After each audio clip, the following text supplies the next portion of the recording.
chase you.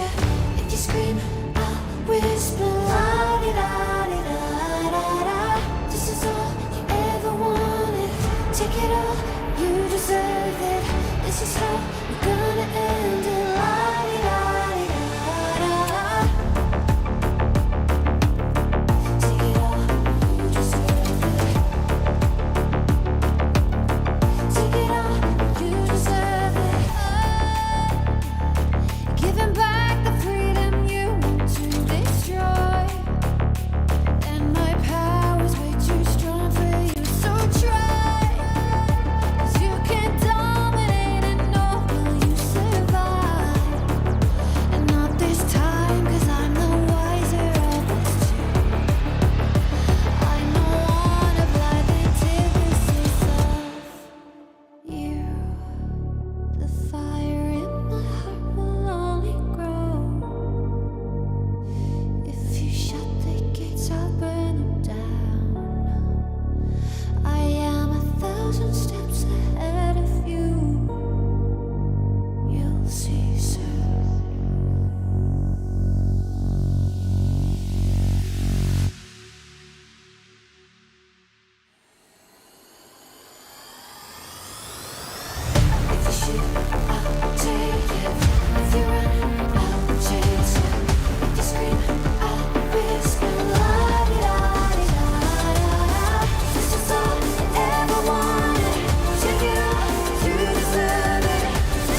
2, 1, go.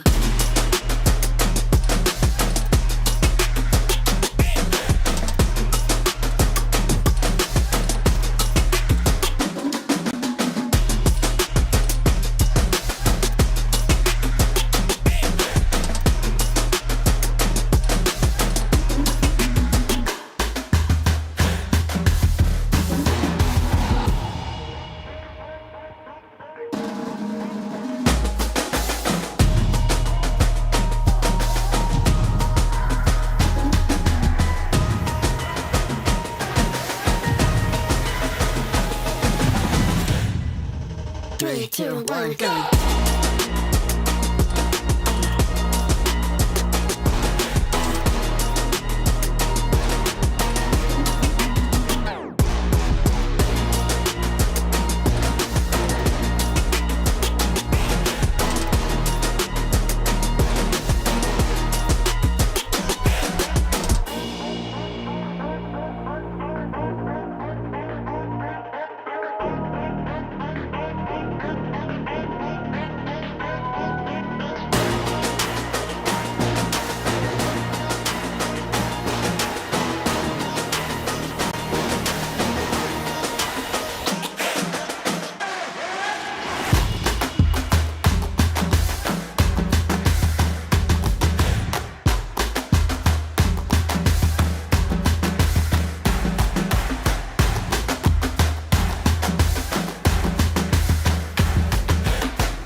Three, two, one, go.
So now it's time to fly.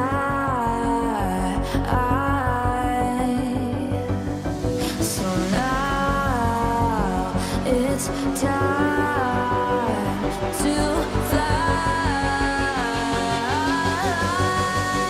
Nothing's gonna stop me now. Nothing's gonna stop me now.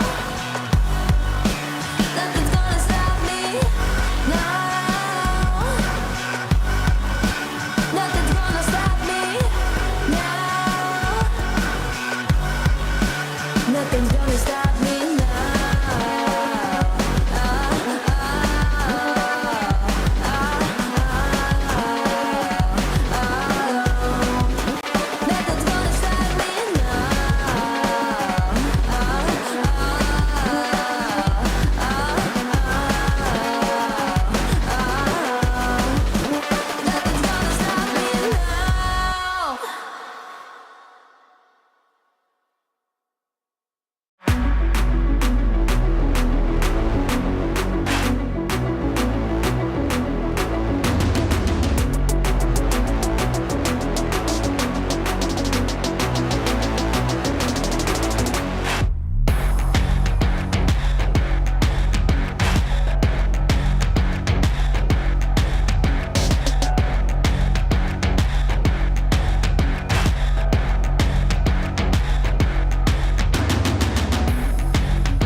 Hello, everybody, and welcome to what has turned out to be an exciting day of finals on a Sunday.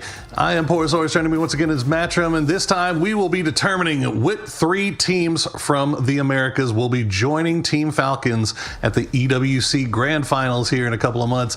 It is a very, very tight lobby up there at the top, Matchroom. It's anybody's game still. Oh, yeah. I mean, we've got presently just a complete mix of teams up there fighting for everything up at the top. Luminosity in first place right now at 99 points. Just back behind them, Team Liquid. Then we're going to have Al-Qadsiya with 6 points, separating all of them out. But then right back behind that, Furia wanting to get into that top three. Just 3 points back behind. Toyo and Rock, who both had a crazy days yesterday.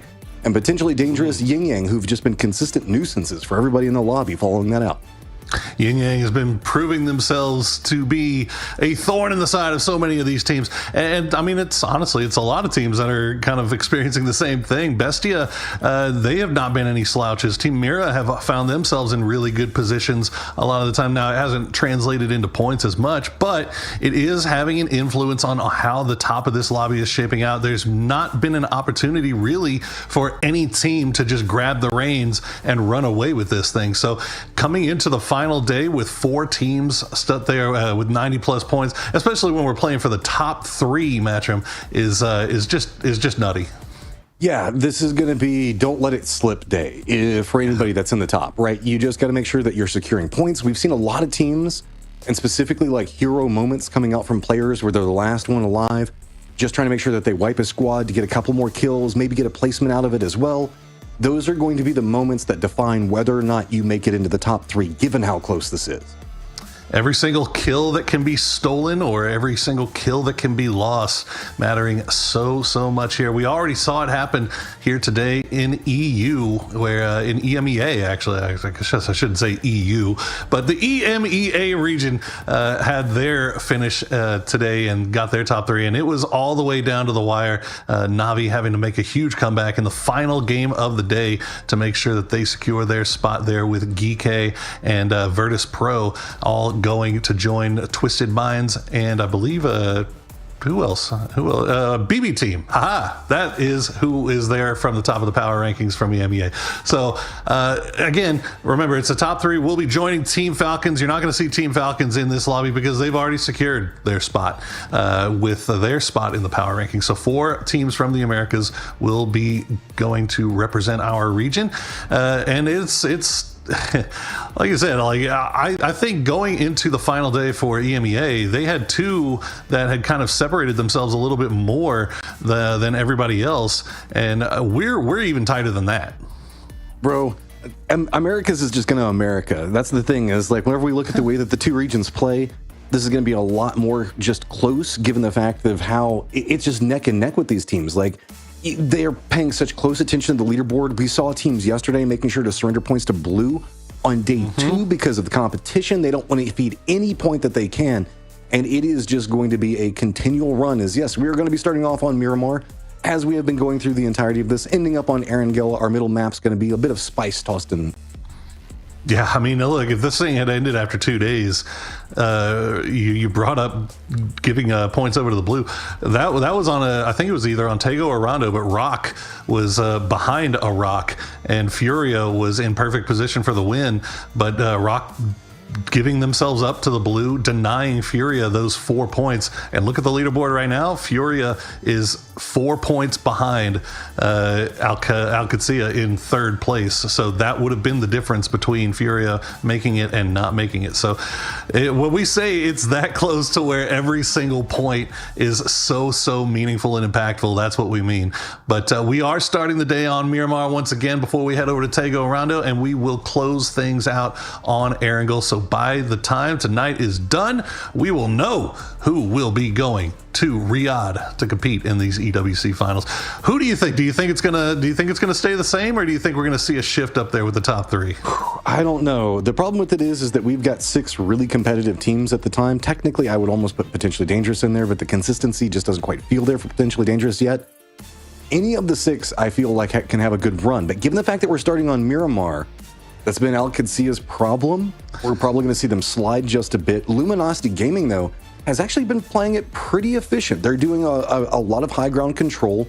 circles have been giving them some favor based off of using that high ground control as well. So I feel like starting the day with momentum is going to be important, especially for a team like Luminosity, like Furia, maybe even Toyo and Rock as well.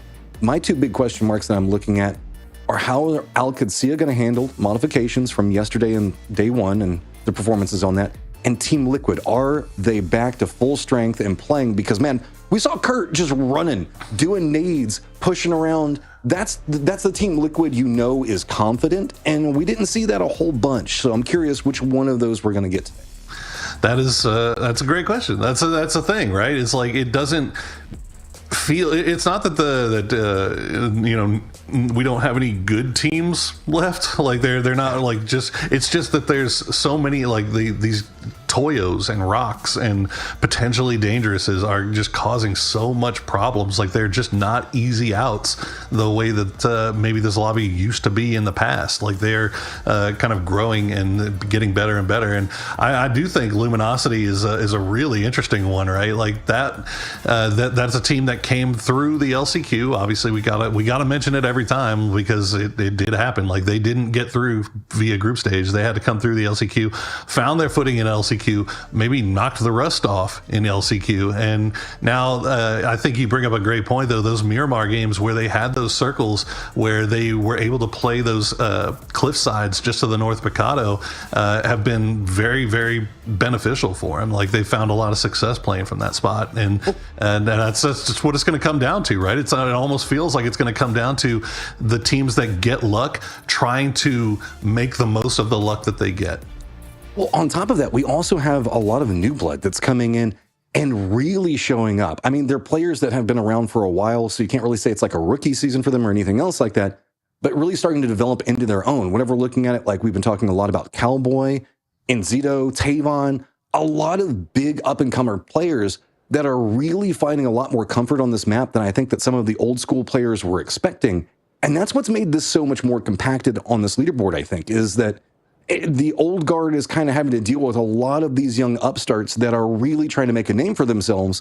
So while the experience does favor squads, like whenever we look at, Al Qudsiya, Liquid, these new, I guess, heavy mid-game fragging players that don't have the fear of them because they think that they can handle it, they think that they can take down the entire squad, are doing that. And they are causing a lot of problems for the more formulaic styles.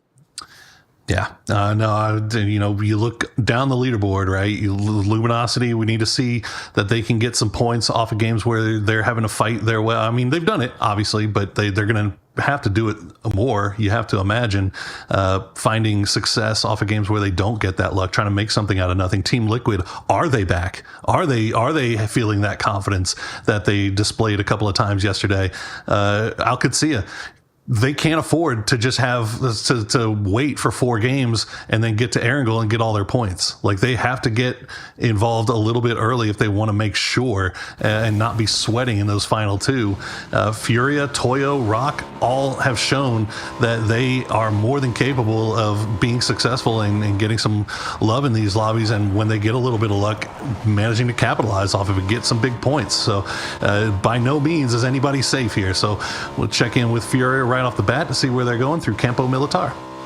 We've had a very eastern plane path, with a pretty eastern-centered circle. Los Leones is going to be a bit south of center. So a lot of fields going to be north of that position, but also early drops going to be a bit more problematic. Also, we see the circle tend to lean a bit more into the south or the north, kind of abandoning Los Leones. So I wouldn't be surprised if we see a lot of teams post up around that. The resort area mines were very common in PGS, so a couple of teams might be leaning that side, but it is not quite that far south. This does feel like it could have an Impala Fields ending, which does not have a lot of territory. So long-range fragging, a lot of attrition, probably what we're going to be looking at in this game. So early positionals, going to be very big. Getting in, getting strong points to play from, because there is not going to be a lot of territory potentially left in this northern area of the circle. Yeah, that southwestern or southeastern side, rather, I think is very interesting because I think if you get that hard shift down to the south, we've seen a lot of those circles that end up in those badlands just to the east of Los Leones. We have seen, have you said, the Cantera Fields come into a big play. So right now, right off the bat, EMP Empire have a big wide 1-1-1-1 split, and I think this is just looting for them for the time being. But they are about as close to dead center. They have their prio on wherever they decide to want to play. Meanwhile, you can see they are getting a little bit close here to OP. Now that's Pippa. He is the northernmost player for his squad. The rest of those boys are looting up in South Los Leones, but Balefrost is taking shots at something. I don't think it's Pippa. A couple of long-range shots. Yeah, it is going to be, looks like it's going to be OP. Kind of crested the top of that hill. Looks like they're just trying to come down. They know the fact that it's going to be a solo in here. Bale's probably just going to hop in the vehicle, try to get out. No. He is now firmly surrounded, and he is in a dangerous position. Yeah, he has no idea. Michael, though, Michael is arriving from the other side, and he's going to let him know. Balefrost, Pippa can't get the knock with that up, but he does a bunch of damage. But this is a fight that's going to pop off regardless. Silzen will find Balefrost, and Michael is just going to go ahead and escape. They'll just chalk this one up to bad luck, unfortunately. Empire, we just said they had prio on the center of the circle, but the movement from OP, how quickly they finished looting up in South Los Leones and got on the move, and they net themselves a kill right off the start. Well, here we go. This is the theme of the day. It's been quiet for days 1 and 2 at the start, but now these squads that desperately need points, they're going to be playing a lot more aggressive. Al Qadsiya caught off. Looks like early rotations not going to be that big of a problem just quite yet. Roth does take some damage, but he does manage to get away, so they should be able to stabilize. A lot of teams looking at pure RNG from yesterday. Got a big win in the final game of the day, and they went from kind of just an also ran to only a couple of games out of being in that top 8 and being in contention. So OP thinking that they could probably do the same thing. We'll see what they can put together as they have a little bit of a 2-2 split going just to the south of center dot, potentially dangerous. Meanwhile, there's a lot of action going up here in the northern area as a lot of teams trying to figure out what path they want to take. And you look at El Azahar, there's 3 teams, Outlaws, Mura, and the last one, I can't see who that is. It's Fana, it's 1VHZ, it's Outlaws Rezav. Outlaws Rezav, that's who it is, Rezav, that's making their way through. So yeah, that is, I mean, you can just see how much is still going on in the north as everybody just kind of slowly making their way in. Yeah, team is not in too big of a rush, though. We've got LG and Furia way up there to the north. They're pretty content. Most of our teams are kind of playing around the Impala Cantera Fields area. No surprise on that one. If the circle does go to the southeast, like you're talking about, which is one of my favorite areas where we get all the sprinkler systems and everything else like that set up, that can provide a lot more space, so teams can rotate into it a lot easier. Hey, Fana, respect. You see a zip line. Nobody ever. So I like this. Play for the harder to get to area first. So if the circle does pop away from it, you can move into an area that can hold a bit more teams inside of it. So most teams kind of leaning into that strategy right now. So the more barren area of Miramar getting the first bit of love, and also the fact that it is a bit more centered, so should stay in for a bit longer. Yeah, I'm wondering how much of this is just teams deciding to play the teams that are on the lower half of the leaderboard, trying to play a little bit of a spoiler and kind of playing that edge, hoping to maybe get involved in some early fights, pick up some early kills, and try to make a final day run here. This is, if they're going to do it, this is how you have to do it. And there you go. Fakes in. We'll spot out Belada from Rezav, as Rezav's going to lose one already. All right, Mira, got to be careful with this. Get the flush early. So this is a continuation of the fight that you were just talking about a second ago, Toro. So Mira's starting to take a lot of damage, though. That's the problem when you profile up on top of this, taking a couple of those shots. You're going to start having a lot more people coming back behind it. So Outlaws do look like they're going to be rotating pretty close. They've got one of their members that's going to be posted up. The other ones are inside of vehicles, but they are on the opposing side of one of the ravines. So going to make it a bit harder to try to get too engaged in this. Yeah, Gump trying to be the front man here. He's going to spot out LFP, but doesn't know where Fauna is just yet. The rest of Outlaws have yet to arrive to get involved in this, so they got to be careful about how aggressive that they want to be, or at least Gump does, as he has spotted out the one. Doesn't know where the rest of the guys are just yet, but it looks like he spotted them a little bit farther away. Fauna has that high ground, knows that there's a guy right underneath him, and there you go. He's going to spot out Gump. Doesn't stick around for the flush, but immediately retreats back and waits for some coverage from the rest of his team. I mean, that's a smart call. He heard the vehicle rotate around. That's going to be easy bit of vision. So Fana now controlling this area. Just the tree for cover for right now, but it's going to be enough with that level of shooting. That should give you the space. I love hitting the damage on that, getting the headshot, and then instantly trying to escape. Feed the information over. Grenade. There you go. Fakes in VHZ. Got the cover on it, but oh, good shots coming out from Yakamazi. I mean, this is what we were wanting to see. These teams that need to get points, they are being aggressive early and often.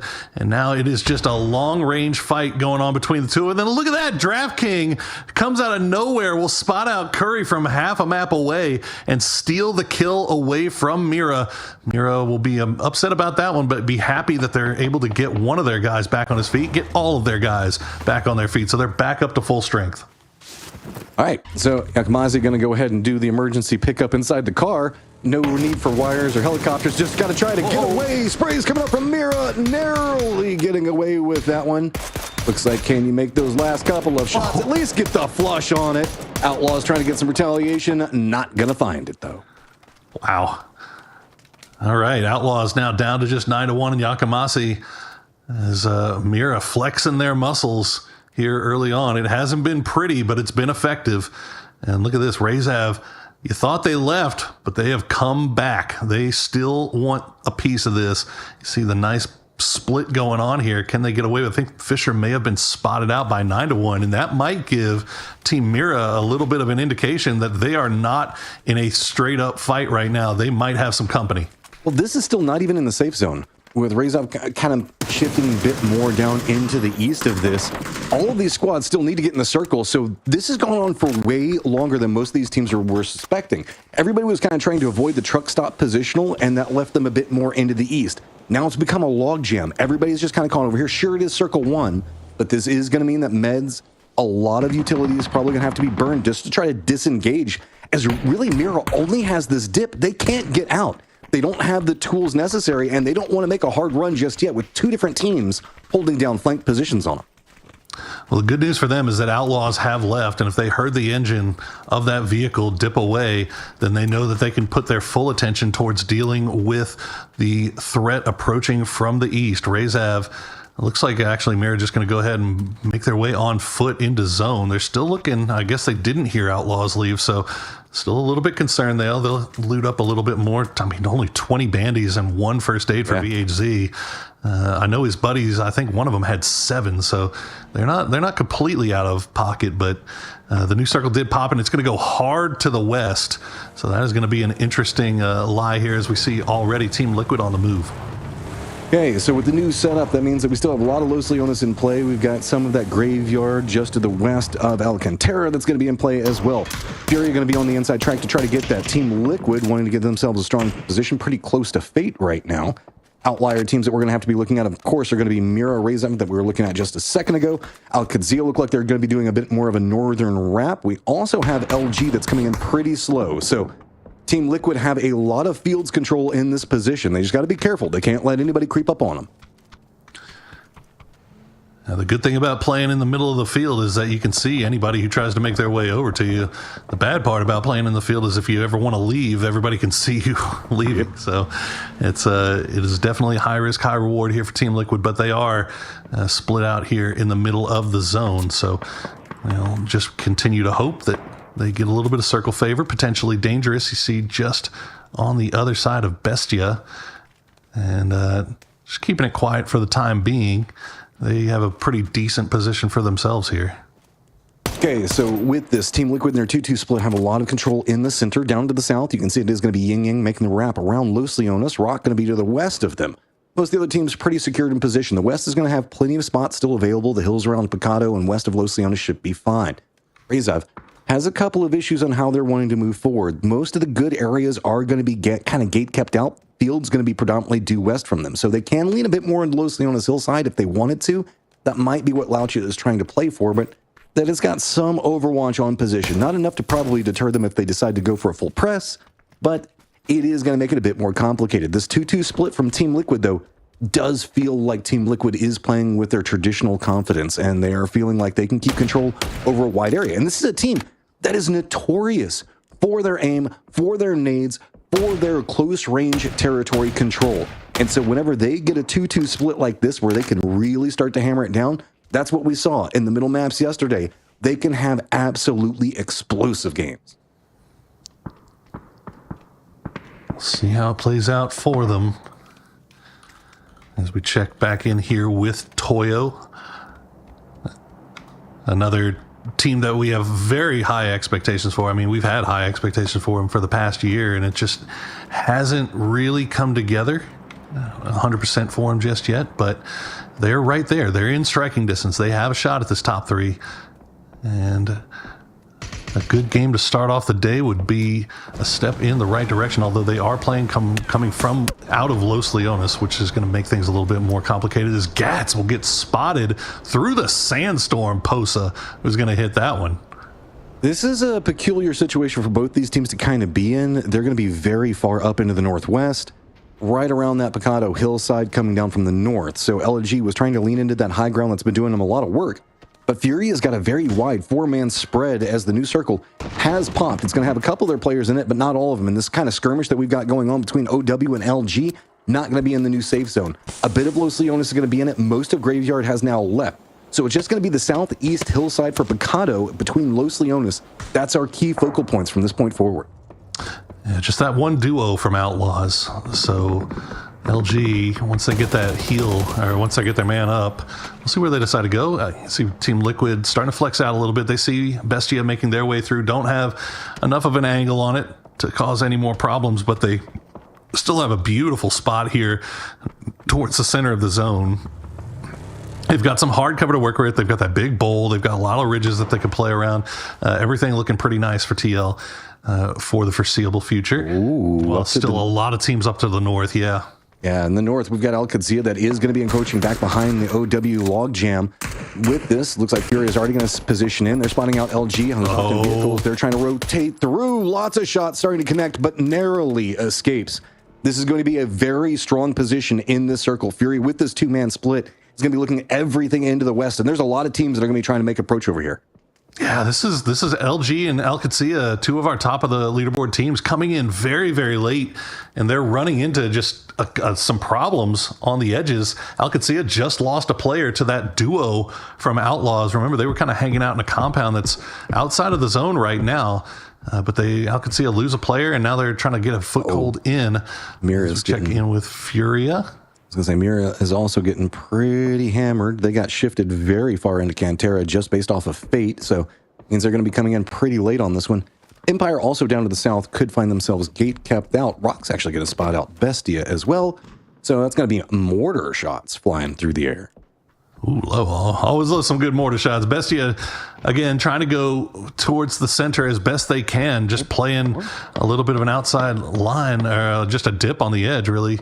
As, oh no, they're going to lose Draft King now, too. As Santastico has found the mark with that mortar, and now you can see Al Qadsia, they stopped down to try to see if they could maybe take care of these Outlaws players, but now they're getting peppered by Furia. They're going to lose one. Fortunately, Bizzler is going to take shots into Haven and make him duck his head down, because otherwise Al Qadsia, they are in a bunch of trouble right now. Again, this power position coming up from Furia is so strong. They get so much vision on what's going to be happening into the north.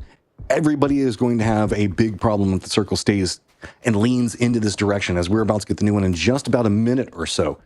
So now that it is popped, you can see that Furia is going to be leaned in. They're going to be looking up into what's going to be happening in the north. I wouldn't be surprised if they might stay around here for a little while. They can kind of push down this hillside, but the Los Leones teams have a lot of problems. There's a lot of people stacked up over there, and it's not going to have enough space. This is a pretty open circle, and it has now leaned back into the 2-2 split for Team Liquid, who's pretty much centered up, and they've got a ton of vision on the fields around them. Yeah, no, Liquid is in a fine position right now. As I mean, you could just see the craziness that's happening on the north and the south here, as everybody trying to leave Los Leones, everybody trying to find a way in from this north side, but they have to force, or they're getting forced into each other. There you go. Roth will get the first knock on a Yakamasi. They'll get the flush as well, so at least 1 point will be picked up for Katsuya. Make it 2 as they spot out 9-1 as well. They know that Fate is just off to the east, and I don't think they like the position that they were in as far as that fight's concerned. Meanwhile, coming out of Los Leones, it's OP running into pure RNG, and Senka Pow Pow will start things off with a knock and the flush on the Ferravero. Oh, low ground though, so nades now starting to come out. OP trying to see if maybe gets a couple more smokes down, get them some space off of this. They're very afraid of maybe getting shot at range. They want to take this much closer, so playing along the smoke line, like this Pippa, trying to see if he can line up the nades, but there are the shots on the side of it. Valley 8's got to be careful, those nades rolling down right on top of him.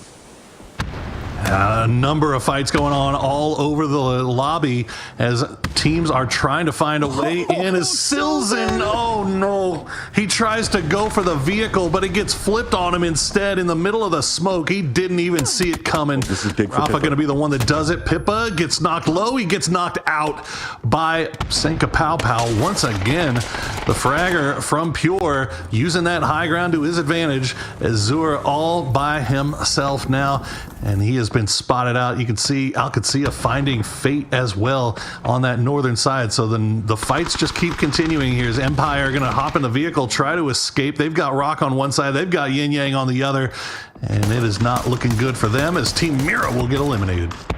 Okay, down to the south, it is explosive over here. Toyo trying to gatekeep out what's going on with Rezav back behind them. They're going to have Bestia just to their west. Fury is also doing a bit of a wrap pretty close to them, so getting pretty hard to contain what's going to be going on in a pretty open circle. It's still just Team Liquid doing a great job on control. They do have an encroachment, Team Liquid, as they do have LG that's very close to them, but Katsuya is not inside the new safe zone yet. They're still kind of trapped out in the blue.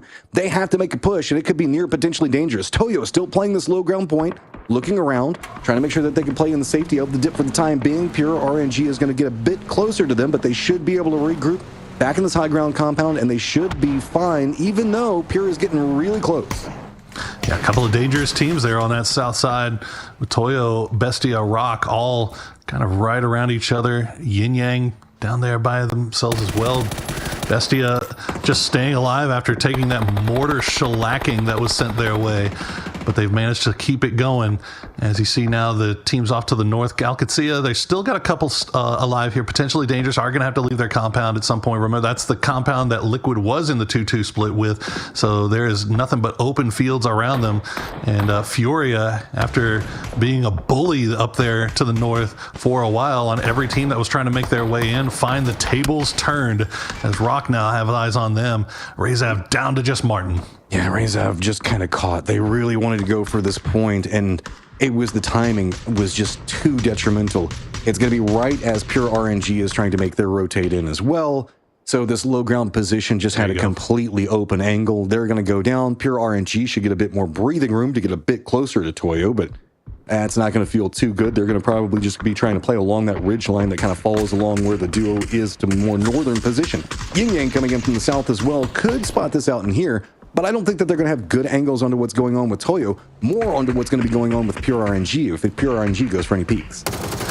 Yeah, Toyo's got to focus on Pure right here as the fun spray comes through from Benya, gets him almost all the way down, but can't get that last round in to keep themselves protected. Toyo, they've got to be careful about how they push around this, as you know they're worried about Yin Yang. Well, Yin Yang apparently have the problems of their own, as Japa will accidentally run over Kane, but they should be able to get that res back as they are not currently getting harassed by anyone. Actually, no.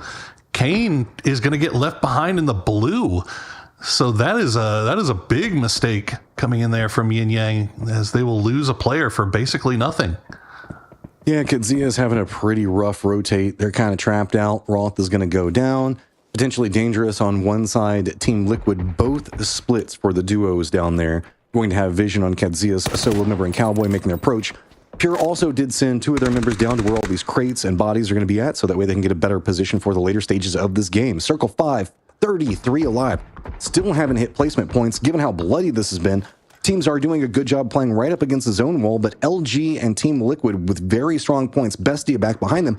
Bestia just, they have a good position, but they can't get a lot of kills from it because nobody's going to be coming from that field that's going to be to the west of them. You can see it's open. Everybody's already inside the circle, so while it's strong for now, as it continues to crest down, they're going to get a lot more maneuver room. I'll tell you what, though, the Bestia is a big problem for Rock right now, because Rock, if they go to the north, they run right into Furia and their line of sight. If they go to the south, they're wide open to Bestia and Yin Yang. So Rock in kind of a lot of trouble. You can see them just huddling together on that high ground right on the edge of zone and trying to make a decision about where they're going to go next as the circle pops and will favor Bestia and LG. Look at those damage numbers on Team Liquid. Only 1 kill. But I mean, they have just been harassing everything around here. With the new circle pop, Bestia, LG, like you're talking about, their positions are going to be quite strong. A lot of it's also kind of a no man's land, that Bestia field that we were going to be talking about. So to the north, we're going to have Furia, potentially dangerous, all having to move Team Liquid as well. Convergent points could be quite big for them. Rock still kind of trapped out. They might opt into wrapping a bit further into the north. But down to the south, let's not forget about the fact that we have a big situation going on down there as well. We've got Yin Yang, Pure RNG, Toyo still fighting over this position that's no longer inside the safe zone. So these two teams are going to have to jockey around each other, find a way out. Team Liquid has to move last, though, so potentially dangerous realize this. They hop in their vehicles. They try to roll right by into this open territory, but it's going to put them pretty close to LG. LG's taking shots, and now potentially dangerous is going to be wrapping right back behind Team Liquid. There's nowhere to go that Team Liquid can't see. And potentially dangerous. This is the only spot that could really try to hope for. And then we're going to lose Gabri for the pleasure as we see Glock now the last player left alive, and he is just hiding behind the vehicle as long as he can. Fortunately for him, Team Liquid is letting Furia and putting them in a bad spot here. Bizzler will be the one that actually takes out Glock in the end with the Mini after the vehicle explosion. But Furia, this is the problem for Rock. Remember, they had that high ground, but they had to go somewhere, and they elect to go in from the north side, and now running into Furia. The utility barrage is coming through. As you can see, the smoke wall is just the only thing keeping these guys in. Uh-oh. Looks like maybe trying to go for something there. I'm not sure what happened as LG. They would love to be able to flex out and get involved in some of these fights, but they just can't. Team Liquid has that Overwatch, and all they can do is hide behind the Doritos and hope for the best. Okay, with Team Liquid in this position now, looking into LG's, they don't have anything left. LG is going to go down. Center point now open. Bestia is going to be the closest one to it. Firefight over into the west, still being a problem. Rock just trying to cling to this hillside for everything that they can. Furia fighting tooth and nail to get their steps in. But down to the south, we still have Yin Yang caught up with Toyo, caught up with Pure RNG. Everybody fighting out. Toyo in the middle of a pinched attack, but they have to push their way out. There's no visibility. Smoke's down everywhere. Pure RNG still even playing this wall. Yin Yang instead starting to make their focus a bit more into Bestia, playing for the late game and hoping these two teams take each other out. This was really well done by Pure RNG here as Benyo will try to come from the side. Gets a spray in, but not before Rafa puts him down. And now Toyo, they are done. 7 place as Rock still trying to get rid of Furia. It looks like they will finally do so, and they should be able to get RBN back on his feet. This has been a rough sledding for Rock on that high ground. I still cannot believe Pure RNG has managed to keep 4 up alive here. Toyo had him, I felt like, in a really good spot, but maybe holding on to that compound just a little bit too long. There's just too many. It's really hard to hold, and Pure was doing a great job of bouncing from different points. They also got the replenishment of taking down the other squad, so that way they can have more tools to fight in the next stage of it. So now we still got Rock up where you were talking about, still fighting it out over there as Team Liquid starting to take more control over everything into the northeast. Bestia still has their dip for the time being, but the big factor forward is going to be Yin Yang and Pure RNG both having to move. Yeah, that circle helping Team Liquid out a lot here, although they will take that knock on a Kurt from Ikus, but it looks like they should be able to get Purdy Curdy back on his feet. You see Luke down there on the other side getting a really good view of the lay of the land from that high point, that high camera. As you can see what Liquid has to worry about, it's not a lot. They don't have much to work with, but Pure RNG, if they can get rid of Luke here, they might have a shot. But it looks like Luke's not even going to stick around. He's going to try to make him down, but it doesn't matter. Souls will spot him out.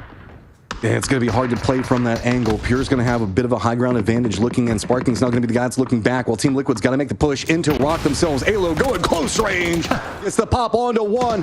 Manages to get the knock onto another. Alo's finally going to go down, but remember, it is just him and Kurt. Kurt's going to go down as well. Sparking was having to contain what was going on with Pure RNG. He's now caught out. He's just trying to run away from the position, hoping that Pure RNG is going to go after Rock. While this is going on, Yin Yang now starting to get some vision of what's happening with the tail end of Pure and Pentalol. They're trying to get a bit more harassment in as they can't really step over that hillside. Bestia right up in their faces. Unbelievable for Rock. They're able to reset once again. This has been such a hard sled for them, and they keep 4 alive. That was almost dangerous. Alo did about as much as you could hope for him to do. He gets the Panzer, gets the spray down, gets 2 knocks, but in the end, just too much. Sparking will stay alive. He'll try to take the shots over towards Pure RNG as they arrive. He'll get 1, but will go down to Valley 8. Just goes, catches some airtime. They are not trying to stop this one. Valley's going to go down due to Rock. Just a bit too far, so the shots coming out from Sparking doing enough to scare RNG to push a bit further and goes right into Rock's waiting arms.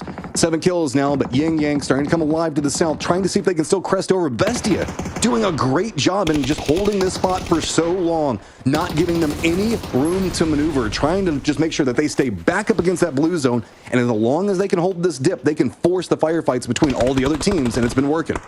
I tell you what, man, whoever made the call on Bestia to play this bowl is a genius, because this thing has worked out absolutely perfectly for them, as now Rock is running into the remnants of Pure RNG. Pentalol will go down, and I believe Rafa might be the last one left alive as Rock is starting to slowly make their way through. There it is. They do lose Santastico in the process, so it's going to be at least a 3v3 versus Bestia, unless Trisk can pull off something magical here for Yin Yang. He's trying to work the low side, but Bestia still has just a 1v1 Vinny versus Trisk here. The rest of the team going to rely on him as they keep eyes over towards Rock. This is going to be hard for Bestia. Until Trisk goes down, they can't focus in on Rock, and Rock has just been on an absolute tear. This is a squad you can see is fighting tooth and nail. They want to go to EWC. Bestia wants it as well. They just couldn't get into as much of the firefight. Their position was too strong, so now it's going to be all onto Mime. He has to run in, spot out Trisk, does get some damage, does get the flush, and now it is time to focus up. This is a straight-up 3v3. Center point control has gone over into Rock's favor. That means the bowl is no longer good, and Bestia's got to move. Oh, I love this from Mime. As soon as he gets the knock on a Trisk, he immediately rushes and tries to get a little bit of high ground here, gets that rock, gets that cover that he can work around. Biel Calmo and Solds, they're going to try to use it as best they can as well. They realize it's a straight up 3v3. They've got one player, RBN, that's trying to come in from the alternate angle, but Mime will spot him out. Mime is finding the shots right now when Bestia needs it most. If the Rock barely dodges out the explosion, which way is he going to look? He knows that there's one up on top, and that's going to be good shots coming out from Solds. Vinny is going to go down. Biel trying to hit the shots at range, but just juking between. Oh, and Zito. And Zito that gets the knock onto it. Bestia takes it in the end. Clutch, clutch, clutch for Bestia right there all the way till the very end. Mime and Enzito coming in with the big shots they absolutely needed to hit if they were going to hope to get that win, and that is going to be great for them. They came into this in 9th place, and now they find themselves climbing that leaderboard, putting themselves back in the conversation. Now, we'll have to see how the rest of the leaderboard shook out as well, because you saw Liquid, they ended up getting a bunch of kills. Rock ended up getting a bunch of kills. So teams that are in that fight for first, or top 3 rather, all finding some success, but some of them kind of fell off a little bit. I'm not sure what Alcatia ended up with. I'm not sure what Luminosity ended up with. I think they got a decent amount of games. It's gonna be tough. I mean, this is, like we said, every single point matters. So we're gonna take a quick break, and when we come back, we'll get ready to throw you guys into game number 2. So don't go anywhere. We'll be right back.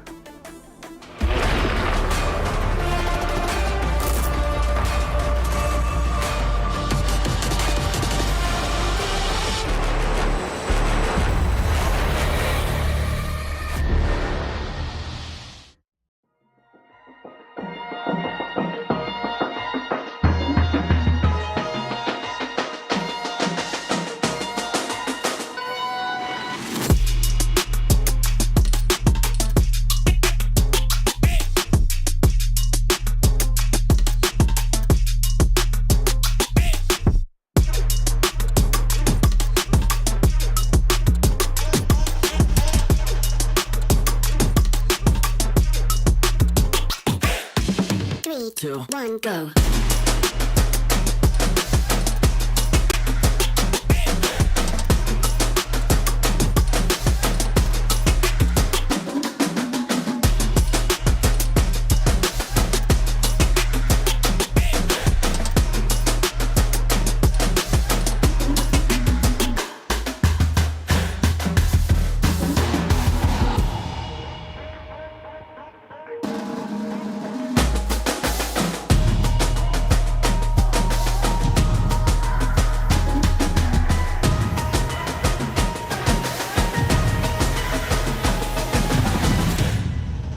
Three, two, one, go.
Three, two, one, go.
Hello, everybody. We are back after game number one, and it wouldn't be the America's EWC qualifier if we didn't have another team coming in and getting a big win to put themselves in the conversation and make things even more confusing and complicating when we're fighting for those top three spots. I'm Poorsaurus. Joining me once again is Matrim, and we are getting ready to go into game number two. But that game one was kind of interesting. It felt weird, didn't it? Well, there was a lot of interesting factors in it. We got, of course, Rock that held out for so long inside of it. So Bestie is going to come away with a ton of points inside. That one being tied up with Pure RNG.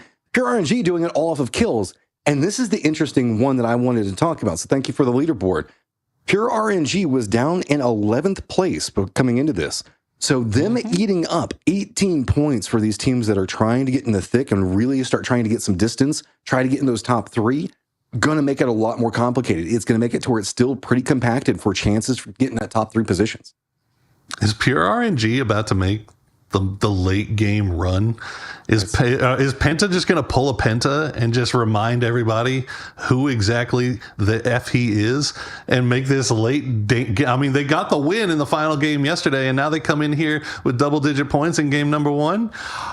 Pure RNG looking kind of spooky. I mean, it's a team that we know can frag. It's a it's a historic squad with some new faces in it, and those new faces are also popping off.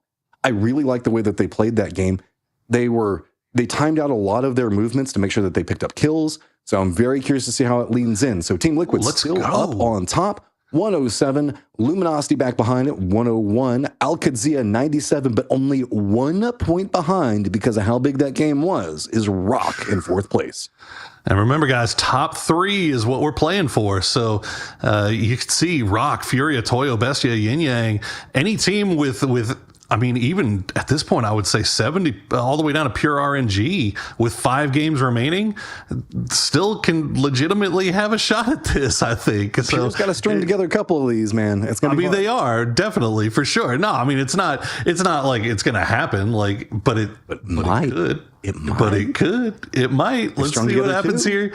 I know. Let's see what happens here on game number 2 as we have a plane coming from the north all the way down to the southwest. Dude, it would be absolutely unheard of if Pure, I think they were in like 13th or 14th place going into the final game yesterday. And after that win, they hopped up to 11th. Now they hop up to, what are they in? 7th, 8th? I'm trying to remember somewhere in that range. Can you imagine a LAN where we are going to have Pentalol and Valiate back at it? I need it. I need it in my life. I'd be fine with it. Let's get all the olds back in here. Old guard, stand strong. Well, right off the bat, we're seeing Al Qadzia. They're having a little bit of a hot drop issue now with Outlaws. I don't know if either team really wanted this, or, I mean, Outlaws, they don't really have much to fight for except to cause problems. And you can see Curry trying to make the run. D gonna miss it, and he's gonna get knocked by the Tommy.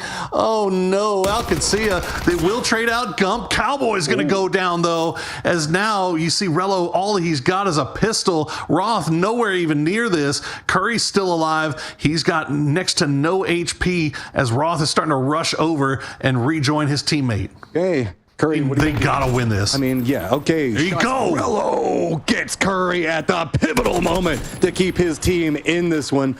They have some space around it. Can they get these reses back up? This is an awkward start, but it is starting to right itself for a squad desperate to make it to EWC. Yakamazi going for the res, building just across for them, but you can see that this is hyper low economy. Duo reses happening for Al Qadzia, so this is going to be a peculiar start to this game. Ooh, that's a lot of loot.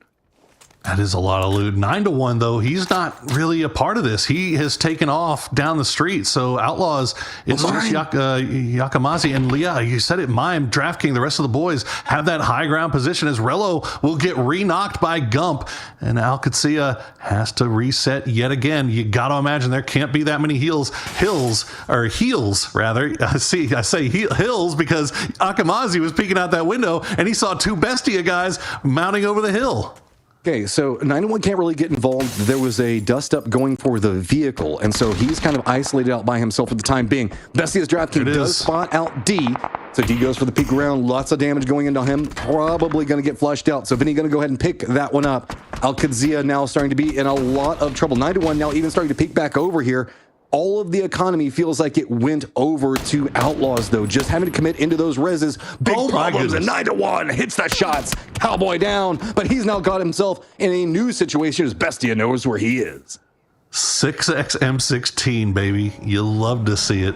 It's 2018 all over again. Yeah, Rello will immediately get Cowboy back on his feet. I would say they got to worry about their armor being busted, but I don't even think they've had any armor to pick up because it has just been fighting over this one compound. And if I'm Bestia, I'm sticking around, man. I have no legitimate reason to leave this. This is looking like easy money if we stay and try to snake some points away from this, especially considering the performance they just had with that big win. Okay, so Al-Qadsia, what do you do? The benefit is we haven't had a chance to talk about Circle, so we'll do that real fast. It did pop. It is very northern late. This is actually one of the most southern sections of this circle. So while there are a lot of problems mounting over here for one of our teams trying to make sure that they secure themselves a position in the top 3, they at least do not have to rotate. They can play this slow. Downside to it, though, is, again, the economy situation. Bestia doesn't really have to go anywhere, and there's starting to be new threats approaching and teams like potentially dangerous. Okay, now that the excitement's worn down a little bit, I can think of one reason why Bestia would not want to stick around, and that is because, as you said, this is on that very edge of the circle. They have 4 alive. They got they got at least 1 point off of this. They have a prio on trying to find somewhere towards the center of this zone to play, and it looks like that's going to be what they do. They'll go ahead and leave this alone, so no more third partying. But they're not out. These guys aren't out of the woods just yet. I'm just still caught up in the fact that there are so few meds. Gump is just stuck after being rezzed. That's all he's got to work with. Oddly enough, 9-1 starting to try to get some looting, try to get something back together so that way maybe he can make the hero play back in to see if he can get something out of it. Qadsia just trapped. I mean, Uzis. Look at no body armor, no helmets. All that was in the other buildings and Outlaws due to the fact of getting those 2 knocks and Qadsia making the commitment into the duo res. They just don't have the tools, and this is just nerve-wracking for them. Just everything about this sucks. 19 rounds. Everything. Yeah, 19. I mean, you're better off sticking with the Uzi right now. He's got to dance around just a little bit. I'm not sure. Only that's armor is a 9-1. pan. Yeah, I mean, that's the 9-1 still able to kind of take shots at this from far away, but you see what Gump's got to work with, 10 HP in a dream, as you don't typically want to have an M16 as your gun there, as Yamakaze will spot out Cowboy as he tries to make the move, and now 9-1 making moves of his own here. Okay, Rello looks like they were trying to go for the breach. Cowboy getting spotted is going to be a problem. Roth trying to defend in. Here comes a push, starting to get more of the situation under control. Going for the jump out, does get the spray from up on top. Yamakaze, and it is all falling apart for Al-Qadsia. Yeah, Roth now the last one left alive. As Outlaws, we'll just try to clean up what's left. 9-1. Needs to be careful about how he peeks. He's not looking in the right spot. He is out in the open. Roth will just take a few shots to force him back. But, I mean, you got to imagine, you see Gump, I mean, Gump's still on 10 HP. What does Roth even have at this point? Like, nothing. He's got to be on nothing to work with. Looks like he is trying to see if he can get to that vehicle. See if maybe he can get some shots out. Nope. Yakamazi's going to spot it, deny it out. And that is a problem game coming up from Al-Qadsia. Okay.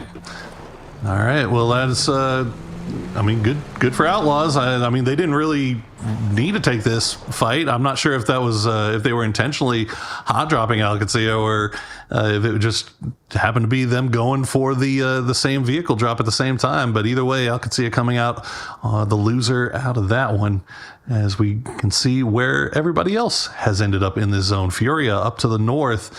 Now they've got Ryzav off to their west in the high ground, but Ryzav now getting kind of they got Mira kind of creeping up on their backs.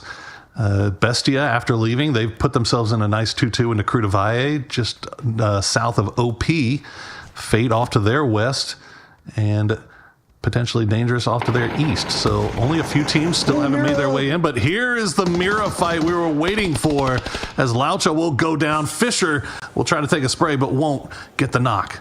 Okay, so high ground positioning, pretty big coming up from Riyadh. Not going to have a lot of low ground control in it. So with Laucha now out, Riyadh has to be pretty cautious on how they play around this for the time being. Fisher isolated, pretty much by himself over here. The other member is going to be playing a bit further away from it. So Fisher trapped. How does he want to try to extricate himself from this? He can maybe wrap back around, get some vision on a position that where Martin's going to be. Oh, VHZ gets the knock in, and Riyadh in a lot of trouble now.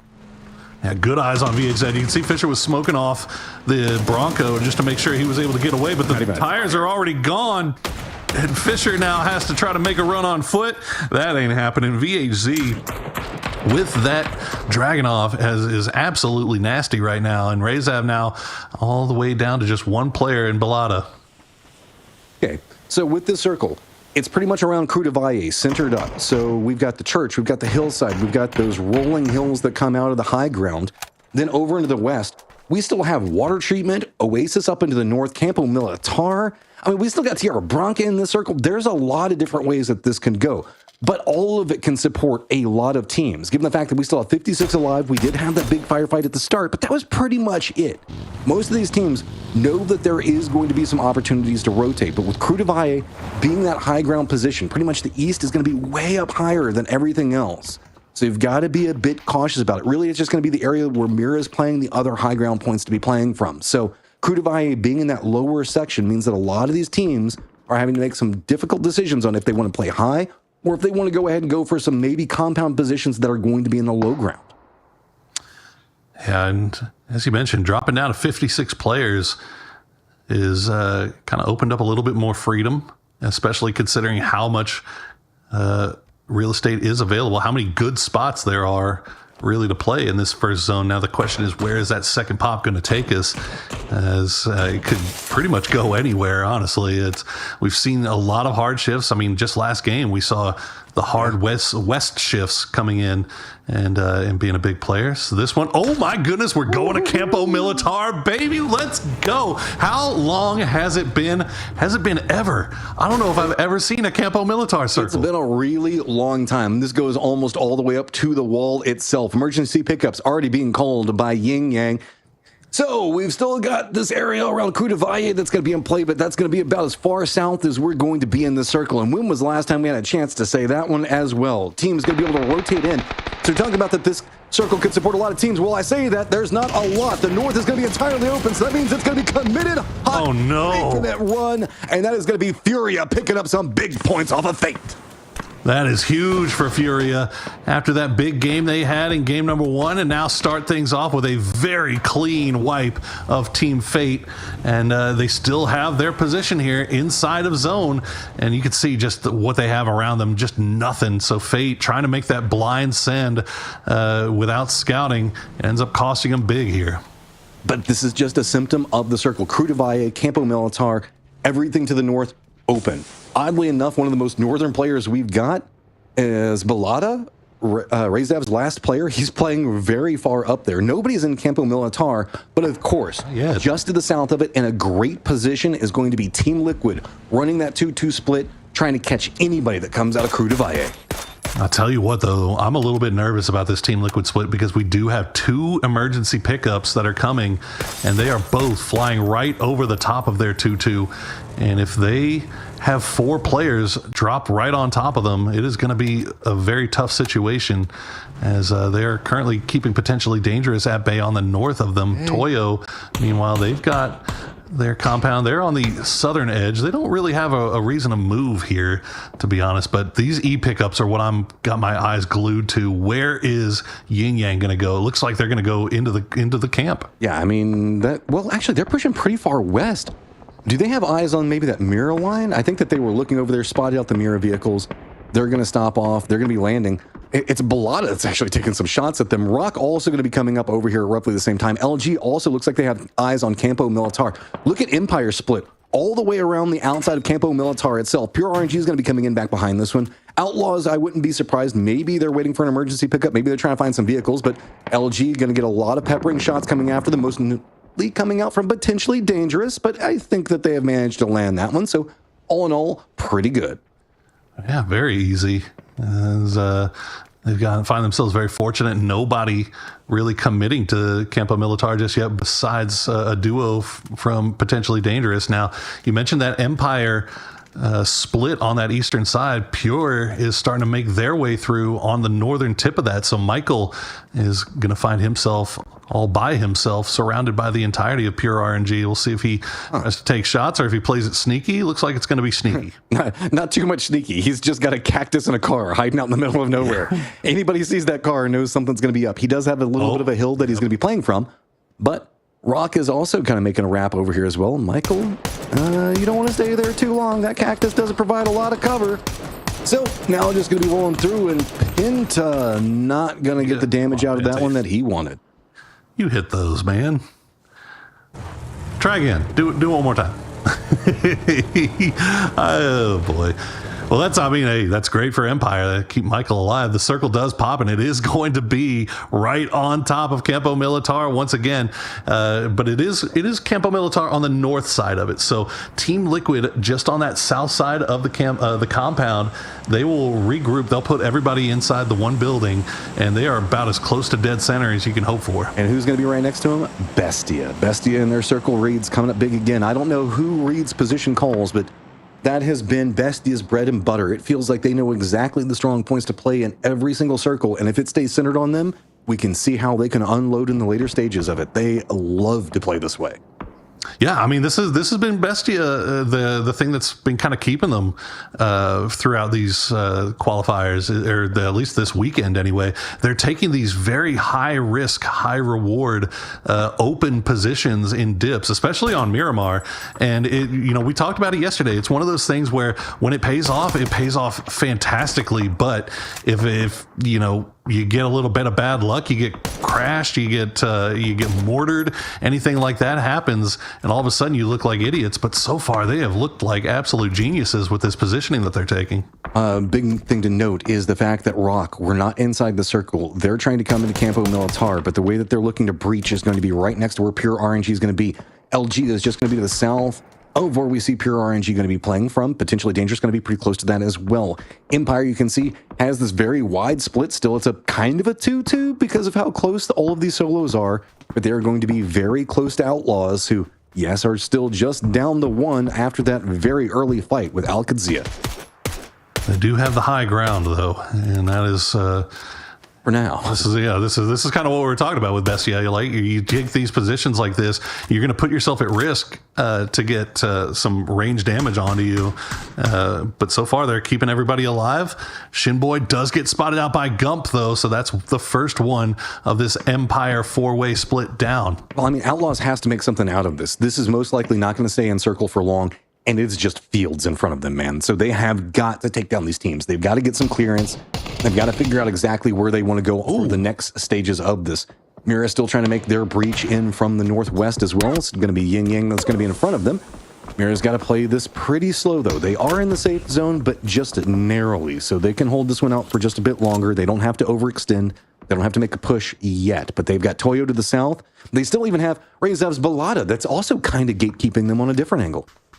Yeah, I mean, the problem for Mira here is judging by how they're running around right now, I don't think they have any vehicles. Okay, no, they got the one Murado, so at least they have that. They got something that they can do. But you see the situation that they've kind of placed themselves in. They have that little bit of a ridge line that they could play around, but they're not wanting to overcommit. They're not wanting to take the risky play of trying to push in further than they can actually hope to. Rock is called an emergency pickup to jump over Campo Militar, potentially. But remember, it's just hills on the other side of Campo Militar. So I wouldn't be surprised if maybe they're just going to send one of their members up to scout around this. Mira is going to be hopping in vehicles roughly the same time. Toyo's already got a setup. So that means the fact that they're running a bit of a split. Mira doesn't have a lot of options on this one. Actually, Rock's just going to entirely abandon the emergency pickup. Looks like they're thinking about just making the push in directly into Campo Militar, but that's going to be where Pure RNG is going to be at. Nope, hop in vehicles and just wrap around, but now that's going to put them over where Yin Yang is going to be.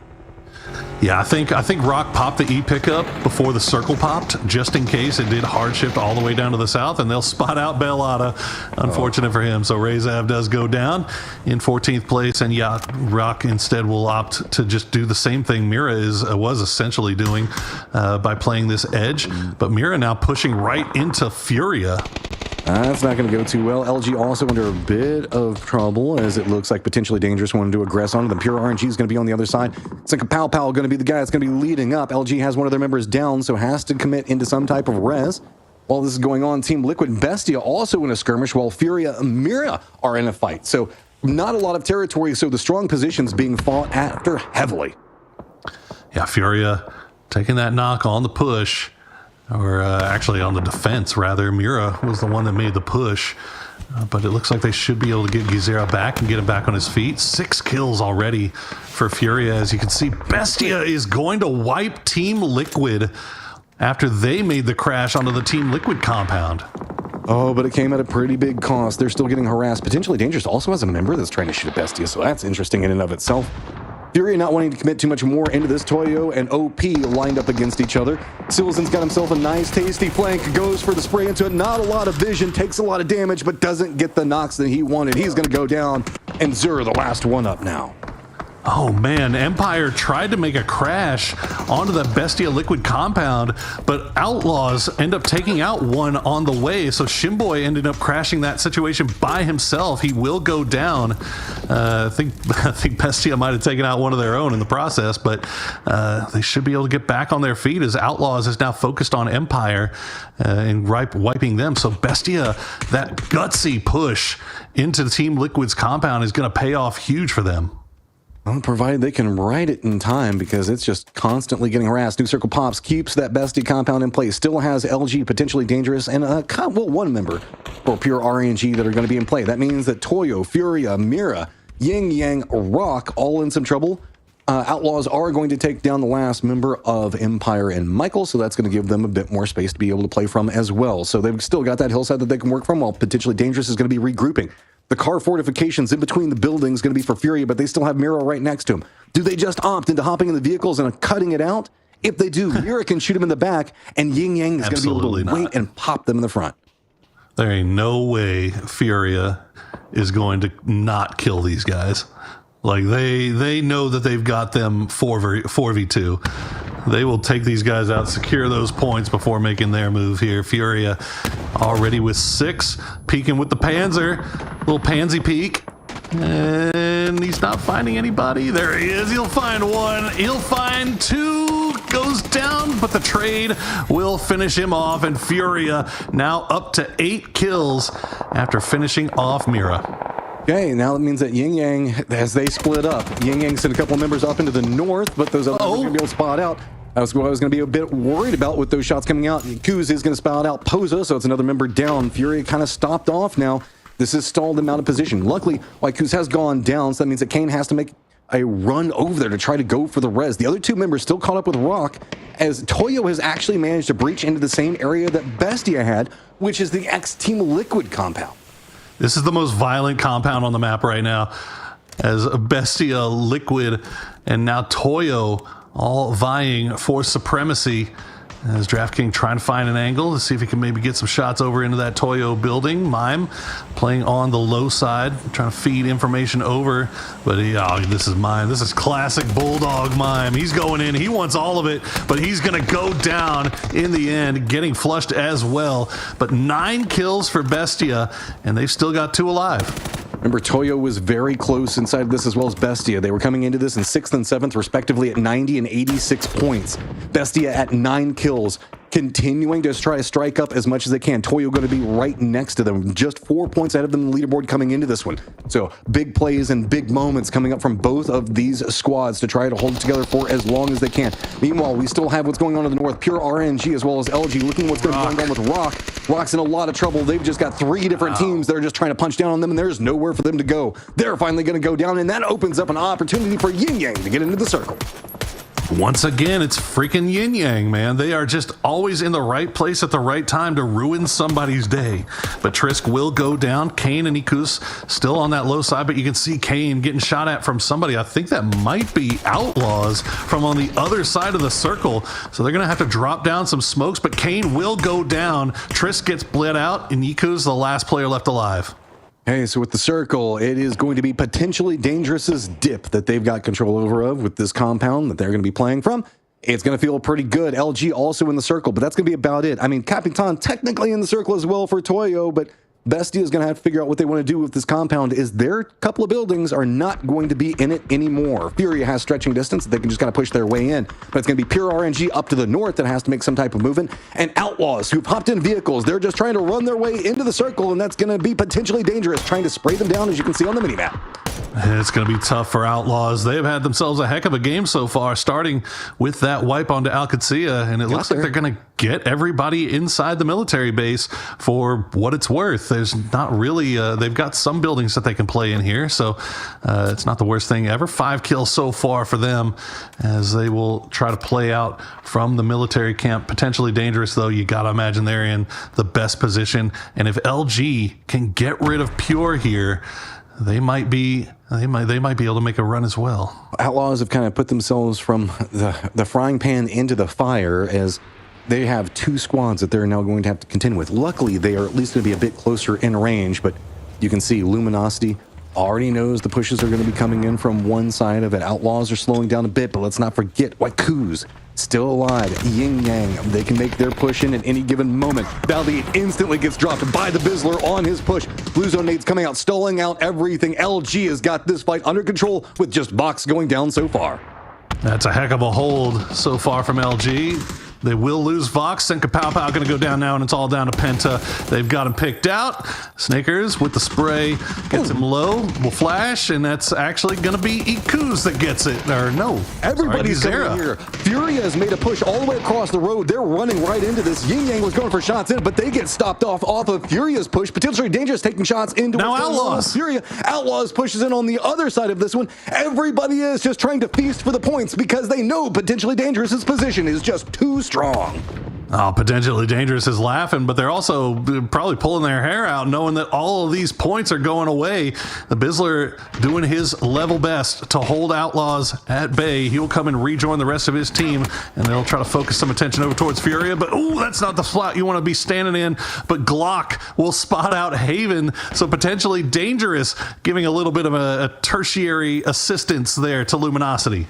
Everything falls into the west. Just going to be Kraken just trying to creep his way in. He is in the safe zone, but Toyo has an idea on where he is at. They're still just trying to take some shots in. So Outlaws on one side of this, LG firmly regrouped with their 3 members. They've got 4 kills, but they've been weathering a storm of teams just clashing right on top of them as the new circle has popped. Man, when Furia decides that they want to go hunting and they want to get kills, this is what happens, man, especially in regional lobbies. They turn it up a notch. And once again, they have double-digit kills here as a Kraken will just hold the line. I think Gatsa knows exactly where he is, though. And, yep, that MG ain't going to help you. Gats with a heck of an AUG spray as LG now collects their 5th kill, and they'll start pushing away knowing that Outlaws is right on their heels. It's a big, big game coming up from Luminosity. It's going to put them into a very strong position. The longer that they can stay in this one, Toyo Bestia also still just trying to cling to life, and it's only going to be a matter of time before LG has to kind of figure out what they want to do about Outlaws. Set up in this defensive position on the other side of them. Outlaws has the inside track to the circle as it is coming in, so it is going to be on LG to make the push to the defensive line of Outlaws. Yeah, this is tough. I mean, this is so tough. Potentially dangerous. Also, they've got to have eyes in every direction because everybody's going to be revealing themselves. Toyo starting to spray down into LG. Capitan and Ribo just taking the spot away, essentially, from LG. They are just pinned from every direction. It's going to be tough for Luminosity to get out of the position that they're in here with any hope whatsoever of survival. Bestia somehow, and Zeta and DraftKing still alive on that south side, although potentially dangerous, still taking shots over there. Outlaws spraying through the smokes. LG, though, still in it. Okay, here's where it's going to start becoming super dangerous. Smokes down. They're trying to bounce around this outer position, use this hillside for cover on one side, but if they go for any peeks up, they could be revealed to 2 different teams, potentially even 3, not including Outlaws. So running near on blind, just listening for footsteps. Toyo, Capitan, you can see this is what they're looking at. They can see the smoke wall down, but they cannot get the shots in due to that little bit of a lip in the ridge line. Outlaws have had to all clunch up together. That could be big. One big nade could connect and spell the doom of either one of these squads. Luminosity, they're right on the edge of the zone. And as soon as those smoke's going to go away, it's just going to be a spray off between Luminosity and Outlaws, with Toyo still throwing utility down in this general vicinity as well. Here you go. Snaker's just going to take the spray. He's going to find one. This Bizzler down to 4 HP. And can they spot out the rest? No, they can't. Luminosity will end up going down, and that's going to be 8 kills for Outlaws as Potentially Dangerous finally getting an angle here onto Toyo. Bestie has one of their members down. Inzito just back up against the wall, nowhere to go. Toyo with this now gets a bit more positioning that they can play from, looking into Outlaws, but they have to handle just the beast that is doing so much damage to our leaderboard. Looks like Toyo, they were trying to go out into the blue. I think they were trying to hop into a vehicle. They get spotted out, Potentially Dangerous in so much control over the circle, but they haven't managed to pick up a lot of kills. Can they spike their total points by picking up the remainder of everything around them? Because you know Outlaws, they want more kills. They need to climb.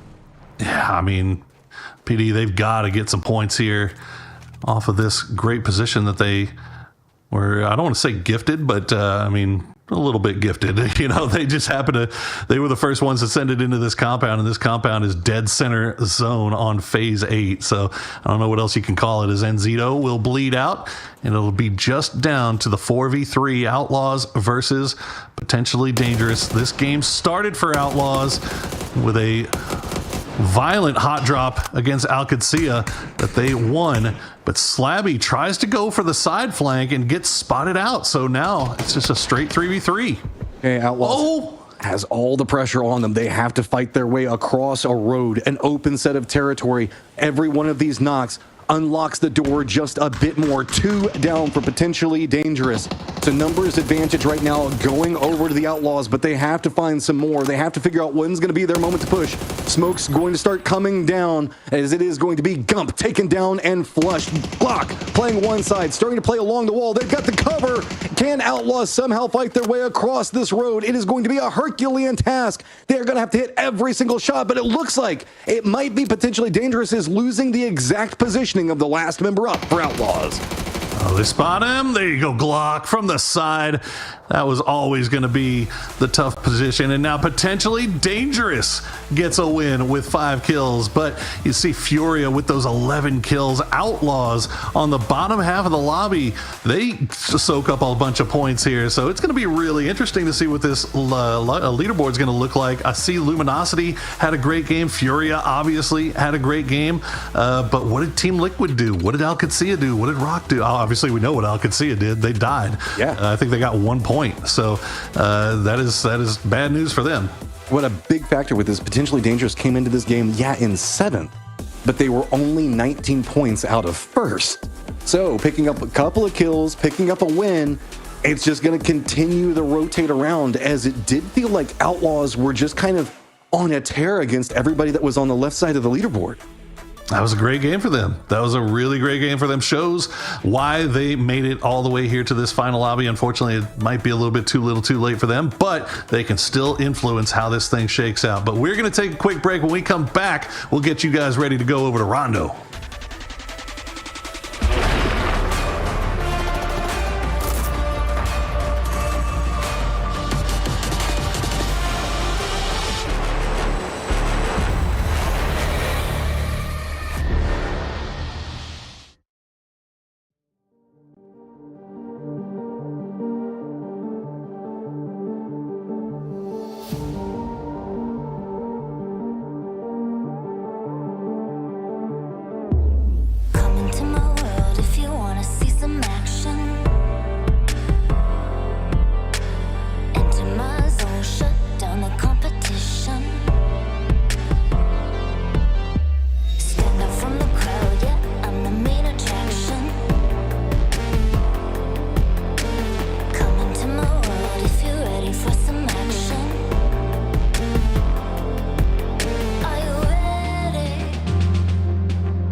Why?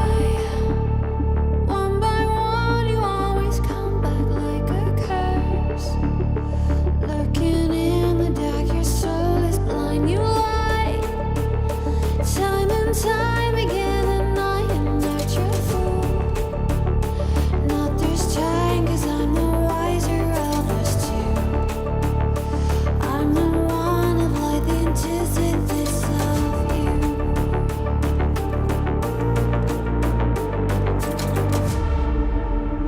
If you shoot, I'll take you. If you run, I'll chase you.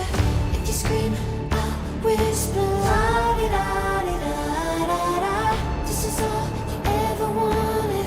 Take it all, you deserve it.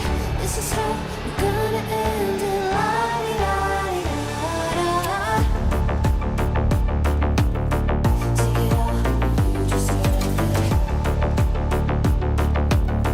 Take it all, you deserve it. Giving back the freedom you want to destroy. And my power's way too strong for you, so try. 'Cause you can't dominate and know will you survive. And not this time, 'cause I'm the wiser of us two. I'm the one of life, the antithesis of you. The fire in my heart will only grow. If you shut the gates, I'll burn them down. I am 1,000 steps ahead of you. You'll see soon.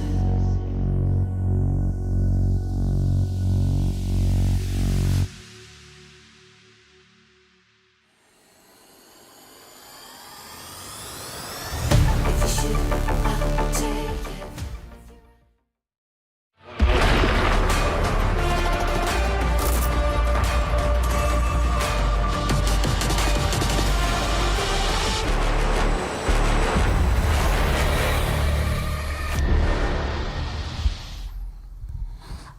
Hello, everybody. We are back once again. 2 games are in the books, and we are leaving Miramar behind before heading over to Rondo. And we have seen a little bit of leaderboard shakeup so far, but it's still tight, man. It's still anybody's game for that top 3 spots. I mean, yeah, Alcacia going down early, potentially dangerous, nabbing up a whole bunch of points. That's going to be really big. Outlaws kind of becoming the villains of the lobby right now and really putting in some work. Luminosity, though, they do continue to run together a series of good games. Team Liquid, I think, managed to pick up some kills, but I don't know how many. That means the fact that this is getting all kinds of dicey, as we even had Furia manage to make it in the later stages. I don't know. It's just so back and forth right now. This feels like this is going to be a nail biter until the end, and I'm edge of the seat all the way through. Well, there we go. We get to see what the overall rankings look like after that last game. Luminosity still in first place, but only by 1 point, as Team Liquid has managed to climb up into second, or actually fall down into second, rather, as Furia is going to wrap up the top 3. But there you go. Toyo, Bestia, Rock, potentially dangerous, all well within striking distance of those top 3 spots. And if we scroll down a little bit more, I'll see where's Ace sitting. 98 points as well. Alcacia is still. I mean, God, it's so close, man. Yin Yang, they gotta have something go their way here pretty quickly, and Pure is still climbing. Bottom of the leaderboard, one thing, if we can scroll back up, I just want to notice that Alcacia is at 98 points. This is going to be a massive flip up for the entirety of how this runs up. We're looking at just a couple of squad wipes that can define who's going to be in the top 3 right now. Everybody in the top 8 going to be fighting it out. And Yin Yang's still right there in the cusp as well. If they have a big pop off, they're back in contention. This is absolutely nuts. Yeah, no, it's one of those competitions where like you feel like you gotta keep an eye on the Nox stolen and stolen Nox stat, because the +5 or -5 points in that stat category feels like it makes all the difference between somebody making it and somebody missing out. So we're heading over to the middle maps, which has been kind of crazy this week, or this weekend rather. Let's see who. I'll let you talk about that while I figure out who's gotten wins there. Well, it's overall just been kind of interesting because we have been getting some peculiar circles and shifts. We did see a stadium. Then we also saw a very far eastern shift looking through. It's very hard to look at the statistics whenever we're only going to be playing 3 of each one of these maps, though. Yeah. So whenever we're looking out across the performances inside of the middle maps, it's almost like who can ride the chaos and the movement the best. And that can sometimes be a bit hard for some of our teams. But remember that our middle 2 maps are where we saw Team Liquid come really back into form and have their really big game. So whenever we're looking at these, there are a lot of big opportunities if you can get into the position, read the circles well, and really control territory and just play with confidence, man. That's the big problem is you've got to play with confidence whenever you have 8 teams vying for 3 spots. That's hard. Team Liquid's gotten 46 of their 107 points on Rondo. 2 wins on Rondo. Like that's pretty good, man. That's pretty good. Yeah, Luminosity also got a win there, and I believe the other win went over to Furia. So yeah, these middle maps, it seems to be like a good refresher for some of these teams that maybe start off a little bit on the slow side to find themselves back into the mix. Furia, that win that they got yesterday, they really needed that because they were having some struggles in the first couple of games before they went over to Rondo and they got that big win. It was only 5 kills, but that kind of righted the ship and it kind of got them back on the right path. So we'll see who will right their ship today in the middle maps. Oh, and then Erangel, man. Erangel. This has been so interesting to watch. Erangel's been nuts, man. The shifts in on how we've been watching the teams have to play and the reactions to some very brutal circles has been pretty interesting. I mean, just look at the last game. Near on Campo Militar finish. Just the outskirts of Campo Militar. That means the fact that you're having to play in circles that really you don't have a lot of heat maps, a lot of movements. You don't know exactly how different teams are going to be making their wraps. Who's going to be playing up next to the wall? Who's going to make more of a forced committal for positioning? It's been really interesting to watch as different teams are having to deal with a lot of curveballs time and time again. So really just keeping on your toes and applying so much pressure to our IGLs. That is the key component inside of whenever you're dealing with all of these hard circles. How do your IGLs react to all of these peculiar situations? And can they be the guy that leads you with the right strategy into the end game? If you're gonna win these spots, if you're gonna get the top 3, and when it's clutch time, you've got to be the man. And we'll find out who the man is especially once we get to Erangel, because it always feels like the hardest spot to be in going into those final 2 games is one of the top spots because everybody's chasing you, and no matter how much training you've had, no matter how many times you've been in that same spot, you always kind of have that just voice in the back of your head that says, play it safe. Like, don't do anything stupid. Don't screw anything up. And time again, man, we have seen teams play it too safe in those final 2 games and get passed. Yeah, there's a lot of mind games at play right now. There's a lot of pressure, specifically given usually we have somebody that kind of starts getting some form of lead and starts to get some separation away from it. This one, the opposite is happening. There are too many hungry teams. Half the lobby wants EWC so bad, and it's just making it to where there's no way to get a breakaway because every single time you have a good game, like Al-Qadsiya, suddenly you're now caught in an early game firefight. You lose everybody, you don't get a lot of points, and then somebody else has a big game and catches back up. It's so hard to be freaking consistent right now. It's insane, and the pressure mounts that's the only way that you can get there. You can't rely on the pop-off game. Yeah. You can't rely on it, but you need it. Sometimes that's the thing that separates the teams that get lucky and the teams that don't, as we see a little bit unlucky here from Mira. What are you saying on the circle? The center of it is going to be to the west of Shipyard? Just to the southwest of that, Yongcheon? You kidding me? Why not? Yeah, let's get weird. We've already seen a Campo Militar ending on Miramar is now a VHZ is gonna find flanker in no man's land, but will go down before he is able to flush the kill, and they will get him in time. So Team Fate getting a little bit lucky there. Now Fake's in. Are we just full sending it, Mira? Is that what we're doing here? It's time to go out. He's gonna find one. Fana will find Tim Fee, and he's also gonna take out Fake's in with his vehicle. So now Fana all of a sudden is by himself again, and he's gonna go down to flanker. Okay, well, I mean, I love the idea and premise. Sometimes things do go a little bit awry as plans are coming through. LFP is going to spot out Flanker, though, to get the knock in. Last member up for Team Mira. Here comes the push. Shotgun's going to come up big, though. Down to a 1v1, and Tater is nowhere near this. He did not just whip out that S12K. Oh, my goodness. That sucks. That really sucks. And all of a sudden, Or Mira... is it amazing? It all depends on perspective, Poro. Alcacia is just watching this like, well, thank God it's not us this time. because this kooky, the wildness has been happening in the early game so far, and that is unfortunate for Fate. But LFP is like, I get the loot, you guys do the reses, you guys get your meds back up, I earned this. Yeah. Tater gets to play this one out by himself as he makes his way into the south side of Kangyung. Now, Outlaws is kind of creeping around this area as well. I mean, I don't think they have any idea what's going on here, but you see Gump, like he's running around. Well, we know they like early game fights. Pulling up. Yeah, they showed it. Okay, two things to note on this circle. Yongcheon does go to LG off of drop, but they've got Fury that's already made a cross pretty close to them, playing into the northern island itself. Pure RNG also going to be over here. Toyo also getting a foothills in the pretty far south, the opposing side of the hill to the south of military base, just to the west of Yongcheon. Al-Qadsia already going to make the cross over to the island as well. So emergency pickups, as this can go a bit 50-50. I mean, it does lean a bit. It's like 55 going to the island and 45 staying on the other side. But emergency pickups, man, keep one in your pocket. You don't know. Yeah, I don't...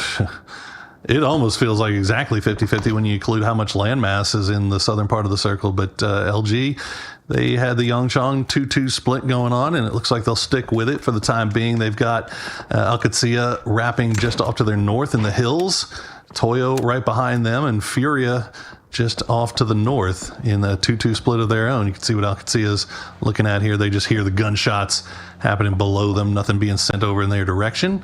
But hopefully they don't... They try to stop and scout out.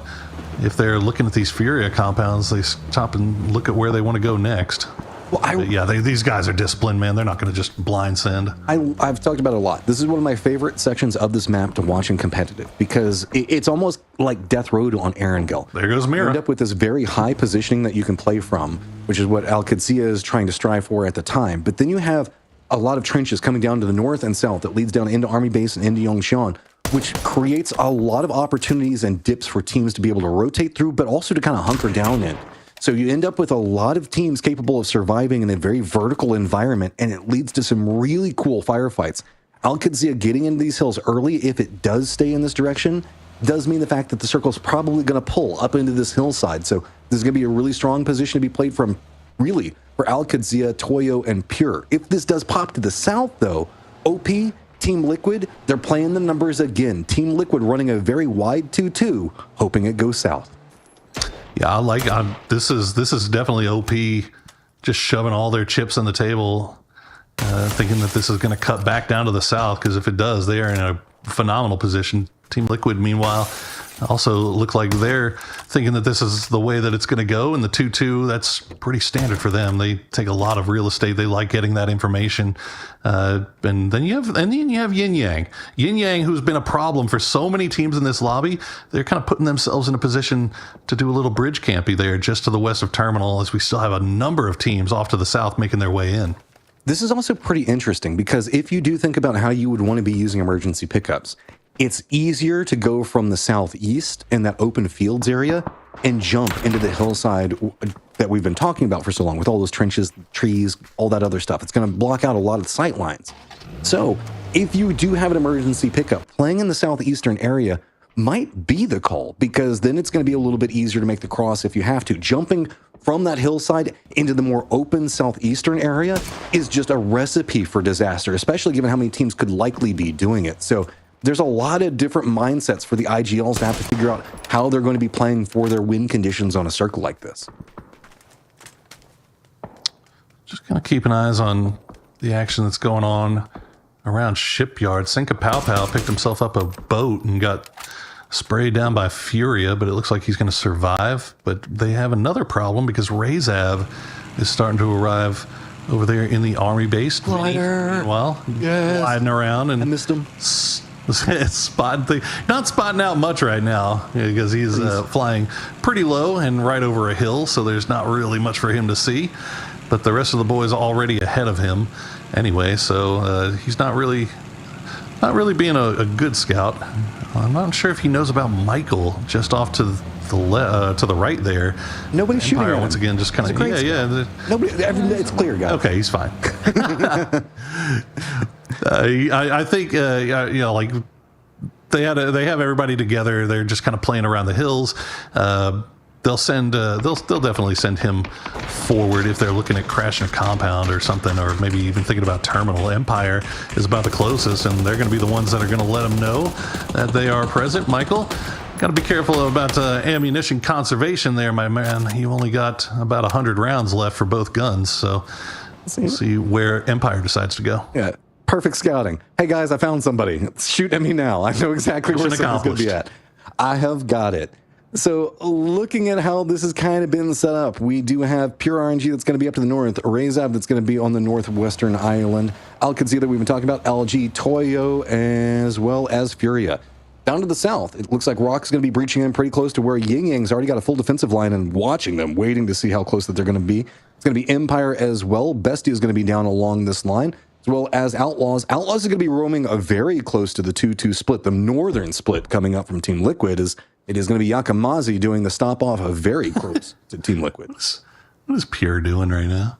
Sync a Pow Pow just seat swapping in a boat and just taking shots at Riyadh. You love to see it. It is worth noting it's not going to come to anything because it doesn't look like anybody's going to be sending it over in this direction. But potentially Dangerous is holding a bridge camp on that Palace fishing camp bridge right now. They're sticking around, and we'll see if they stick around through the blue to really catch anybody who may try to come in. But Rock is now just arriving into the yin yang split here, so that might come to a head as we see Outlaws just creeping around on the other side of that Liquid split.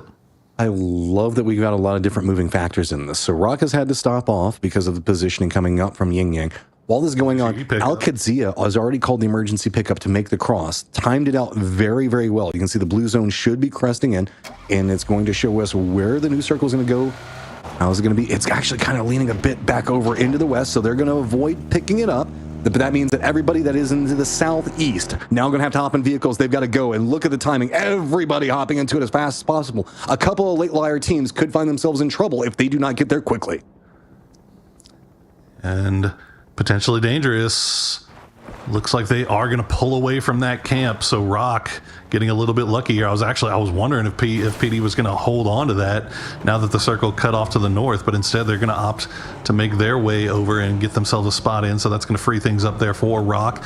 Yin Yang has made their way across the bridge, and now they stop down. So that bridge might be a little bit dangerous, as you can see Vinny still flying around. He might spot that out. But look at all the teams that are heading south that are on that east. Yeah. It's a similar mindset, right? Everybody goes, oh, it's going to be too hard to cross next to Shipyard. Somebody's probably going to be gatekeeping this. So now we have 6 teams that look like they're all eyeing going to that western bridge, and it's going to be its own problem. Yeah, this is going to be a slow and steady race as potentially dangerous. Gabriel actually stopping in Palace, so he's going to hear the vehicles for Rock making their way past as the rest of PD slowly make their way in. Empire will be the next ones to arrive. It looks like Bestia, Mime, after getting the scouting from Vinny, they'll know that they have a way in here. Yin Yang is going to keep OP from crossing that bridge, so they're going to make their way off to the north. All right, so this is where it gets a bit more complicated to make your rotates. Rock going to be kind of held out, as they are going to have potentially Dangerous holding just to the east of them, like we're talking about. Bestia really does look like they're going to be regrouping. I think that they've spotted out potentially Dangerous in their rotate, seeing if maybe they can do a stop off as their own. Empire now lying in back behind this one. Team Liquid with that very long wrap, as they were the closest one to the Shipyard bridge, could find themselves in a lot of trouble as everything's getting pretty jammed up over here. It's full 5 o'clock traffic around these bridges. Yeah, this southwestern part of this new zone is already stock full, and it's about to become even more full as Empire is going to follow that same path that Bestia just took. And there are so many teams down there in the southwest, potentially Dangerous already now finding a shop there. They're going to hear Rock make their way through on the north side. Empire, as soon as they cross the bridge, immediately start taking shots from, I believe, Toyo and Bestia. So they're going to hug the cliffside and play around that river instead. Interestingly enough, crossing on this, Empire spotted out Bestia and was taking shots at them the moment that they crossed over the bridge. So a very good heads-up play coming out from them. Yin Yang, I think, has spotted out some of what's going to be going on with Bestia as they're just spraying across the map. Everybody is just trying to line into this right now as it is going to be Vinny just kind of caught out over here and not a lot of options for him to work for. As now Toyo has spotted out where those shots have been coming from Yin Yang, they're now looking down into Vinny as well. Potentially Dangerous wanted to take shots, but they still have to deal with Rock, so that distracted them for just 1 second. Empire's Michael is going to be very close to Bestia yet again. So a lot of really interesting interactions as Empire has found it look like maybe a stop-off point for the time being. Yin Yang is going to try to stop them off as Team Liquid has finally crossed that bridge over into the west, gotten onto the main island, but they still have about a kilometer before they even manage to make it in the safe zone as a new one is just about to pop now.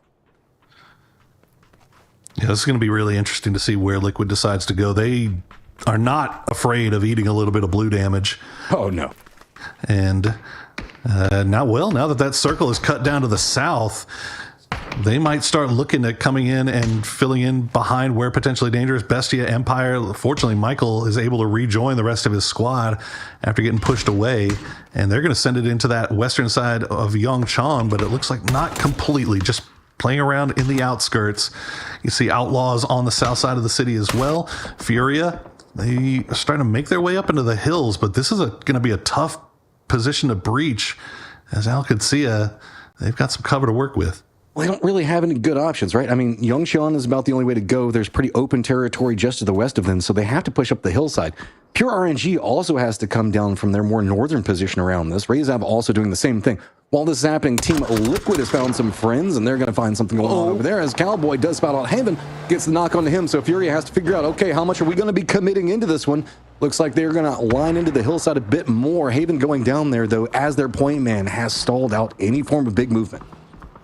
Yeah, it's a tough push to make, as Gizera's still not even really there. In the picture-in-picture, you can see Team Liquid breaching that potentially dangerous compound. And between them and Rock, boy, potentially dangerous, getting ripped apart. As I think it might just be down to Tavon. Potentially Dangerous got to this position early, but it's not even like really a compound. It was more just trying to roll through, and all three teams kind of converged in a similar spot. So Potentially Dangerous just jumps back into vehicles. They're just trying to get away, but that's just going to put him closer to Toyo, Bestia's Mime as well. So they're just kind of rolling through it right now. No real big options to work from, but they do at least manage to make it past Toyo. That does put, of course, Poro, Team Liquid, and Rock right next to each other again. As is tradition, got to keep the perps next to each other, but this has been brutal over here on this western side, as we are already down to 52 players left alive. It looks like Furia will pull off of their push on Alcacia and instead opt into playing around that northern part of Yongchang. Team Liquid going to hop in the vehicles, try to push in just underneath Toyo, and it looks like they're going to get away with it for the time being. Now, there is that final player from Potentially Dangerous, Gabri, that's hanging out just on your minimap. You can see where he is, and Team Liquid's starting to push over in that direction. It looks like Toyo might be wanting to see if they can come over here and get an angle. I like this. Team Liquid saw Potentially Dangerous make the run out over here, so they know that it is pretty open. We also do have an emergency pickup that has been called, and that's going to be Furia realizing that they have nowhere that they can really go. Alcazia's high ground defense just a bit too much. Pure RNG doesn't have a lot of options, so they're going to start making their push down just a bit more. That's going to put them next to Riyadh as well as Alcazia. As Bestia. Pure RNG trying to scout it out as they roll through, but Martin's going to have some friends very, very close, and yep, should be able to get the knock easy on a Pintalol. There you go. While this was happening, Bestia and OP going for the exact same spot on that new circle pop. And I'm not sure who came out ahead. I think OP came out ahead. I think it's just down to Vinny and Enzito as we see Sinka Pow Pow get spotted out by Laucha as he will get that knock and he will try to get the flush onto Pentalol while Rafa is pushing around. Valley going to eat a little bit of blue and see if he can sneak in from the side, catch him off guard. Oh, Alcazia, they popped in vehicles. they're wrapping around into this. They know that there's an opportunity for points. And remember that while they got caught slacking inside that last game, so they want a lot more. They know that they slid down the leaderboard. So big exchange coming up between Laucha as well as Valiant. But here comes Al Qadzia. They want to try to mop up everybody. And that's going to be a face full of bullets going over into Cowboy. Rap's got the nade up, lining up pretty well. So that means that Cowboy has just got to run. There is no options for it. Can the rest of the squad find the angles to really secure something? As it does feel like Valiant goes down to Valiant's own nade. Yeah, I think he got knocked where... Actually, I don't think he did get knocked. He got knocked by his own grenade. Yeah, I'm not sure what happened there, but Riyadh still in a little bit of spot of bother here. Is Team Liquid. They're going to crash into that... where are they now? I think they're taking that spot that OP... Yeah, they're in that spot that OP was just in after dealing with Bestia as Al Qadzia just trying to see if they can get a few more points off of this. They'll at least get points off of Bailata. So good idea by Al Qadzia to come up there and try to get that third party. It doesn't pay off as huge dividends as they probably would have liked, but they get something, and that's and they also can kind of control over this northeastern side of the map, still having that high ground. Ish, kind of, because LG actually used that opportunity to kind of sneak in a bit ahead of them. So that means that Furia, who had to deal with Al Qadzia a second ago, has a pretty good central position because Qadzia went for this, and now LG has got a bit of a gatekeep on them as well. Down to the south, you can see it is going to be Outlaws and Yin Yang getting very close to each other, as no shock, even the position where we see Team Liquid, they're running a bit of a split of their own and holding down the center of the circle. So strong squads inside of this one in position are going to be Toyo with high ground advantage. All our members still up. Furia pretty close to center. Team Liquid pretty close to center. And then just a spattering of teams that are now going to have to fight for anything that they can get on the scraps of the edge of the zone. Okay, Yin Yang spotting out the last two remaining players from Outlaws. Kurian 9-1. Go ahead and reposition just a little bit on the other side of the map, or just uphill. Al Qadzia and LG trading shots, but nothing really big breaking out just yet. Now we get to see D is taking a knock, and now Rello's getting knocked as well by Michael.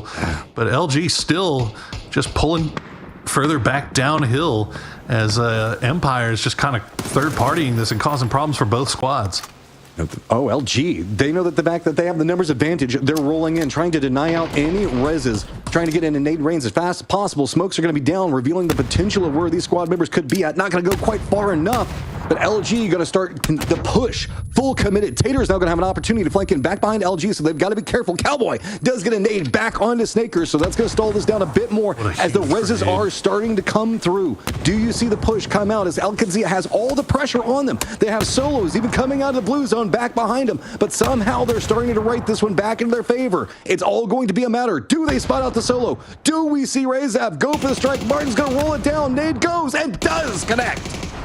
Oh boy, it's coming from every direction for Al Qadzia, as it seems like every team in the lobby is looking at him, and they will eventually go down, as now Martin brings Riyadh up to 4 kills. He'll try to turn his attention back towards LG, and the spray comes through. He's going to go down. Empires rolled in right back behind LG. They saw them go for this play. Tater's just watching team after team roll in front of him, as now Empire has to slow down. Everybody has died up. LG has the high ground. What are you going to do from this position as the new circle has popped? Toyo is going to be in it. Rock's going to be in it.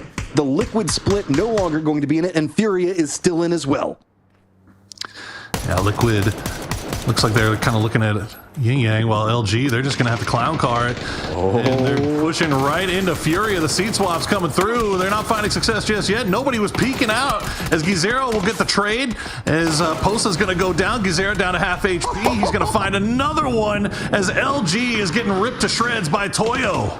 This dance from Gizera just demolished anything coming up from LG. The Kraken comes up back behind, feeds over a bit more information, and LG goes down. But they did pick up some points before stage. So with this, we have 7 teams up, 24 alive, and everybody is just in desperation mode trying to get points before they have to walk into a bloody circle.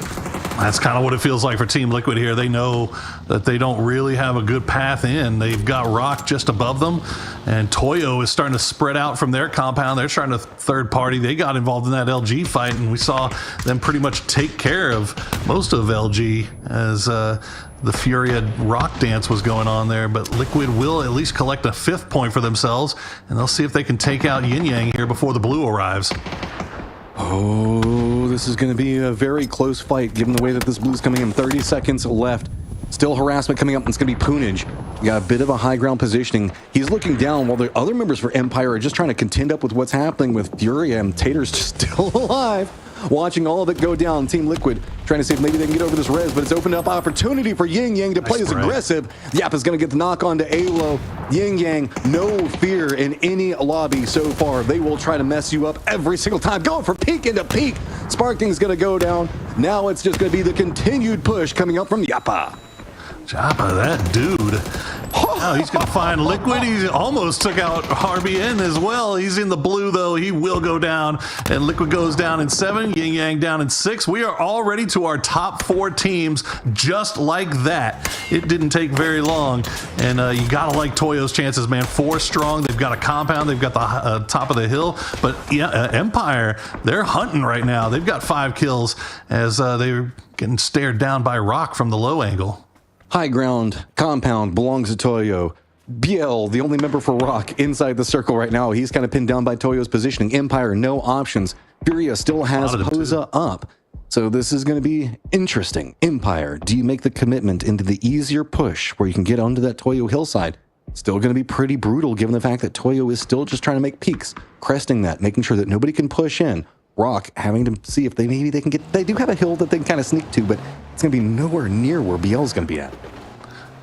Empire, they've still got vehicles, so they got something to work with. They were looking to see if they could stick around and catch Posa coming out of the blue, but unfortunately the time has come. They've got to make moves, and they'll go further downhill, but not all the way downhill. That territory belongs to Rock. Toyo, after flexing out here, they're just catching small sight lines here so they can see where Empire is going, but they don't have long enough to really take any shots here, as Posa just healing his way through the blue as long as he can, hoping to maybe get in, but it's a long slog for him.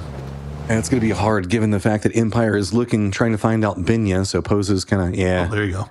Binya's going to spot out Posa, take him down, so we are looking at a straight up 4 all across for everybody. Rock's going to have to deal with Empire rolling in. Balefrost gets a knock on the Souls at the start. Fantastico goes down. RBN does take down Michael, but it is getting all on the defense right now. Empire looking in onto Rock and how they can really deal with this point from this.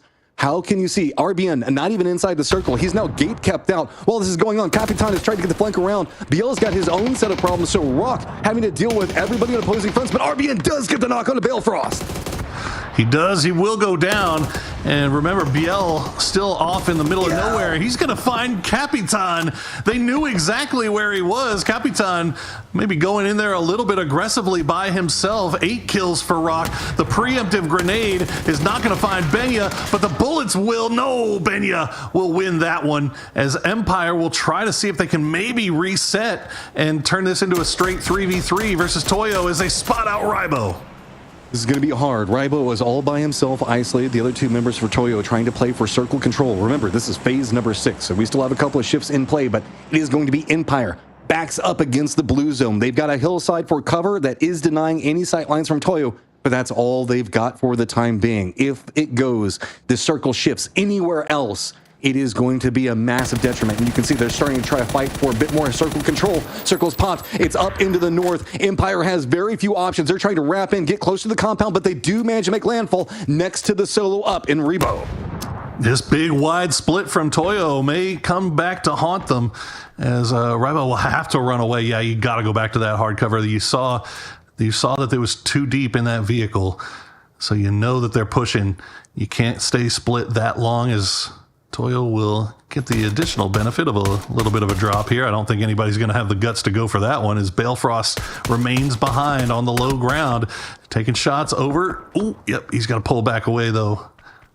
Okay, he's got some vehicles, but he's now got focus on him. The other 2 members need to see if they can open up any opportunities. He can't move yet. He's the only crossfire. Toyo doesn't like the way that this is lining in, because they don't know exactly where all the members for Empire went, so they've had to retreat all the way back to the compounds. They've left Emmy a bit more into the foothills, kind of eyeing all of the crates that have kind of scattered across just to the south of the compound, but you can see it's going to be Ribbo that's going to be over here with Binya both. Poonage Shinboy still playing that hillside do have a bit of advantages looking into it. So looks like Emmy doesn't even feel comfortable over there. So Emmy has to retreat, and that's going to open up a rotate path for Balefrost to regroup with his squad. Yeah, this is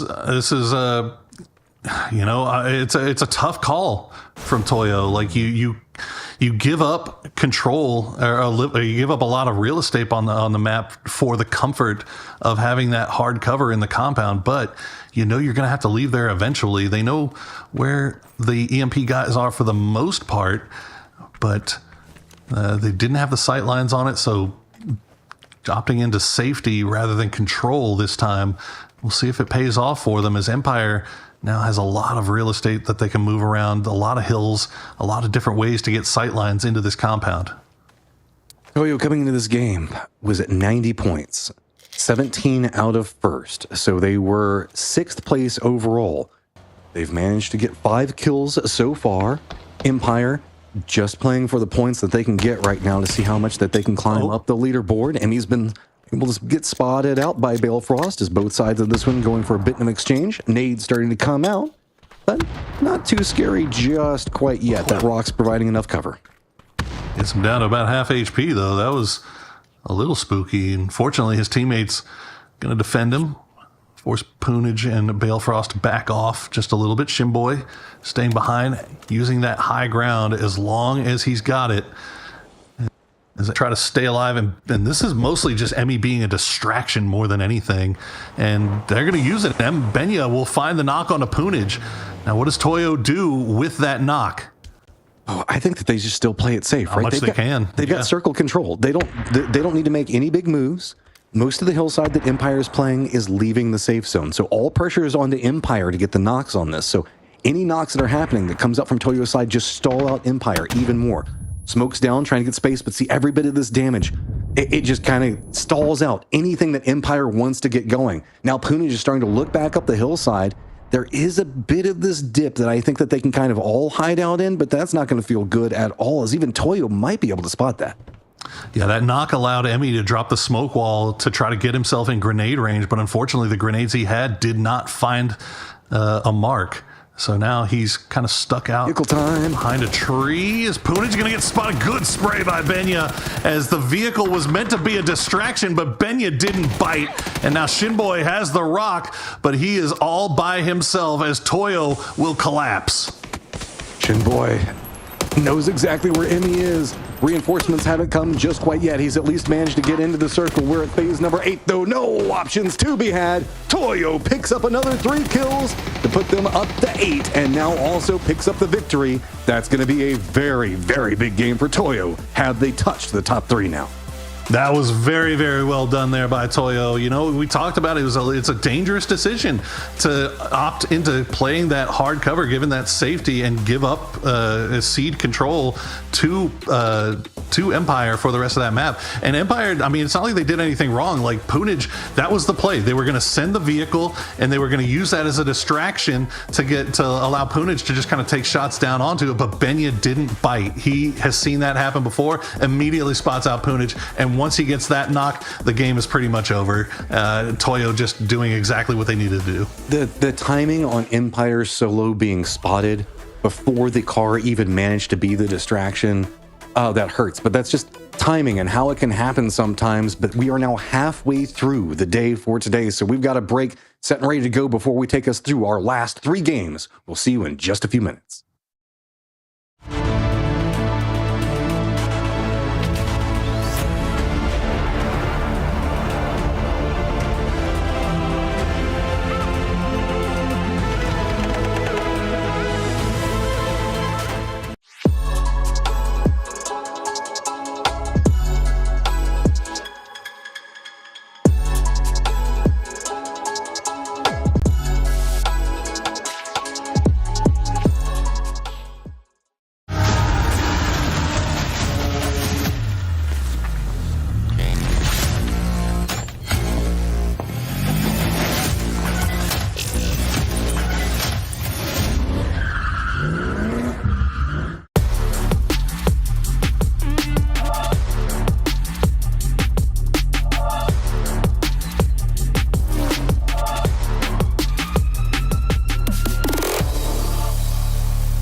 Welcome back once again, chat. We have 3 games in the books, and we have 3 games left to decide who will be joining Team Falcons in Riyadh to represent the Americas at EWC. And it's been close. It's been close all weekend long.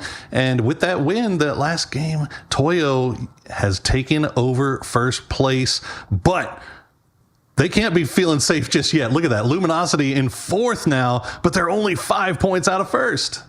This is crazy. Rock just only 7 points if you look at it. Bestia, Al-Qadsiya, potentially dangerous, can all still have pop-off games and catch back up. Al-Qadsiya, we know Erangel seems to be where they net most of their points, so nobody truly out of this yet. I don't remember the last time we saw 8 teams vying this closely against each other for top 3 positions. I mean, Yin Yang, can't forget about Yin Yang, top 9, sorry. Yeah, I mean, but I will say though, if you're 6 through 9, if you're Bestia, Al-Qadsiya, potentially dangerous Yin Yang, you got to clock in, man. You got to clock in now, because Rock, LG, Furia, Team Liquid, Toyo, they're not slowing down, and they're starting to separate themselves a little bit. 10 points isn't much, where from up to Rock, but when you only got 3 games left, it starts to loom really, really large. It's pressure, right? As we still have one of the middle maps left, and then we have Erangel to follow up off of this. This is one of those things where the opportunity has presented itself, and who can rise, who can make the measure, who can clutch up, who can really navigate the last 3 games of chaos is going to be the rightful people that make it to EWC. You can't say that you didn't have opportunities. You can't say anything else like this. This has been neck and neck the entire way. So can you really summon everything that you've got, your desire to get in there? Because a lot of these teams did miss out on PGS, and this is an opportunity that they cannot refuse to pass up. Yeah, I mean, that inspirational speech, man, is making me want to run through a brick wall right now. We are heading over to Rondo. We are heading over to Rondo, and we got the plane going across the dead sun. We've seen, yesterday we saw a circle to the north of Jadina City. I don't think I've ever seen that. But so far this weekend, Rondo has been Team Liquid territory. As I said before, 46 points they've collected in 2 games on Rondo. So we'll see if Team Liquid can continue that success that they've been having all weekend. As you said, it's time. Like, if you're in a chase right now, you've just got to hope that you do well, and that maybe a third of the lobby, a quarter of the lobby does poorly. You wait any longer, you're waiting for half the lobby to have a bad game. So all I'm hearing off of this Team Liquid performance is Test Track is overrated, Stadium best drop. Yeah, I mean, numbers don't lie, right? Yeah, like Team Liquid has been having that success. Am I actually crazy? Hold on, I gotta double check here. No, they did get the win. Okay, yeah. It's been two rondos. So I thought I was tripping for a second, but no, it was Tego that Furia, I think, got their victory on. So yeah, okay, all right. I had to double and triple check myself there. But Luminosity looting down in Test Track. They've got who is that next to him? OP off into Neox, and then Furia. Ooh. Furia's been having a little bit of a banger today, as we see the circle will cut down to the hard southwest. And okay, Al-Qadsiya, it's your time, man. It's your time. You've got the opportunities. Rock, though, also inside this potentially dangerous. They want it. Yin Yang's going to be the gatekeeper, so we're going to have a lot of interesting shifts in this one. Note that we still have that hooked river that comes in down to the south, and then just to the west of it, there is also that mini lake. So there's a lot of little water spats that kind of spread across this territory that make the circles do some crazy things. You have to be kind of expecting this to lean a bit more to the northeast. Yeah. But not until we get to the water section. We could still see some crazy shifts come into play, and we've seen it really lean into the south and lean around that river hook a couple of times on the international stage. So we could get another goofy circle here. Tell you what, I haven't seen this thing cut hard west. Doesn't happen too often.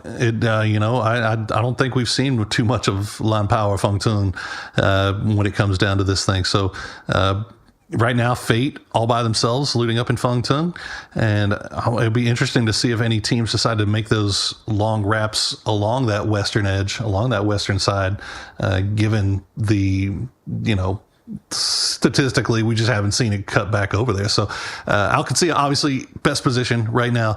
Potentially dangerous. They're feeling great over in Yulin. Wouldn't be surprised to see them do a little bit of a 2-2 split and defend that city as you see Rock starting to make their way in from the south as well. Look Look at Punij. Punij is in space, man. I've never seen that part of the map. I'll tell you right now. I mean, right up against the zone wall. Reminder to everybody that there is a map stream as well, so you can feel free to open that up, kind of follow what's going on with your favorite teams as it goes forward. Love a good map stream. So looking out on this one, okay, so we've got the Hook River. It does tend to go this direction, which is kind of weird. There's the land bridge that Rock is going to be very close to. Alcancia also has this very wide split with potentially dangerous, looking like they might have spotted out a vulnerability. Tavon's getting some shots at him. Gabriel also taking some shots, but at the D, gonna get the knock. Do they go for it? Boy, yes, potentially dangerous does. This is Hungary, and another early game loss on one of their members coming up from Alcancia. I mean, potentially dangerous is in the hunt, right? Yeah. Like this, they have to. Like if they need to get as many points as they can if they're going to have a run here, and they will send everybody in. Gabriel will find D, and that'll be the flush. But it looks like Roth a little bit separated, or now he's going to get out. Okay, Rello was able to rescue their man, but yeah, Alcancia playing with 3, they're still in a great position, right? They're still center circle, and if you are an Alcancia fan, they've been looking the most spectacular on Erangel anyway.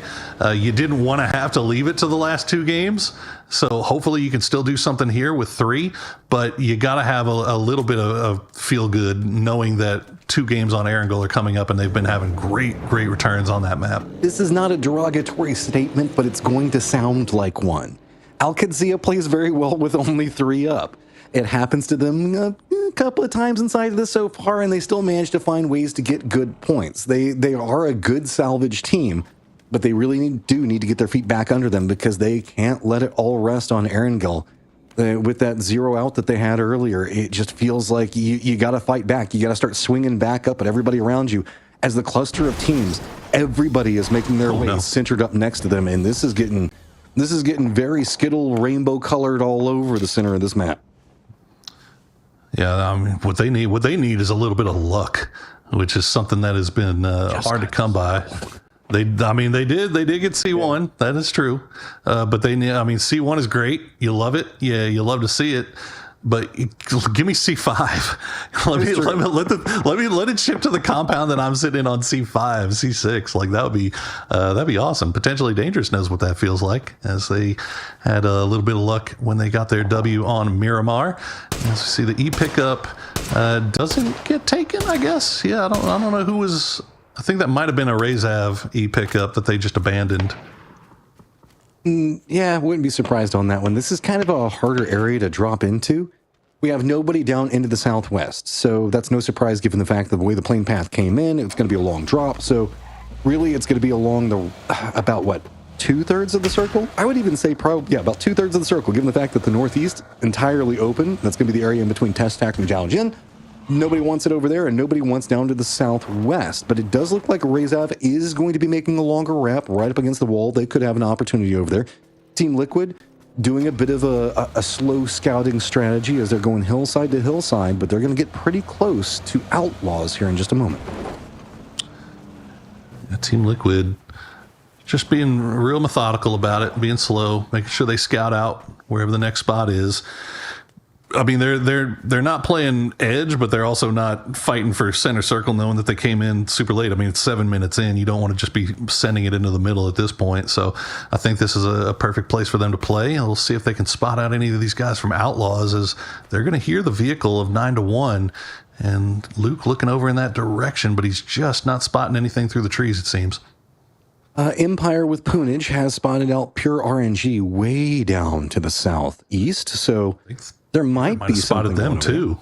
Yeah, it's going to be kind of interesting. Bestio's not gone into the circle just yet. They do have their vehicles prepped up for it, though. No big rush on this one, as they're going to be kind of the tail end of it. No reason to get to the circle when there's still 2 minutes before Circle 2 pops. So There we go. OP also going to spot out and kind of shoo away what's going to be going on with Mira pretty close to them, but there is some opportunities down to the south. No, Mira is actually going to kind of turn back into this one. That's a bit bold, a bit scary, but I mean, if somebody's shooting at you, maybe you can get the kill onto him, pick up the points, and Silzen does go down. VHZ has faith, and it pays off. Yeah, that's unfortunate for OP. They get caught in this wide split, and Silzen just trying to do what he can to do some damage, but the drive-by just too strong, as now Fakesin will find out. He's going to get Pippa down to half HP. OP still trying to rally the troops here. They've got Silzen, and Silzen was at least able to smoke himself off before getting knocked, so the flush hasn't been able to come out just yet. Mira still just shooting around here. Seeing if they can, oh, that's a nice smoke from Faravera. Nope, never mind. Fakes in. We'll spot him. Oh, I thought that smoke was good. It looked like it was right on target, but unfortunately for him, it's not going to be. And Fakes in. Yeah. No DMR for Faravero, opting instead for the Panzer, and you can see the problems that's kind of causing. I mean, I think that the smoke was really good. They just probably already knew exactly where he was downed at. Bestia now starting to make their rotate in as they're going to spot out a bit of that smoke and see all the crazy that's going to be going on. So they should be pretty okay. Empire, pure RNG, still kind of stuck down into the southeast. Yeah, they're still scrapping. They're still trading shots. Empire a little bit more in battle formation than Pure is right now. As you see, I think that's Senka Pow Pow that got taken down. Pentalol still inside the compound as Empire just kind of milling about, much like Mira just was, looking to see if they can find an angle. As it looks like, for the most part, Bestia still trying to send it more towards the center of the circle, which is something that they have been known to do. Is okay. You don't like to see that if you're Shin Boy, but everything's fine. Yeah, Cool. So the awkward situation all around over here. So I think that you're just going to throw them in the whip and get on out. Yeah. Just make the best of whatever you can do because it's just all around weird. Circle does pop, and of course it leans back over into the east and keeps that hook in place. So that means that LG is going to be in a great spot. Toyo in a great spot. Furia's got the compound hillsides just to the west of you. Lin, Mira, who just made that run by with OP, going to be in a pretty good spot. Team Liquid going to be pretty close. Rock going to be inside the circle to the southwest. Razav going to be rotating. Outlaws and Fate also going to have to be making moves as Team Liquid, who just lost one of their members a moment ago, odd team out, have to figure out where the hell do they go now. Yeah, Bestia circling around like sharks right there. And fortunately, LG was able to get Snakers. He was a solo in a compound. They were able to get him out of there after Bestia had passed by and before Alcacia crashed that compound. So you can see Roth peeking around on the hills just to see what's going on around. And yep, they're getting peppered from the west. That's going to be, I believe, potentially dangerous. Yeah, potentially. I mean, Toyo's shooting at him from the south as well. So, and now Gabriel has an angle. Outlaw's starting to come up behind him. So things aren't particularly great for Alcacia, but they'll survive. Especially given the fact that they've got Kane that has rolled right up on top of them. Yin Yang continues their no-fear pushes and rolls right up close to Alcacia. They've got to be pretty cautious on this. OP making the run by LG.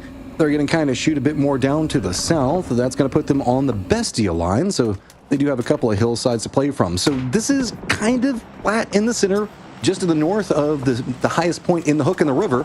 But that does also mean the fact that there's going to be fields directly in that area that's going to be very hard to navigate. Alcacia, Toyo, Bestia going to get a lot of vision in that one as OP has landed right on top of them. Big exchanges. Gosh, we cut over to that fight. There we go. Okay. Draft King and Enzito still alive as OP. They made the crash in. We saw the Panzerfaust at play. Enzito from range trying to take shots over towards Yin Yang. So Bestia, they've got one guy off in space, and Draft King, it's his job to keep his team alive, and he will do so. Well done, Draft King. We've seen him pull off some solo heroics in the past, and he delivers yet again here for Bestia. Bestia in a great spot for the later stages, managing to keep all of their members alive. These guys rally up when needed. Looks like Fury is also going to spot out and take down Enzito, get that final flush onto him. So Fury is starting to do a bit of reign of terror of their own in that Yulin position. They are very separated out, kind of in a 2-1-1, but it's pretty much all solo spattered across this one. Team Liquid is going to be encroaching in from the northeast back behind them. Well, they have all of their eyes focused in on the circle, so maybe Zakrak and might need to hear that one and kind of feed that information back over to the others. Is Team Liquid, oh, yep, they spotted him out. And so now that path is going to be a bit more open for Team Liquid. Well, good eyes on Team Liquid, good scouting. And we'll see if Empire and Pure can do the same, as they have now made their way into the southeastern side of this circle. Valley 8 being the forward man for Pure. Looks like he's secured a spot. Liquid still content to just kind of hang around on the edge. You picked off one. You start looking around to see where the rest of them are, but exactly. Fortunately, the rest of them are in Yulin, so they're good to go.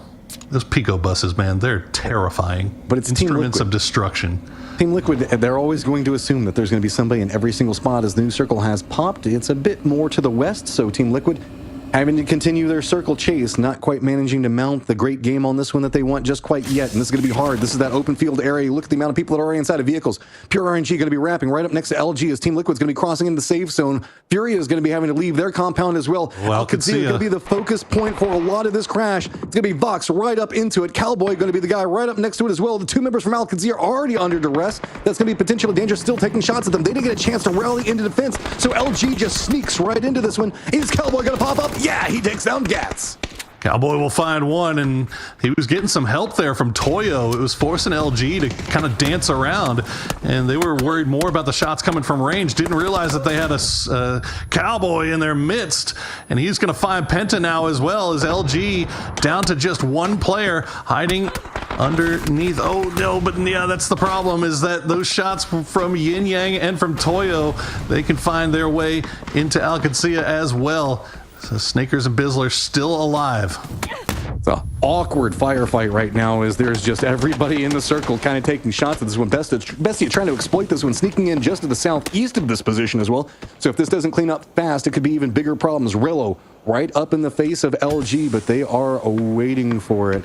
How much does he commit in? Roth still playing the hillside, back behind it, trying to keep cover onto him. Snakers, here's what's going on, and yep, Rello goes down from Yin Yang at range, so Snakers going to pick up the point. Snakers killing Rello. What a year 2025 is. Roth now all by himself for Alcazia, but at least he's alive. They've got 2 points, so they're not going out. They're not going home hungry completely, as Snakers will get flushed out. Now Bizzler just, he's like, there's got to be some corner I can hide in that isn't getting shot at, please. And he can't leave the building because it's a raised building, so he can be shot out from underneath of it, given the fact that there are some lower positions. LG now realizing, okay, maybe I understand. Well, I could see I wasn't necessarily happy in this position a moment ago. Bizzler's like, okay, well, I guess I found my forever home, as I'm never going to be able to step away. But Bestia, the issue for Bestia, that them pushing into here, they forced Toyo to kind of pull back a little bit as well. So Benya, they're just, you can see them just on the minimap, just off to the west. So Vinny and the rest of the boys, they have to be careful about how forward they want to push, as Bizzler, I'm imagining he's going to be able to tell us exactly how many threads are in every rug in that room. Martin has spotted out Poonage, so it looks like he's going to be sneaking up back behind. This is right on the edge of the zone. These are the two solos, way far separated away from their squads, as Poonage was trying to support the close-range firefight that was going on with the other three members. So he's going to go down. That's going to open up some more opportunities for Rezav right on the edge of the zone. But New Circle has popped, and it's going to move right up. And who's in the middle of it? Bizzler in the most cursed house in the compounds. Oh, he's feeling great about things, though, right? You see Rezav down to Laucha and Fisher. They're dancing around each other. Looks like Michael will bleed out. Balefrost will at least, get there in time. No, he's just going to go ahead and drop it. Yeah, not going for that. Instead, they'll try to make sure that they finish off what's left of Rezav here on the south side. Feels like Empire doesn't exactly know where Rezav is. Remember the fact I think they just want these. They just want these points. They realize they're outside of zone, and it's going to be a really tough to get in. So Mira's actually taking really long range shots in the back of Rezav, so that's why they can't move forward. Rock is going to get eliminated. Fade's going to get eliminated. People are going to start falling all over the place because remember that center point just to the north of the river that we were talking about that's pretty much open fields where everybody's been crashing because that hillside where Al-Qadsiya was at? Yeah. Oh my gosh. That means that this is entirely open. Everybody's got to fight for what they can get, and that's about all you can get, and it's going to be harsh. It's just get every single point, kill every single team, screw the circle. Yeah, and Al-Qadsiya is just going to be kicking themselves too, knowing that they had that position that is dead center circle in phase 4. You know, what was I talking about? C1 luck is great. You want to get circle luck in circle 4, circle 5, and now they see their compound that they had picked ends up paying off dividends, but it's paying it off for the solo player in Bizzler and Furia. Yeah, it's not going to feel good, but Furia's got its own problems as Outlaws. They're rolling right up very close. Yin Yang still just harassing, dude. Hey, Yin Yang pins so many teams down and just continues to punish the area around them. Their control that they take in zones is pretty ridiculous. It hasn't been translating to just like a massive total of points for them, but they really mess up the game plans for a lot of teams. They are a big third-party factor for so many fights. Yeah, I mean, Yin Yang right now, they're the tailing member of that pack of teams that are that have been doing so well this weekend. I mean, the drop from Yin Yang to the next place below them is like 20 plus points. So like that's just, I mean, it's just kind of the way it is. A lot of teams stepping up so far this weekend. Look at all the real estate Team Liquid has to play with on that eastern side. Yeah, but it's like a little bit of circle luck. It's like, well, if they get some circle luck here, that's going to be great. Yeah, it's scary though, and you know the fact that I mean the only benefit to it is the only person that's died so far for that squad is Kurt. So he's feeding over information, trying to make sure that he's communicating all of their shots together. So that should make it a bit easier to deal with the field, right? Potentially Dangerous now also making an encroachment over into the west, and it's getting punished by pretty much everybody. Every single time they step into the zone, it's like, bow. And it does look like we continue to stay focused in on the ex-Al-Qadsiya's compound. Well, there you go, Bizzler. Just tell us what the floor smells like.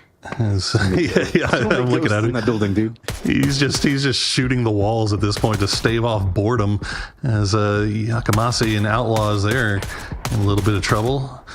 Gump will get flushed out. Looks like Curry might not be too much long for this world either. Yakamasi just sending in shots from range, but doesn't seem to be doing too much against Potentially Dangerous as they've got the duo of Glock and Tavon off at range. But yeah, I mean, despite all this, Potentially Dangerous is not really in a great spot. They didn't even manage to make it to the circle for that. That was just going for points, and that kind of gives you the tale of what's happening with them, because every single time they move, Furia, Yin Yang, Outlaws, everybody takes shots at them. So it's so open. If you're not already in the center of this one, it's going to be really hard unless you come in directly from the south, which is what Toyo's trying to do, but that could put them pretty close to Bestia. So Potentially Dangerous, what do you got is now Toyo doing that dance right next to Bestia. Yeah, they've had this duo of Raibo and Benya in this compound for a while, but you got to make sure that you can get Captain and Emmy to join them safely, and that's going to be a tough ask, as it looks like they at least have vehicles, so Emmy will be able to get ahead and rejoin. Looks like Capitan has one as well, so they're all right. LFP finding Sparking as Mira tried to come in from the long wrap. They're going to find Sparking. They're going to find Alo, and all of a sudden, all that real estate that Team Liquid had on the east side just disappears. Yeah, and that means it is just going to be Luke 12 all by his lonesome. Furia still just having to deal with Potentially Dangerous. So close to them right now. Multiple members up, sitting at 4 points for the time being. Potentially Dangerous finally getting eliminated, and it is a bit of everybody in the lobby that wanted a piece of it. Yin Yang actually had Waikus that got very close to this position. So with now down to the south, Bestia has Draft King pretty far back and pretty close to Mira as well. So I'm curious to see what Luke 12 does, because that open field just doesn't have a lot in it. And as a solo, where do you go? I mean, I guess you just get foothold right in, try to keep the building in, and that's about it. Yin Yang actually has a ton of vision on everything that's not those compounds. Yeah, this could be a huge game for Yin Yang. If they can find a handful more kills, and if they can secure a victory off of this one as well, they are going to make a big jump in the standings and be right back in the mix for that top 3 spot. But they've got to be careful. They've got to keep everybody up. You don't want to give away your good luck by being a little bit too ambitious in your pushes. So be disciplined and be safe, but also try to go get those points. If you can't beat any of those, do everything. If you can't beat any of those, just be Bizzler right now. Bizzler, yeah. Just chilling in a compound, looking at textures, listening to all the firefighting, all the fun. New circle pops, and boy, it is the field. See, now all of a sudden, Liquid is just like, oh my gosh. If Liquid doesn't lose 2 to Mira, they're feeling all right. But I mean, it's not great. It's a wide open field. But honestly, Luke still being that close to the circle feels good because you have to assume a lot of these teams are about to go down, and placements should be way bigger in just a second. Yeah. Bestia, they get eyes on Mira. That is a little bit of a spot that I think they would like to be able to play. Maybe, I'm not sure. I'm not sure where the push is in this wide open field. There's some spots of shelter, but none of them are really great, and you don't want to be the first one to go. You got so many teams off to the west that are also looking for somewhere to go. Yin Yang, they've got the compound the building that's in play, really, and so that gives them a lot more control to work with. Bizzler, I wouldn't be surprised if he's about to get some company, but whoever is going to be trying to come and join him at probably the scariest building is nobody's going to make it in there clean. So look at Bizzler over there. Bestia looks like they're going to be eyeing, maybe making a rotate over with vehicles. Toyo is going to, and Furia are going to be right next to each other. So the benefit of this is Bizzler could try to third party whatever is going to happen with Toyo and Furia, but it looks like they're playing the other side of the hill, so he can't even really get involved. And a Gizera goes down early. Good nade coming up from Amy. Haven goes down as well. Hosa now the last one up, and Toyo continues their tear. Massive for Toyo. This is exactly what they needed to hold on to that top 3 slot. If they can get this last kill, that'll take away one of their competitors as well. And they spot out Posa. 6 kills now for Toyo overall. They hear the shots. They know where he is. They will spot him. Yin Yang coming in as well. So, okay, there you go. They're going to get him, but Toyo coming in at the right time to find Raibo. Okay, Yin Yang takes down Raibo, so that's going to stall it out just a bit more. They should have time for the res, but that does mean the fact that they're walking right into the shooting range. Bestia could have some vision on this in just 1 second. Mira probably will as well. Yin Yang, we know, is focused in on this already. Bizzler, you're about to get your company. You're not going to be lonely anymore. Maybe, depending if they can get over this hillside. Toyo actually might just opt into taking this vehicle. They could just stop off and ignore Bizzler's compound entirely, but I don't know. It looks like they smoked it off already, so they've got thoughts on heading over here. But the problem for them, they got to be quick about how they do it, because remember, I mean, we saw Yin Yang was just spraying into this and finding all the angles. They know exactly, they know Bizzler's here. And he's holding it. Backpack. Blue Zone backpack buying it for now. It's scary. It's like he's trying to see if to stop out anybody that's making the run in. New circle pops and it moves into the field pretty close to where Luke's going to be at yet again. The Yin Yang has 1 member in it, but that's the only person that's inside the circle. So honestly, the longer that Bizzler can just hold out Toyo, they might opt into just not really dealing with this position right now. It's very hard to push. I mean, they've got to leave. They would have to leave it eventually anyway, but that's a free kill if you can hit it. And yeah, that Molotov, that blue zone grenade is going to do a bunch of damage. Can he out heal it though? And he can. Bizzler just not going down without a fight. And this is really stalling off Toyo. So now Bestia hops in their vehicles. Looks like they're trying to set up a vehicle fort right near the center of it. Toyo, okay, do you make the commitment in or do you play along the zone while you can't really do it? Left. I mean, you're just going to have to make it run in. That was way easy. Is what it is, man. Well, there you go. Okay, well done by Toyo. They could not afford to take a knock there. I'm killed. That would have been slowed things down a lot more here as they immediately hop into vehicles and get back onto the move. Bestia has taken a knock. They have put themselves in a little spot here that's somewhat defensible. Trisk is going to spot out Raibo the second they leave that compound as Toyo is struggling to make their way in. But they have a stack of kills, and they've managed to find something very close to the zone. Not quite in there yet, because again, Yin Yang, dude, these guys are just, they're mean to a lobby, and I love it. Mira still has to make the move. They've spotted out Yin Yang trying to stretch out, but not a lot they can do off of it, really. It's going to be Mime that's trying to get some more out of it. Kane does go down, but Waikuz takes down Vinny. Emmy is also going to spot out Fana, so it's just getting into the danger close situation where you got to go for the points and pick up whatever you can because it is brutal in the opening. But let's not forget, Luke is still alive. He's still sneaky over there and can pop out any moment.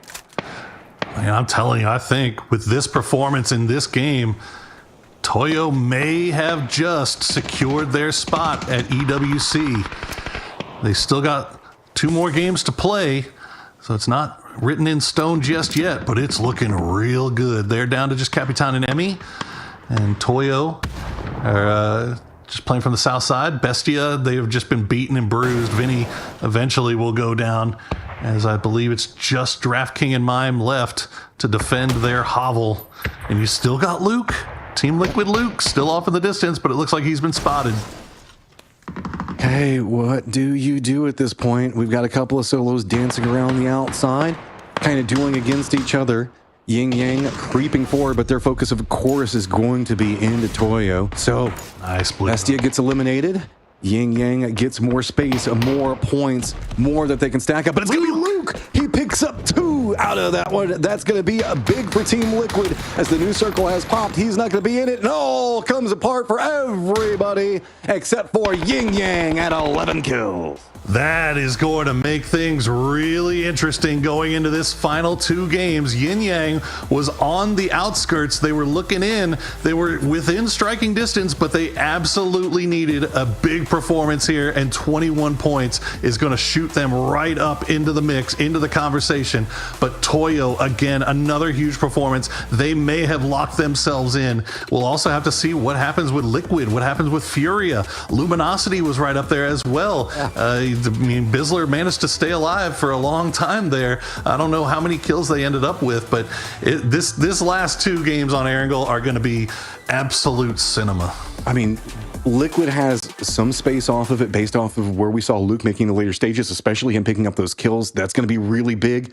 We are shifting over to Erangel. Kadzia, maybe this is where they finally start finding some points. 2 games left. We've got a break. Make sure you stay tuned in because it is going to be crazy.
Hello, everybody, and welcome back. We've got 2 games left to determine who will be going to EWC, and it is very, very close, guys. It is... I don't even know how many teams all have a shot for it, but it's more than just 2. So it's more than just 3. Oh yeah, there I can tell you, it's more than 1. You're welcome. That's what I'm here for, Caster Math. My name is Sports. Joining me is Matrim to close out this day and to see who will be joining Team Falcons on that main stage in Riyadh here in about a couple of months. So I'm just got to see the leaderboard. This is all that matters right now, Matrim. Here we go. Toyo, 8 points over Team Liquid right now, 133 to 125. Fury going to be back behind that one by 5 points. Then it still stays super tight with Luminosity and Yin Yang now tied at 116. Rock drops down to 111, Bestia 109, and then Al-Qadzia finally getting a drop off down to 101. Yeah, 19 points out of third for Al-Qadzia, 20 points out of third for potentially Dangerous, but there is still 2 games left to play. So anything can happen, I guess. I don't know how much higher I can get my voice on that one, but I think from, top 9 still have a shot. But again, what did I say before we're going into last place? Now, last game, now you gotta hope that half of the lobby all has a bad game. So that's not the place that you wanted to be in going to 2 games left. And if you're Toyo, you got to make some decisions, man. You got to have that strong mental will to not turtle up, not try to play safe. Keep going with what you've been doing that has found you so much success and hold on to that top 3 spot. And here's the problem. You didn't have lobby to die in our last 2 games on Erangel. While Erangel has been fairly unpredictable considering how Erangels can go, it's kind of notorious for how well it is well known, and that means the fact that a lot of teams can play very safe, can find ways to survive. There's a couple of different little snaky hidey holes that you can go into, and every section of the map is pretty well known. means it's very hard to get big boost games. But Al Qadsiya did kind of do that on day one. They need to do it again if they want to have any hopes for EWC right now, because it's slowly drifting away from it. Yeah, it's looking rough. It's looking real rough. That is, you can't deny. So, but there's still 9 teams that are in contention for these top 3 spots. And when you look at it at the end of the day, and we've seen it so many times that teams that are being chased are try to play it a little bit more cautiously, and they end up getting passed. So we'll see if our top 3 can hold on to keep that mental fortitude to keep kind of going for points, keep pushing themselves further in and securing their position, or if they fall the way of so many others and suffer that heartbreak that comes from knowing that you had it in the bag and you just let it slip through your fingers. And this is one of those that is going to hurt, given how close it is. Like, it's not going to be just one of those things where, oh, 4th place missed it by a point or 2. This is a situation where half the lobby legitimately has a chance and is going to be haunted by a point here or there, or a rotate that went wrong. So rally up. Erangel potential abounds. Make sure you're playing as clean as possible. Clear your head. You had a little bit of a break there. We had the 10 minutes, then, clear it out after these last couple. Get these last couple of drops as clean as possible, because leave nothing on the table. We know that America's fights with heart. Latin America, North America, doesn't matter. Everybody wants to bring it. They want to prove themselves. They want to climb up and fight at one of the biggest internationals that we've got. And I love how we're seeing it be this competitive.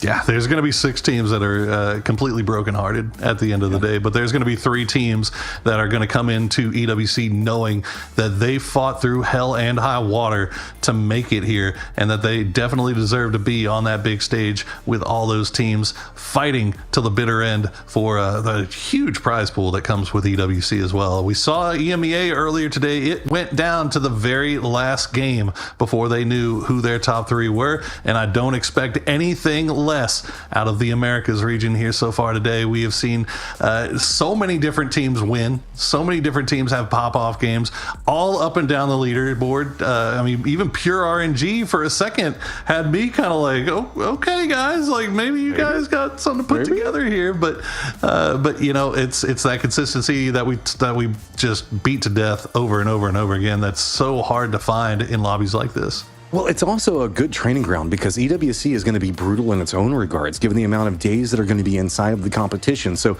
this isn't just like you have to take all of the emotional damage that you're being dealt with as close as this is going to be, because your qualifications, get your positions, get your points, as it's just going to be this again whenever you get to EWC. So it is absolutely ridiculous. And I got to say that I think that whoever manages to make it in our top 3, you can't argue that they didn't earn it. No, for sure. Everybody guys. No, absolutely. We're gonna take a quick break. We have a little bit of a technical issue trying to get all the players into the lobby, so we'll take a quick break. When we come back, we'll take you straight into game. So don't go anywhere.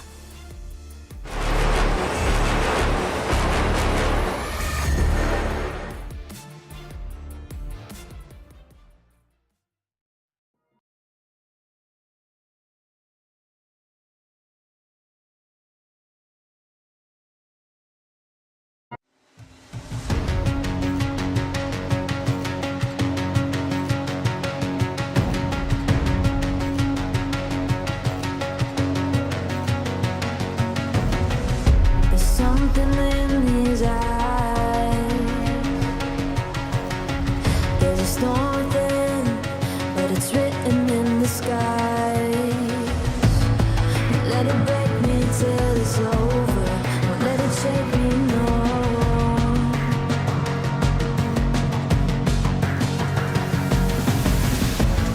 Won't let it make me go under.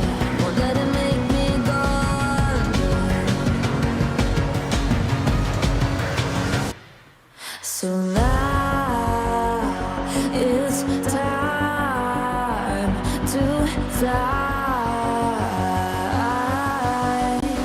Nothing's gonna stop me now. Nothing's gonna stop me now. Nothing's gonna stop me now.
Hey everybody, we finally got all seats on the playing field and we are ready to head over the beautiful grassy pastures of Erangel for our final 2 games to determine who will be going to the EWC finals. I am Porosaurus. Joining me once again is Matchroom, and it is very, very close, Matchroom. 9 teams, arguably all with a shot at making that top 3. Here we go. Quick reminder for everybody. Toyo 133, Team Liquid 125, Furia 120, Luminosity 116, Yin Yang 116, Rock 111, Bestia 109, Alcadzia 101, and Potentially Dangerous 100. Top 3 go on. Falcons already secured. Erangel, all hopes and dreams left remaining on it.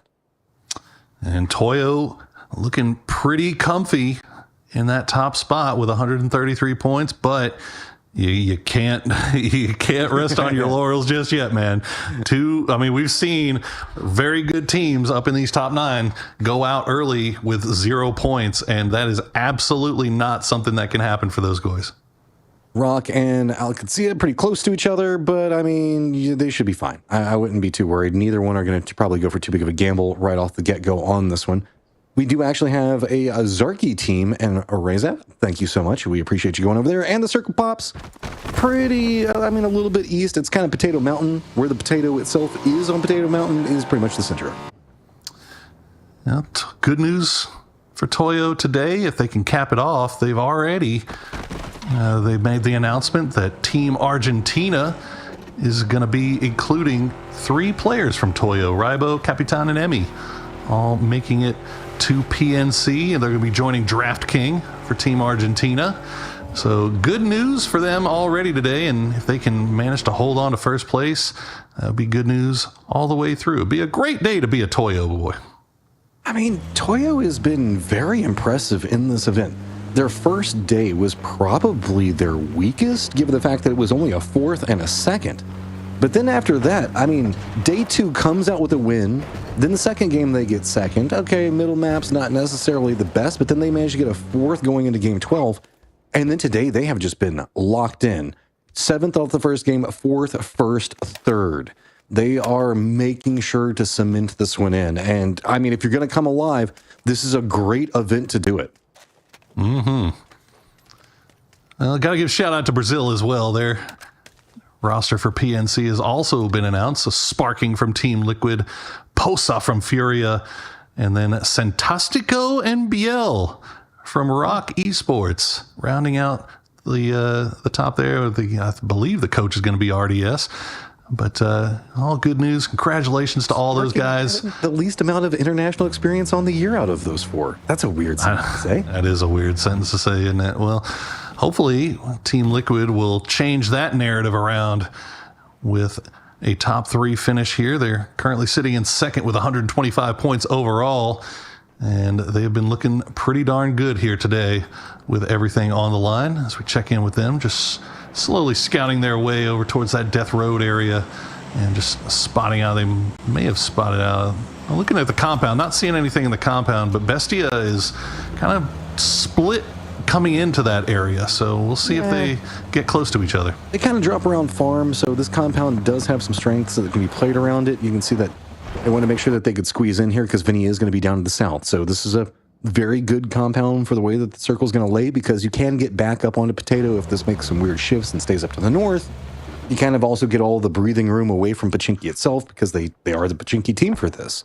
Rock already closing in from the other side of it, but Bestia is going to do some retaliation shots, saying, hey, no big deal. We want you to remember that we're here. You can't just walk in and take everything for free, while Fury is going to be up the north on Death Road.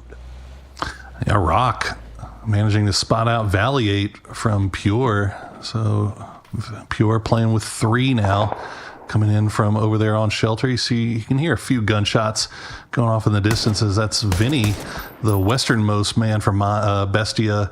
He's going to try to spook away Potentially Dangerous, but it's not going to work. And instead, he'll just hop in the vehicle and go rejoin the rest of the team. A lot of teams leaning into this kind of farm area, as it's been a focal point for a couple of our games throughout the year so far. So no big surprise, Death Road being a kind of a big factor in it. It always does seem like it wants to lean a bit more south than north. Given the fact that we have so much water in the southern section of the circle, you kind of feel like this is the better way for you to go to play the numbers and the advantages off of it. Al Qudsiya have now left the Mill to Power location, and they're kind of crossing over just to the southwest of Lumberyard themselves. Team to keep an eye on as we move forward.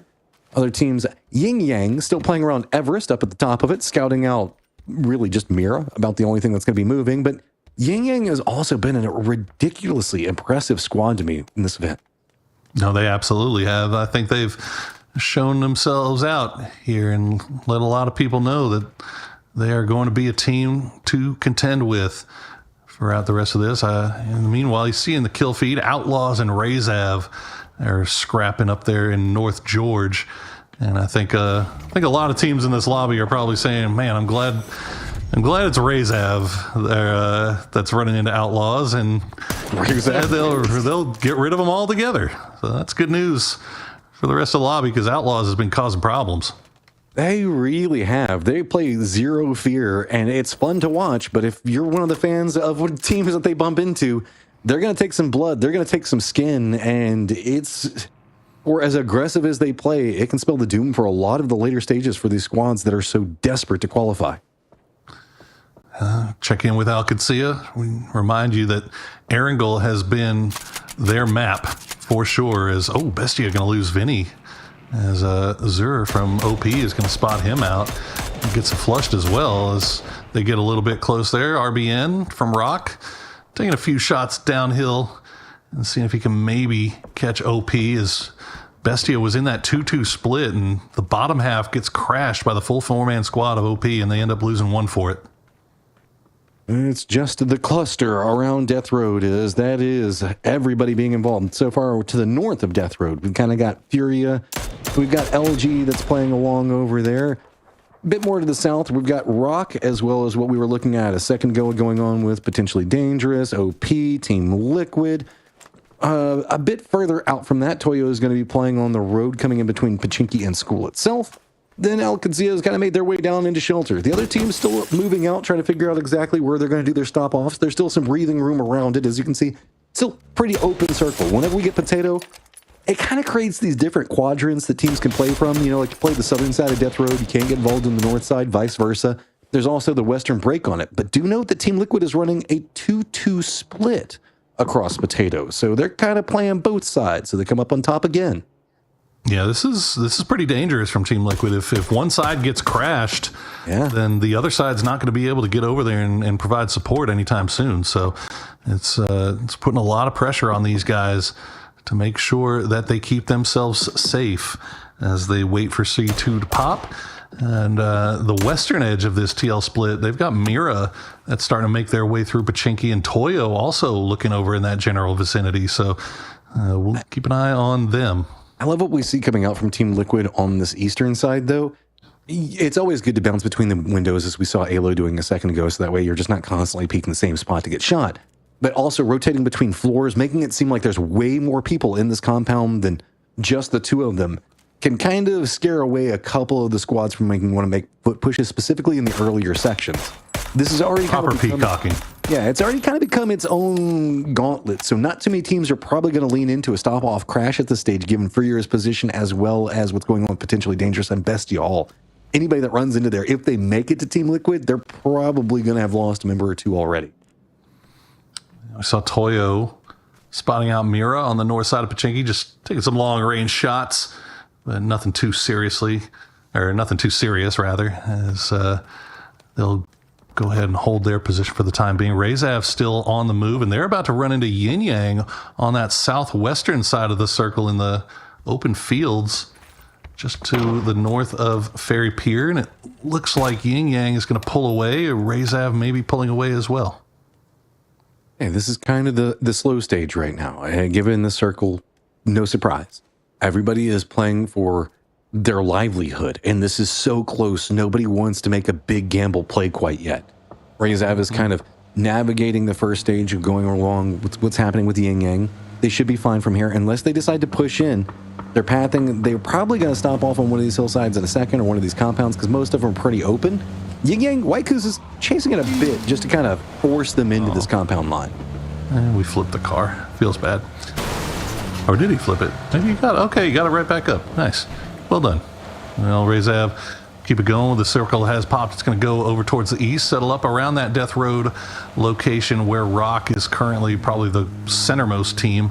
Farm's still completely open, so that's a little bit of an opportunity for some of these teams that are coming in late. If they can get a good read coming from that Milta side and scout that out from the hills, they might have a good spot to play. We'll see what happens. 3 teams on the west, the most notable being Toyo, are outside of zone, and they have immediately hopped into vehicles, and they're wrapping back around the north side of school and coming in from a different angle. Hey, so really, that's about all that's having to be the big movements, right? We've got Mira that's kind of posted up in Pachinki right now. Empire that's kind of collapsing in. Rock did send RBN down to farm that you were talking about a second ago. Car flip's going to be a big problem. Riyadh spotted out potentially dangerous. They were trying to get a bit more distance away, and it is going to be Fisher that gets Tavon down. How much more out of this do you want, Riyadh? These guys already sitting at 4 kills. Remember, they've been kind of scrapping so far through this Erangel. Are they going to eye that compound? No, a couple of more shots coming from some other teams. Going to make it a bit scarier, and I believe it's going to be Fate. Oh, kind of shoot him way well. I don't know. But Lana seems like he's just kind of juking around, cutting donuts right in front of the entirety of them. Well, I'm not sure what's happening there. That didn't look right. Oh, well, you hate that. You hate that. I mean, the guy was pushing to try to see if they can capitalize off of that knock that they got in the open field, and whatever had just happened. So the rest of Riyadh still on the south side, still looking to see if they can catch potentially dangerous, but PD getting a big reprieve there after having a car flip in a very unfortunate spot. Alcancia has moved into a 2-2 split, so they're pretty close to RBN in farm, but they're playing the very southern point of it, so should be okay. Toyo just now entering the circle from the north. They're going to be kind of close to pure RNG. Toyo, the most comfortable team at the time right now, has to play safe, and I wouldn't be surprised one of the reasons they are coming in a bit later is they're just trying to play as safe as humanly possible, avoid as many circles as they can. But coming in from the northeast of this one means that they are coming in one of the more open areas, so, and it provides its own hazard. Oh man, Faravero got the knock on the PD, but immediately gets taken down by Alo. So OP, they're still having some issues after their run-in with Bestia, but should be able to get everybody back up. PD as well, taking a couple of knocks, but nobody going down just yet. As you see, Yin Yang, they've made their way into the southwest, and they're spotting out Mira just on the hills to the north. Yin Yang, more are you trying to get right here? With Mira playing the position a bit further into the north, Team Liquid has now, they regrouped a bit. They had their Pachinki side go into what potentially dangerous was in just a moment ago, but now they've kind of popped into another 2-2 split a bit further into the circle. And this is a really interesting leapfrogging 2-2 split that we see coming out from them. Going to be very dynamic, but this is probably about as far as they're going to be able to push it with Yin Yang now so close. Mira on the other side of the hill. The new circle has popped, and it is still right along the coastline, keeping Sharkfin in play, and it's all farm. Death Road going to be the most northern part of it. Okay. This is going to be interesting. Again, Toyo finding themselves chasing. They're immediately going to hop into vehicles, but things are starting to collapse a little bit more as they're going to have to run past Empire. They're going to have to run past Rock. And it looks like they're going to do their part, the same thing they did last time, essentially, and just kind of wait. But look at how much Death Road is still available. LG is playing from there, that high ground spot. And they're just kind of free farming fire down into OP. But no, Pure. Too close. That is not a free compound, my friends. Yeah, I mean, few options. OP full lined in. LG was taking the shots at him. Empire, I think they're kind of thinking a similar idea. Toyo was taking some shots at them, did stop off. Shinboy back behind. Empire now leaning into the upper area of Death Road, could put them pretty close into LG. So OP, pretty comfortable. This is a very good spot, easy to defend for a very long-term period.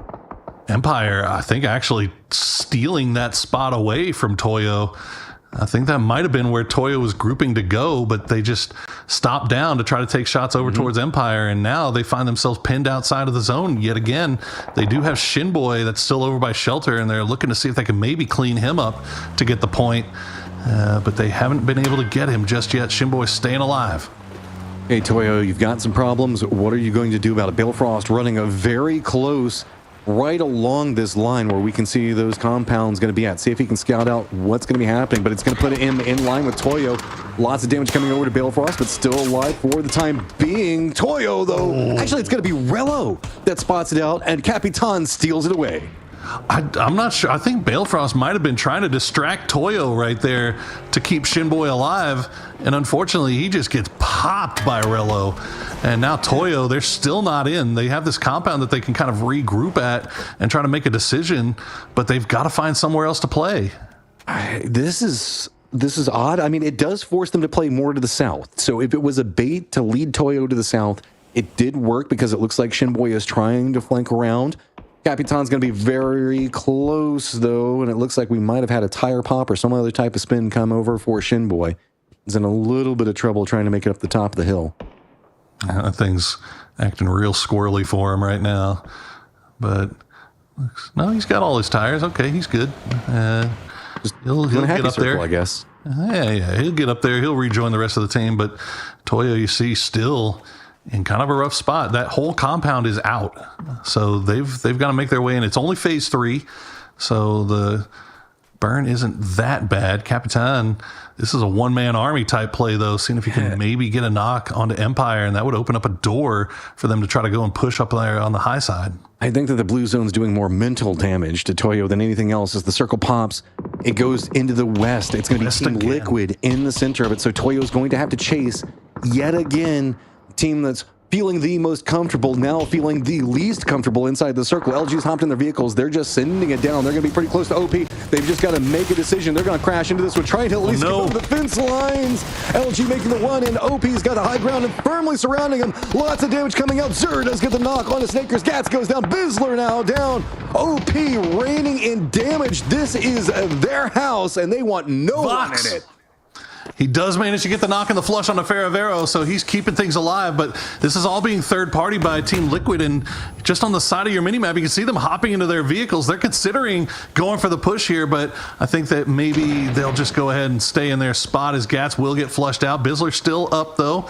Fox has an opportunity here. Can he pull off a hero play? As you can hear, the blue zone grenades are coming. Rock. They're just not finding the mark. Rock, Empire both running into this compound, realizing the strength of what you could be playing from. OP now dealing with a ton of new opponents. Pippa has to get out of that high ground that he was using just a moment ago. Blue zone nade does force Vox away from it. Pippa has a rough idea on where he's going to be at, so Rock manages to cement it. Empire takes another position. There you go. Luminosity Gaming is eliminated. It is going to come at the cost of Pippa going down, but that should be reasonable. Oh, man. Fate's now in here, too?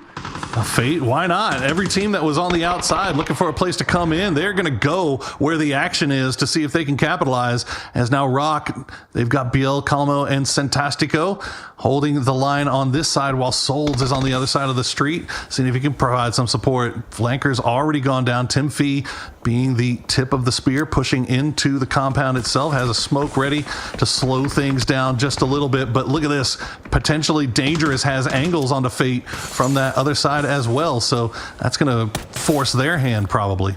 All this is happening. Furia, Bestia also very close to each other. Toyo trying to figure out how they're going to enter the circle. They might just be leaning into the higher section of Death Road, putting them very close to the both of them. Alcadzia back behind this one, trying to referee any of the firefighting that they can. Rock firmly surrounded by Fate on one side, OP on the other, potentially dangerous, still that third party, and it is starting to calm down, but it does not feel good for anybody that is here. Man, patience, paying off big for Toyo. They sat there and they ate some blue zone damage for a little bit, and by the time they finally made their way in, the entire north side of the circle, Death Road, was clear. Although they do have Furia just off to their west, as we see Centastico trying to do the jiggle peek in the wall. Gets Fate low, but not enough to get the knock. As the duo, another hard shift. Another hard shift to the west, of course. The thing is, everything has been going west today, it feels like. There's just magnets over there. But Team Liquid looking pretty. Furia and Toyo, though, are two of our top 3 teams. They've got some big decisions to make here. And all of these compounds are pretty much out. So that means that OP Rock, Empire, Alcazia all over here, just lined up against each other in a death funnel. Toyo up to the north, Bestia, Furia up into this. There is no good, clean options. Team Liquid directly in the center of the circle, and we know that they can control it, and then we know that they can punish every single person that comes after. Mira, the only team that's kind of comfortable outside of potentially dangerous as well. Yin Yang's got to come in. We still have the remnants of Razav right up next to Yin Yang, so they might go for a bit of a backstab. So Toyo's hopped in the vehicles. They're just going to be trying to send it right by the entirety of the firing line. They have managed to find a place that they can stop for now, but it is just a crossfire. Everybody in the lobby comes after him, and Toyo goes down. Toyo is finished.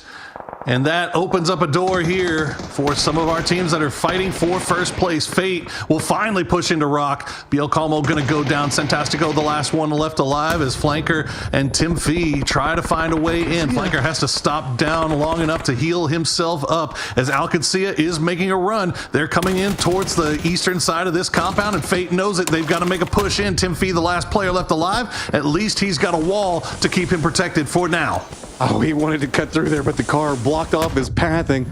Rock on the hunt. You can see Empire also starting to crunch down onto this. Everybody realizing the points that they can gather on it. It is going to be a bloodbath to get into this circle. Fury is out. Eliminated up into the north. A big set of firefights still going on over there. As Team Liquid starting to get some vision in. Rock looking down on top of it. Alcazia can't find a path in, but Pippa drops a nade on Santastico. Alcazia trying to find something out of it, but no clean angles, as Fate is just dancing around the outside. Rock trying desperately to reset. Two of our top three in the leaderboard are now out. Team Liquid still dead center. They have the compound. Yin Yang has an opportunity to work with. Alcazia has an opportunity to work with, as Souls will spot out Tim Fee. That'll be it for Fate, I believe. As Alcazia starting to push in through the fire, through the smoke, through the flames, see what they can find. They're not finding anything just yet. There they go. They will spot out our ROC, and that'll be 4 kills now picked up for Alcazia. Starting the roll, but there's still threats. It's going to be OP, very, very close. Empire in tatters along the hillside. Bestia trying to come down from the north. Spotted all what's going to be going on over there. OP has vision on it as well, but Team Liquid still defending up the center. 17 seconds as Alcazia just trying to get every single point. Erangel has been big for them, and they want to make it happen. They want to climb back up. They still want EWC, and it has got to be big games back-to-back for them. And they have started off in a big way right here. They're staying alive as the blue zone has pushed them in, and Rello's not going to have enough spot there to stay alive. Rello's going to go down. Cowboy's going to go down, and Alcazia now down to just 1, as Yin Yang still trying to get rid of Razav. Yin Yang has a shot at this if they can get this flush onto this team, but oh man, even if they get the win here, or they win that fight, they've just got to leave. Yeah, they've got to find a way to get into the zone. They've been screwing around with Razav too long. Can they find somewhere safe to play, though? They're going to go for the same spot as potentially dangerous. The vehicle not doing them any favors, though. As they get close, they get wiped, and they are done. Bestia also out. Team Liquid has been racking up a ton of kills over here. Mira has managed to get a foothold inside the circle, very close to what's going to be going on with potentially dangerous. Team Liquid trying to regroup, realizing the amount of people that are going to be lined up against them. OP still just trying to continue their march in from the northeast, as they have to be careful. They still have D alive for Alcazia down below them, but potentially dangerous. Mira, Team Liquid, the only teams that are inside this circle right now. Everybody else going to have to fight their way in for OP having a big game. I mean, a little too late, but man, they are putting on a show here on Erangel as Michael is sneaking behind them. They have no idea he's there, but potentially dangerous. Stands to gain so much here if they can keep 4 alive, if they can keep control of that south side, and they can collect a few more points. They could find themselves jumping up the leaderboard with 1 game remaining. Team Liquid also looking very nice to secure their spot at EWC. Michael, the sneaky snake, creeping back up behind OP, backstabbing at any moment. We know he can have some big plays. He can clutch up. Pippa see that, Pippa? Some looting. No, he was he saw at the it. time. Did he see it now? See it. Oh, no. Yeah, he had the looting menu up in order to pick those things up. He had, because he was going for the crate. So now that means that Michael's going to get some damage out, but not get the knock that he wants. Another kill is going to pop off, and it's going to be for Pippa. Oh my goodness, OP.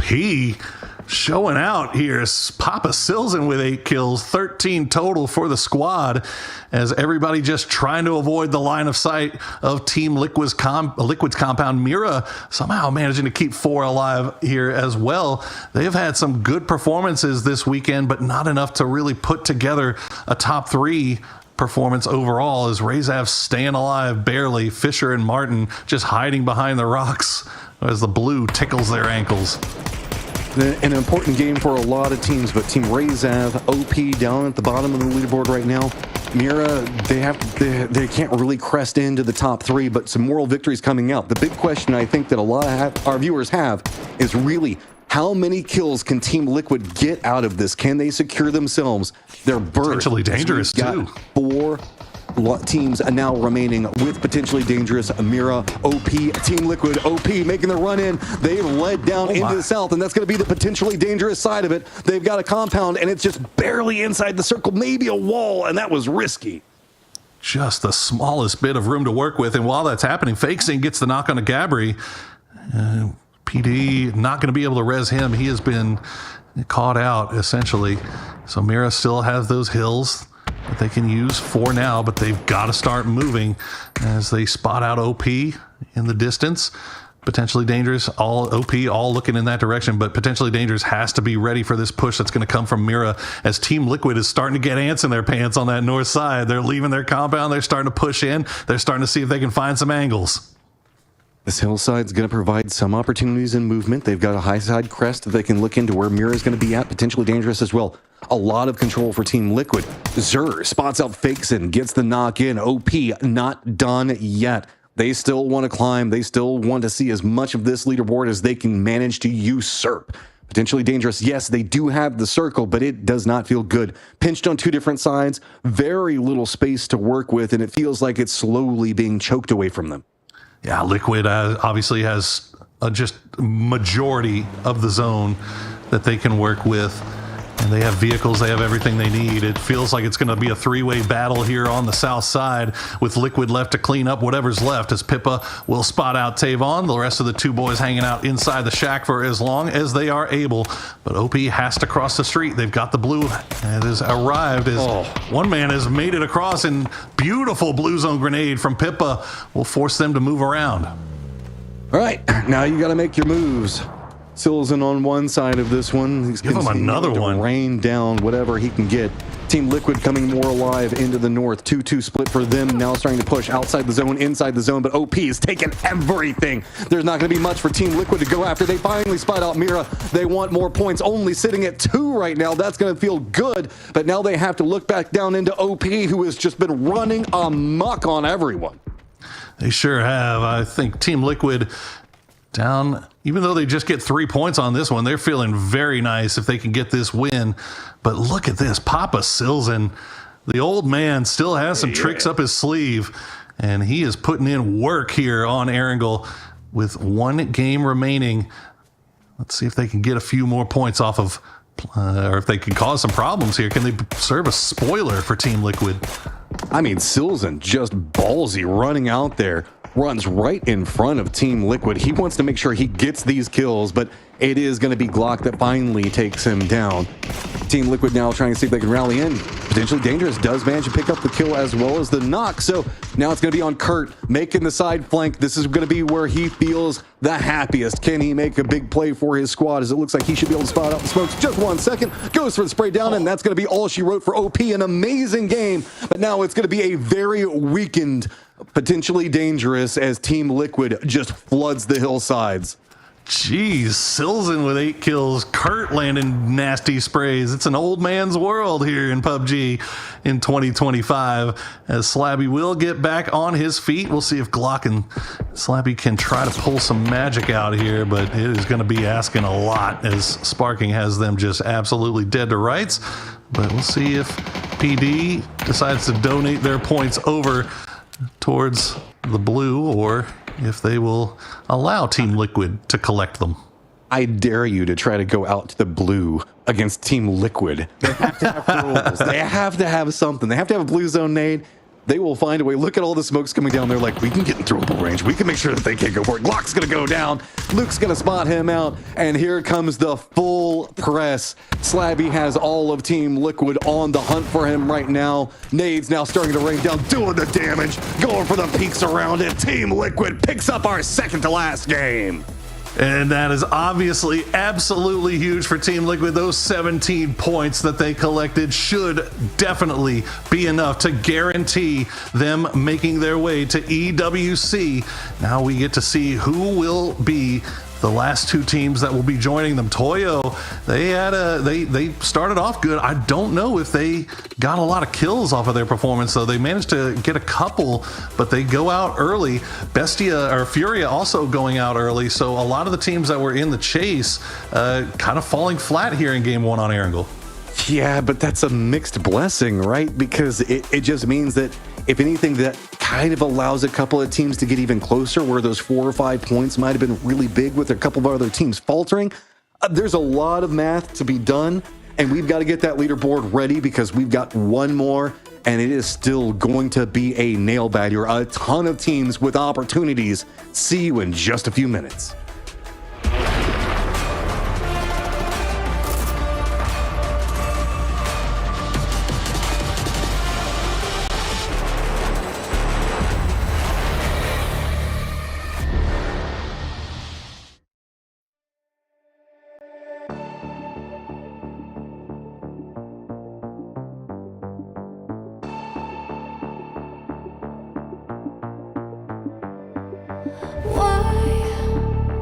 One by one, you always come back like a curse. Looking in the dark, your soul is blind. You lie, time and time again, and I am not your fool. Not this time, 'cause I'm the wiser of us two. I'm the one of light, the antithesis of you.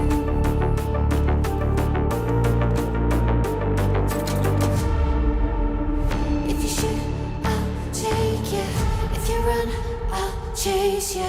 If you scream, I'll whisper. La-di-da-di-da-da-da. This is all you ever wanted. Take it all, you deserve it. This is how we're gonna end it. La-di-da-di-da-da-da.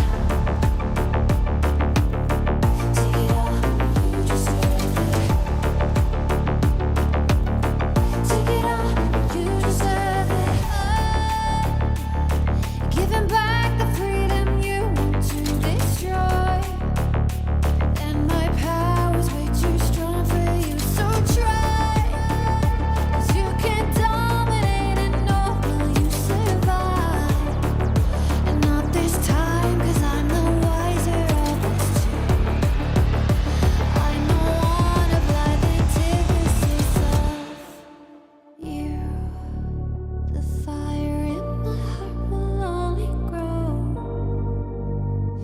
If you shut the gates, I'll burn them down. I am 1,000 steps ahead of you. You'll see soon.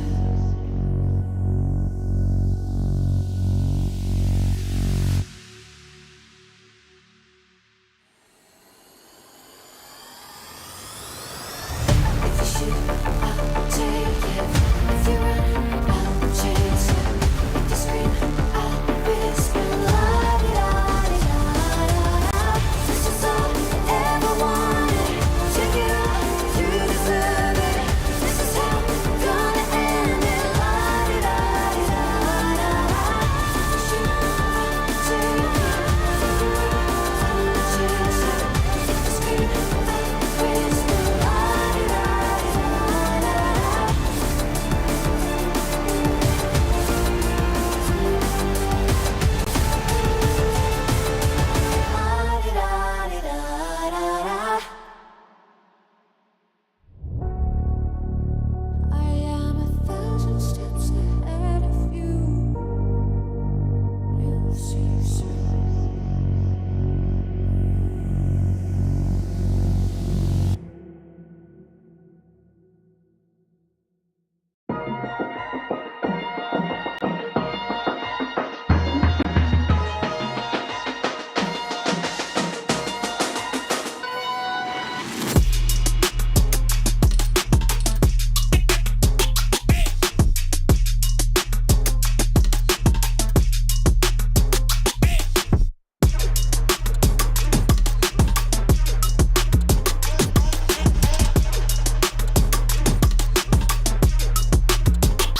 2, 1, go.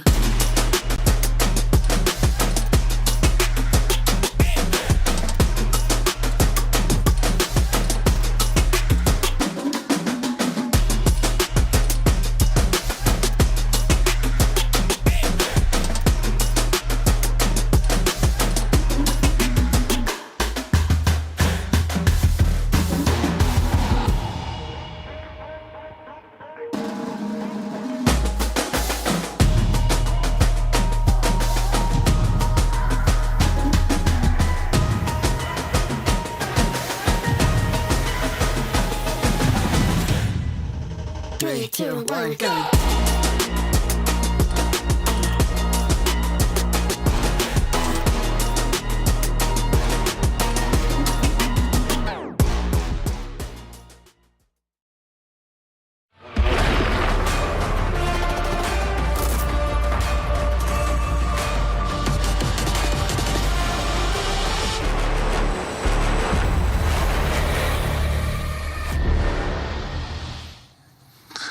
What's up, chat? We have one game remaining to determine the top 3 teams that will be joining Team Falcons in Riyadh for the EWC finals. I am Porosaurus. Joining me once again is Matcham, and we are getting that leaderboard ready to show you guys exactly where everyone stands with one game remaining. Take it away, Matt. All right.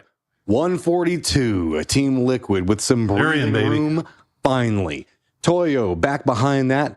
134, Furia, but then the gap stays connected.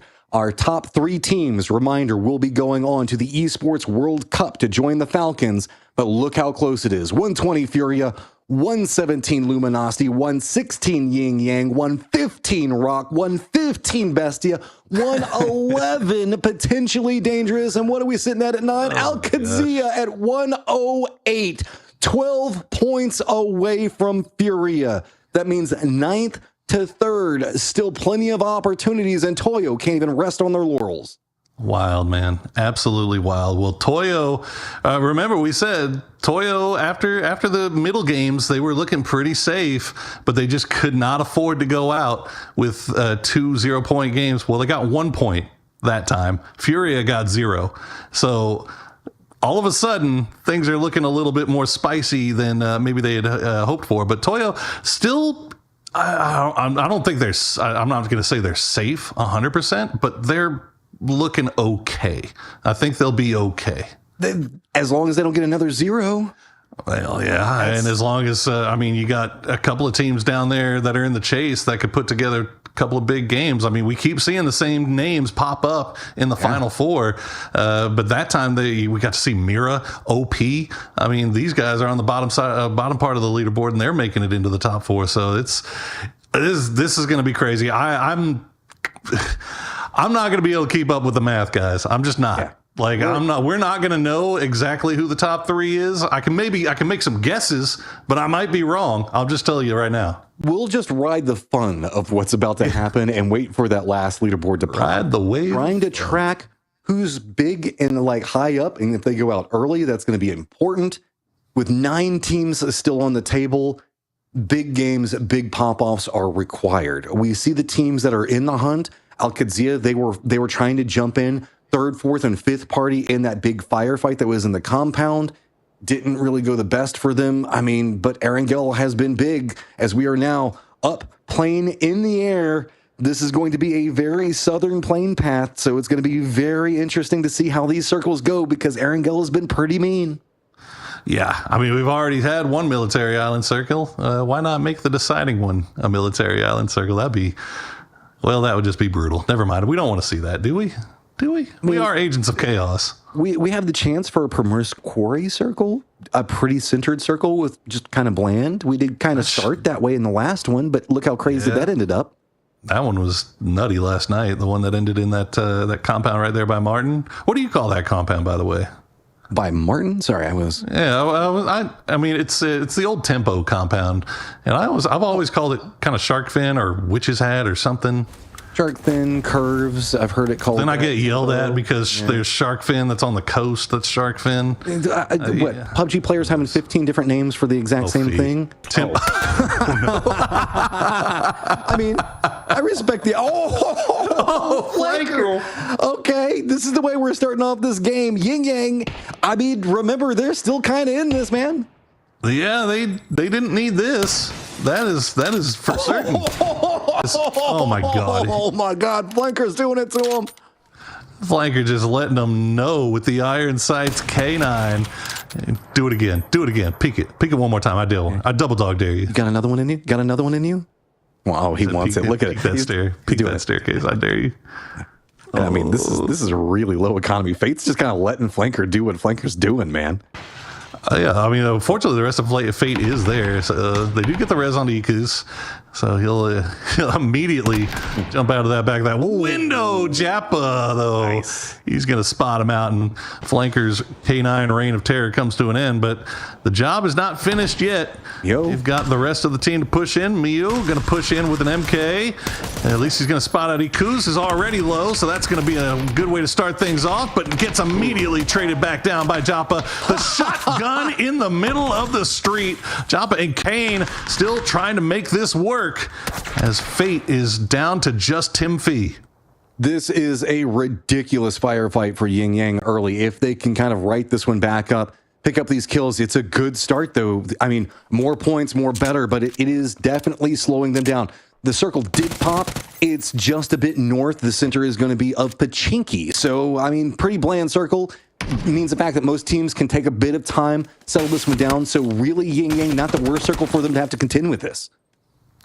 And Tim Fee trying to survive a little bit longer, be a little bit more of a thorn in the side as Trisk will bleed out. So even if Yin Yang wins this one, they will be going forward as 3, as the rest of the boys just keeping eyes on all those windows.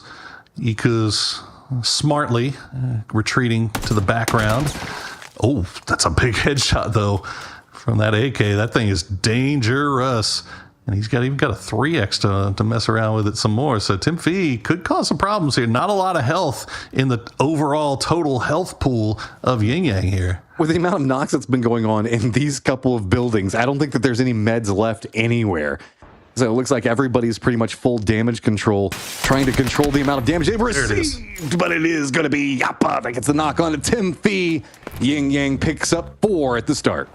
AK giveth, AK taketh away as Jappa collects his 3rd kill, 288 damage for him overall, and immediately they hop into vehicles and try to head over to the military base to get some loot, get some heals, get some something, before turning their attention on making their way into the zone. LG, meanwhile, they are making their way past just the middle of the new centered out on 1, so they find themselves a nice little compound to play around with.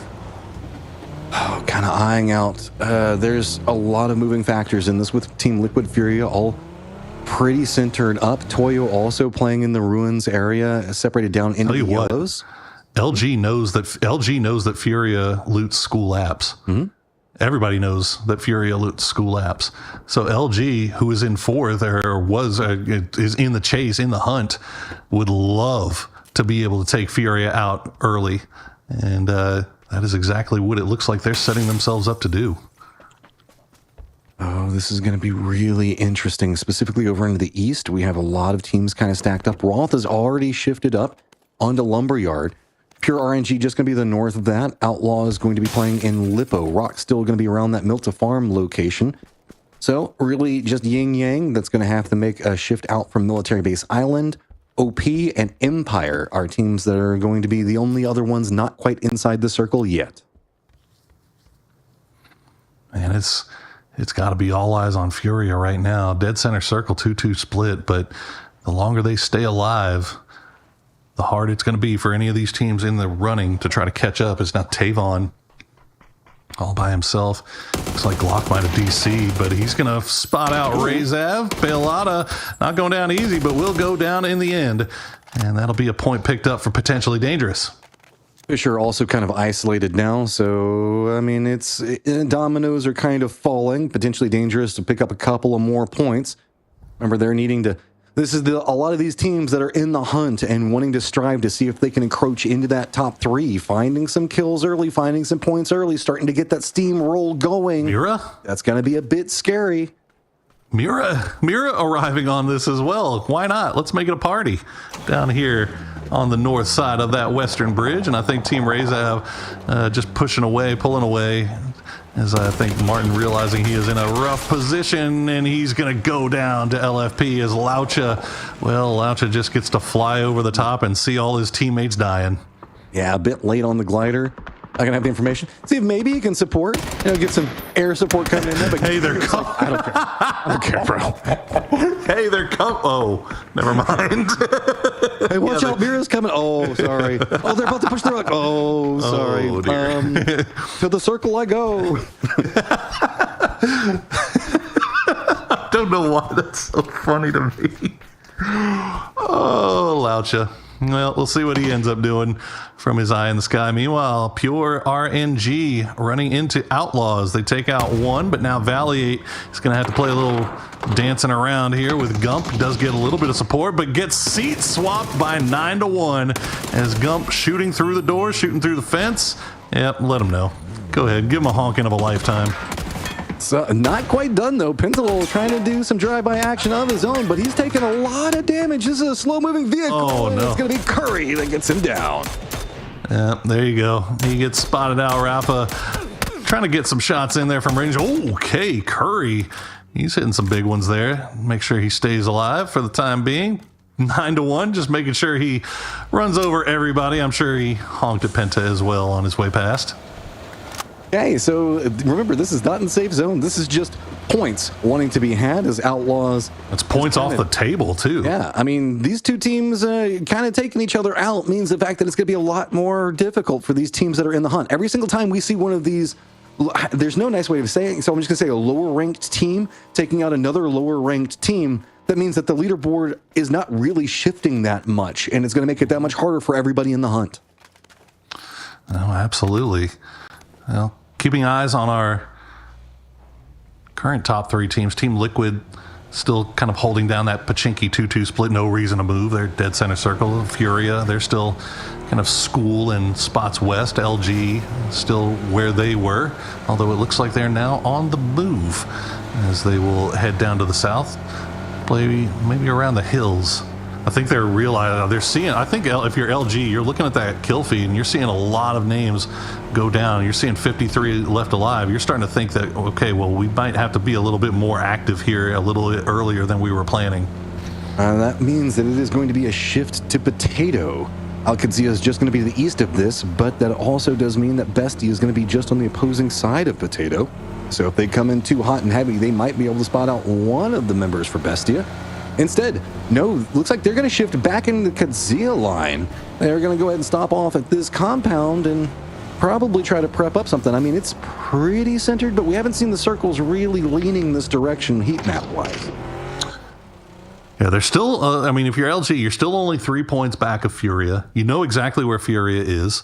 But yeah, I mean, you also saw Yin Yang, who was 1 point behind you.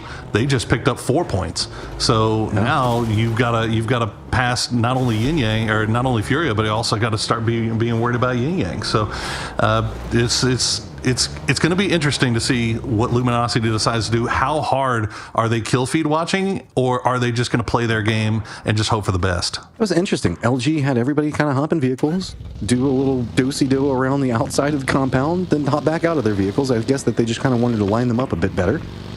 D is going to go ahead and retreat back down the hillside as the new circle is popped, and Death Road's pretty much the center of it. So this northern area, actually really big for LG. Yeah, Potato Mountain is dead center of the zone here as Laucha. Oh, Top Gun, no.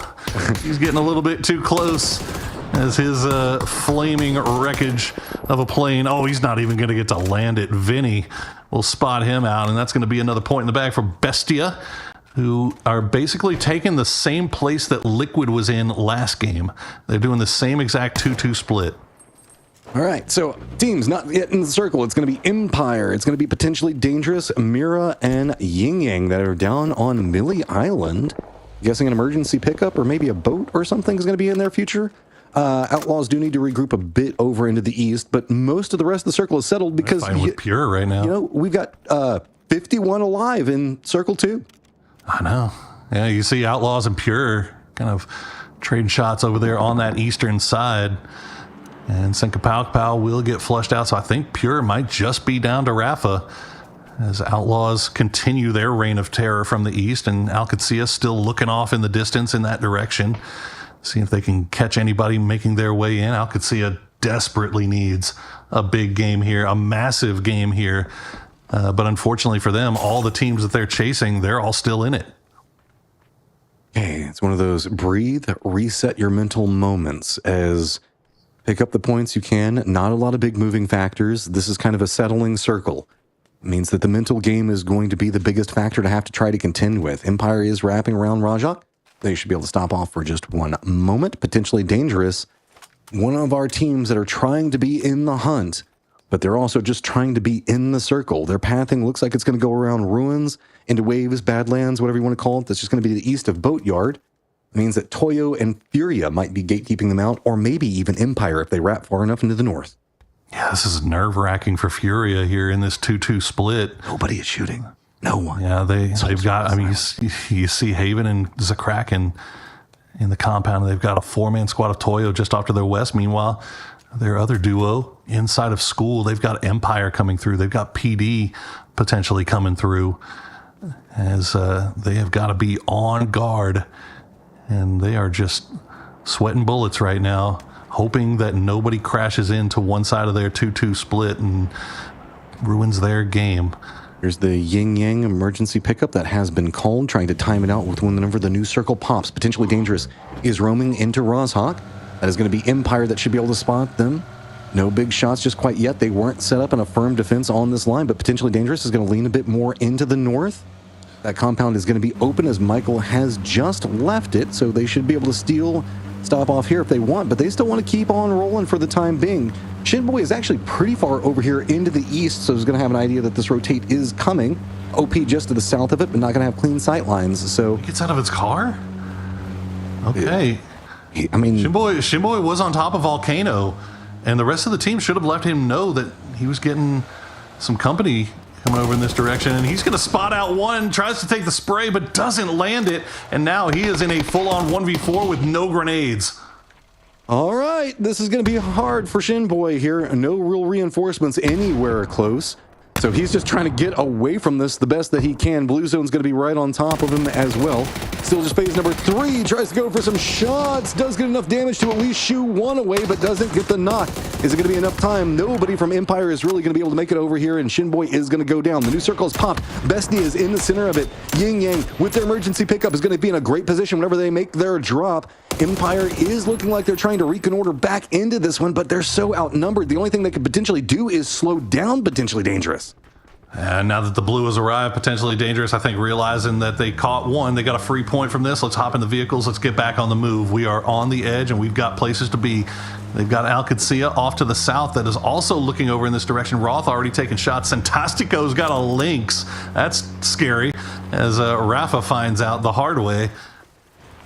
Okay, Alcacea, Death Funnel to the north. Empire, potentially dangerous. All closing in on this point where we can see LG and OP both playing from. Furia is just on the opposing side, hillside. So potentially dangerous.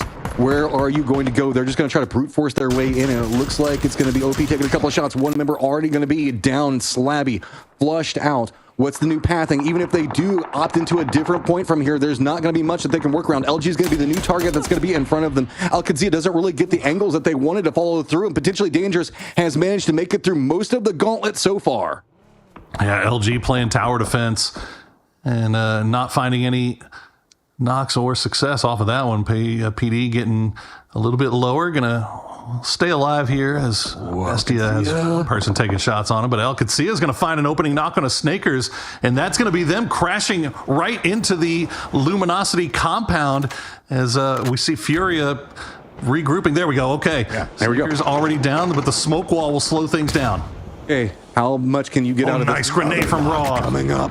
Can they get the flush? Yes, they do. That's 1 point managed to fish over. LG, they need to fix this as fast as possible. Damage push coming in. Not too clean. Alcazia, though, this is a hard building to push. They want to make sure that they can kind of weaken whatever they can. Nades now starting to come out, but not connecting for the damage they want. The longer they stay here, Empire could come up and backstab them. And while this is all going on, OP, you see them just in your minimap, they're looking off to the left because they've got Furia pinned up against the wall. So if they decide to get involved in this at any point, Alcazia actually spotting out Balefrost and Michael coming through. So good work from Cowboy to make sure he protected their backs, and he will get them, but he's going to go down. Oh no, Michael. This is the death grenade.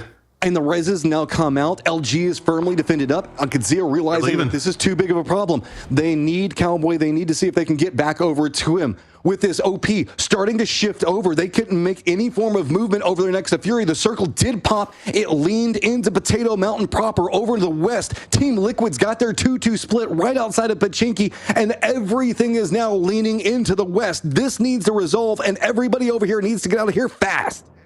And Furia, they're making their way past, but Toyo's got eyes on them, so we'll keep an eye on that as well. While LG and Alcazia, this is a big, big fight for LG. They need to survive this, and if Alcazia is going to have any hope at making the grand final, they have to win this fight cleanly, and they've got to keep everybody alive. They've got to make their way into zone. As you see, the kill feed is starting to light up, but these are the teams that are important right now. Okay, which one of them is going to walk away with the points? Maybe even Alcazia doesn't even want it anymore. They're like, it's taking too long. We're not getting what we wanted out of it. We've got our 4 members back up. Let's just get out. But that means that they're coming in very late. Big firefight, though, is opening up a lot. Yin Yang is eliminated after a big fight coming up from them. Off over here into the west, it's going to be a push coming out from Furia onto Team Liquid's compound. Haven right up in their faces. Team Liquid have an opportunity to end Furia's run right now if they can hold the line. Right now, Furia doing a good job of keeping everybody alive and playing around the outside edges of this compound. Liquid was able to get everybody back into one defensible spot as well. You've got OP on that high side that you have to be careful about. Sparking, nice spray, will get the knock on a Haven, but he won't be able to get the flush. And look at Toyo. They're creeping behind this. They hear it. They see it. They want it, but it is so dangerous to push down. They're hoping that somebody steps back away from it. Purdy just dancing back and forth, seeing if maybe he can get a knock, but he's not going to be able to line up the Panzerfaust the way that he wants. It means Toyo is going to have the high ground. LG has hopped into vehicles. They're rotating along a similar path and could be popping up right back behind Toyo. Alcazia opted into playing more into the south. They are right on the edge of the zone themselves. We still have Rock, Mira fighting it out themselves as well. Luminosity Gaming is eliminated. That is going to be a lot of kills going over to Team Liquid. LG's out, Yin Yang's out, Furia is all of a sudden feeling so much more safe, but they still have to worry about Rock. They still have to worry about Bestia. These are all teams that are still in the hunt, that are not that far behind them. They were only 5 points behind going into this game, and you've even got, who else is still alive here? There's so many teams that had a chance here. Alcazia, even with 4 up. Toyo, they're still trying to hold on to their top spot as the circle will pop. And now this Furia Team Liquid fight will have to come to a head. Furia has to get out of this somehow. And right next to Team Liquid, who's absolutely vibing right now with the way that the kills are coming into play. They are feeling more comfortable by the moment. OP is going to be up on top. Mira is approaching down from the south. Looks like they're going to hear this firefight. They're going to slow down. Alcazia is under pressure right now. Potentially Dangerous has spotted them out in the hillside.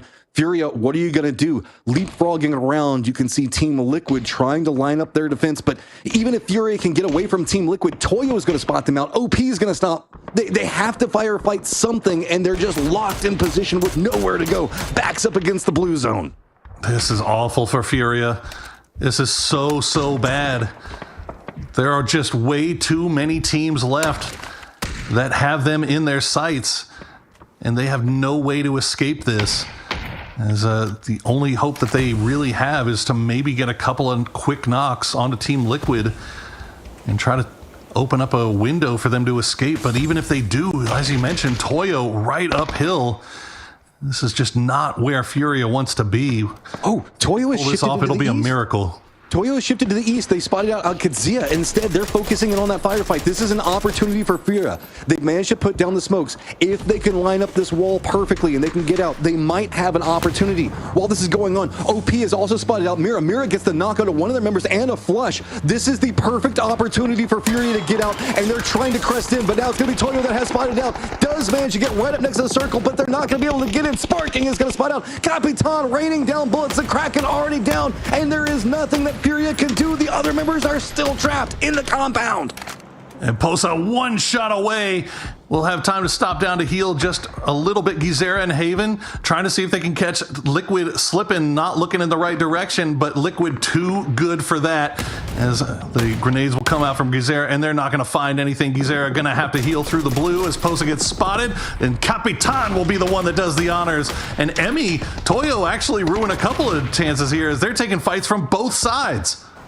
Oh, Fury is in a lot of trouble. Team Liquid still also locked down. Amira taking the shots into them right now. Furia needs any points that they can. Yes, they are presently in third, but it does not feel good. Luminosity, Yin Yang were the ones that went down back behind them. Rock Bestia is still going to be up. We're going to have to see how, with potentially Dangerous still playing over onto the eastern side. Gizera, the last one up. They've got 2 kills, but haven't been able to make it into the placement points just quite yet. Alcadzia has made the push into Toyo. OP now making the push into Alcadzia and Toyo both, but Team Liquid still just trying to gatekeep out anything. Gizera is just trapped.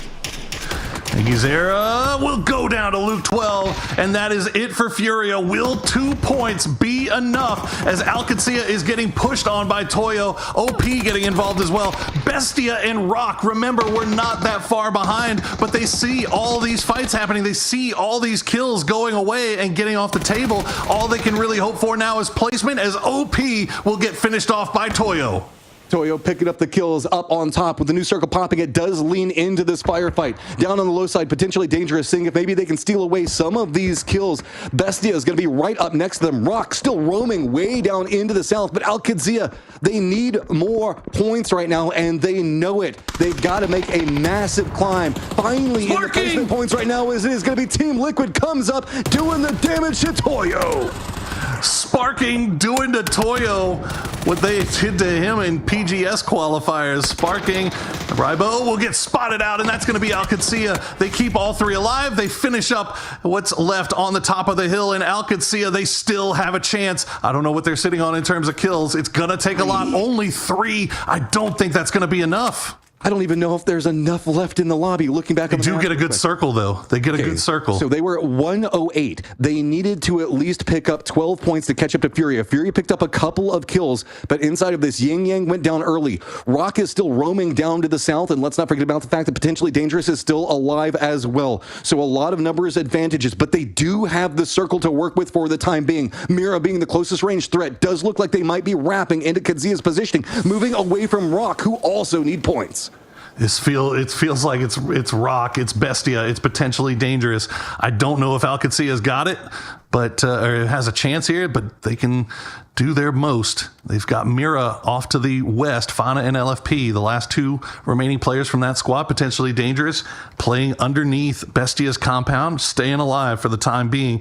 It's down to just 15 alive, and we're only in phase number 6. Rock, you see 2 points. That's not going to be enough to catch up to Furia.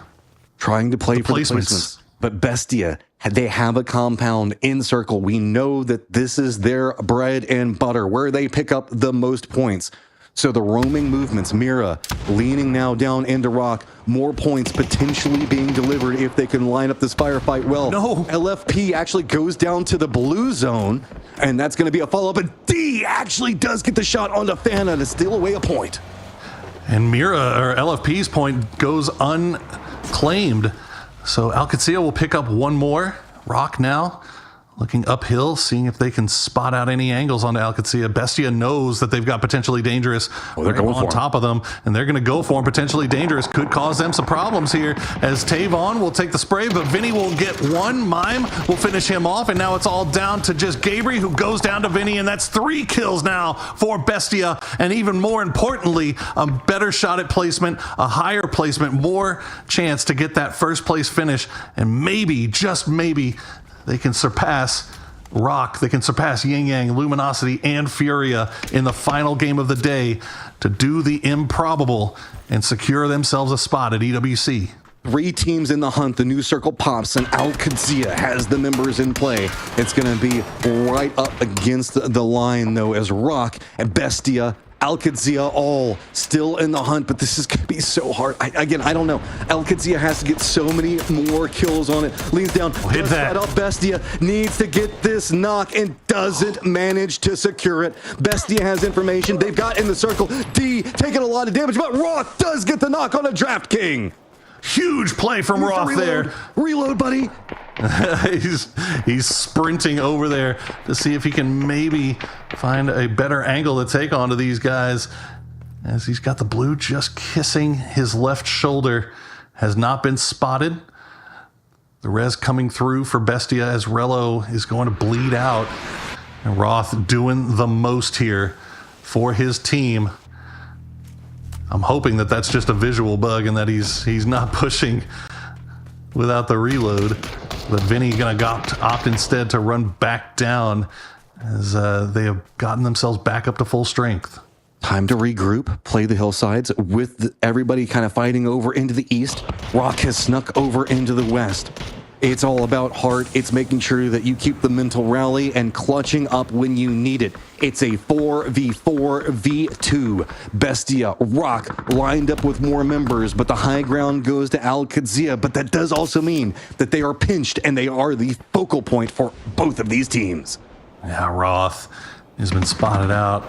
He's going to drop the smoke wall down to survive a little bit longer. But yeah, Bestia, they've got nothing to do but look over at Roth's position. D will try to use that deployable cover, or the emergency cover rather, to get himself a better position to take on the Rock, but they know exactly where he is. That's a good grenade from RBN. It's going to fall just shy, but the spray comes through. Not going to find anything, as D will keep himself alive.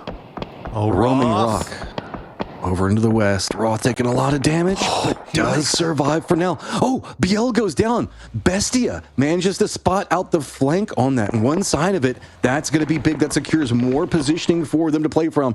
Now, how much longer can we see this hold come in? The new circle, the way it's popped, it is going to favor Qadsia as well as Rock. Bestia going to have to do a bit of an uphill push, or maybe just play that lower section, but there's not much circle still to be played down there. The problem for Al Qadsia right now is that Bestia is just, they only have 4 kills, but that's going to be enough to put them ahead of Al Qadsia, as the nice spray from Solds will find Roth. And now it's down to just D, and he's going to go down to Vinny, and that is it for Al Qadsia. And now it is just down between Bestia and Rock. I feel like Bestia has done enough, but Rock, if they pull the miracle here, they may be able to supplant them and steal away the spot. This might be, I don't know what the leaderboard looks like, but this is, I'm going to say it, this might be a winner-take-all scenario for both of these teams. Team Liquid was at 142. Toyo was at 134. Then we had a big drop down. Rock was at 115. Bestia at 115. They need to have some big points off of this. They can't let either one relent. With the way that this has lined in, it's all going to come down to how you play this last circle for EWC. We are in phase number 8, 27 seconds before everything starts to pop off even more. Bestia has a lot more control over the circle for now, but Rock in their Wolfpack formation has a better chance to cover each other. I think I really do. I think if Rock gets these 4 kills and the 10 points from the win, I think they'll have enough to jump all the way up. And Bestia, though, they've already got 6 kills. They're looking great, but I don't think second will be enough to do it for him if Rock wins.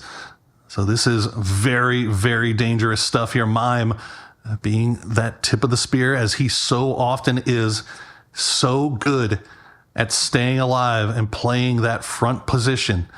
But everybody just waiting for that zone to start to creep in.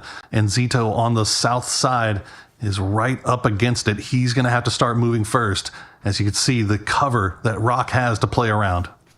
Slowly and steadily, the blue zone trying to decide who's going to win in this game of chicken for center point positioning. Who has the chance to go to EWC?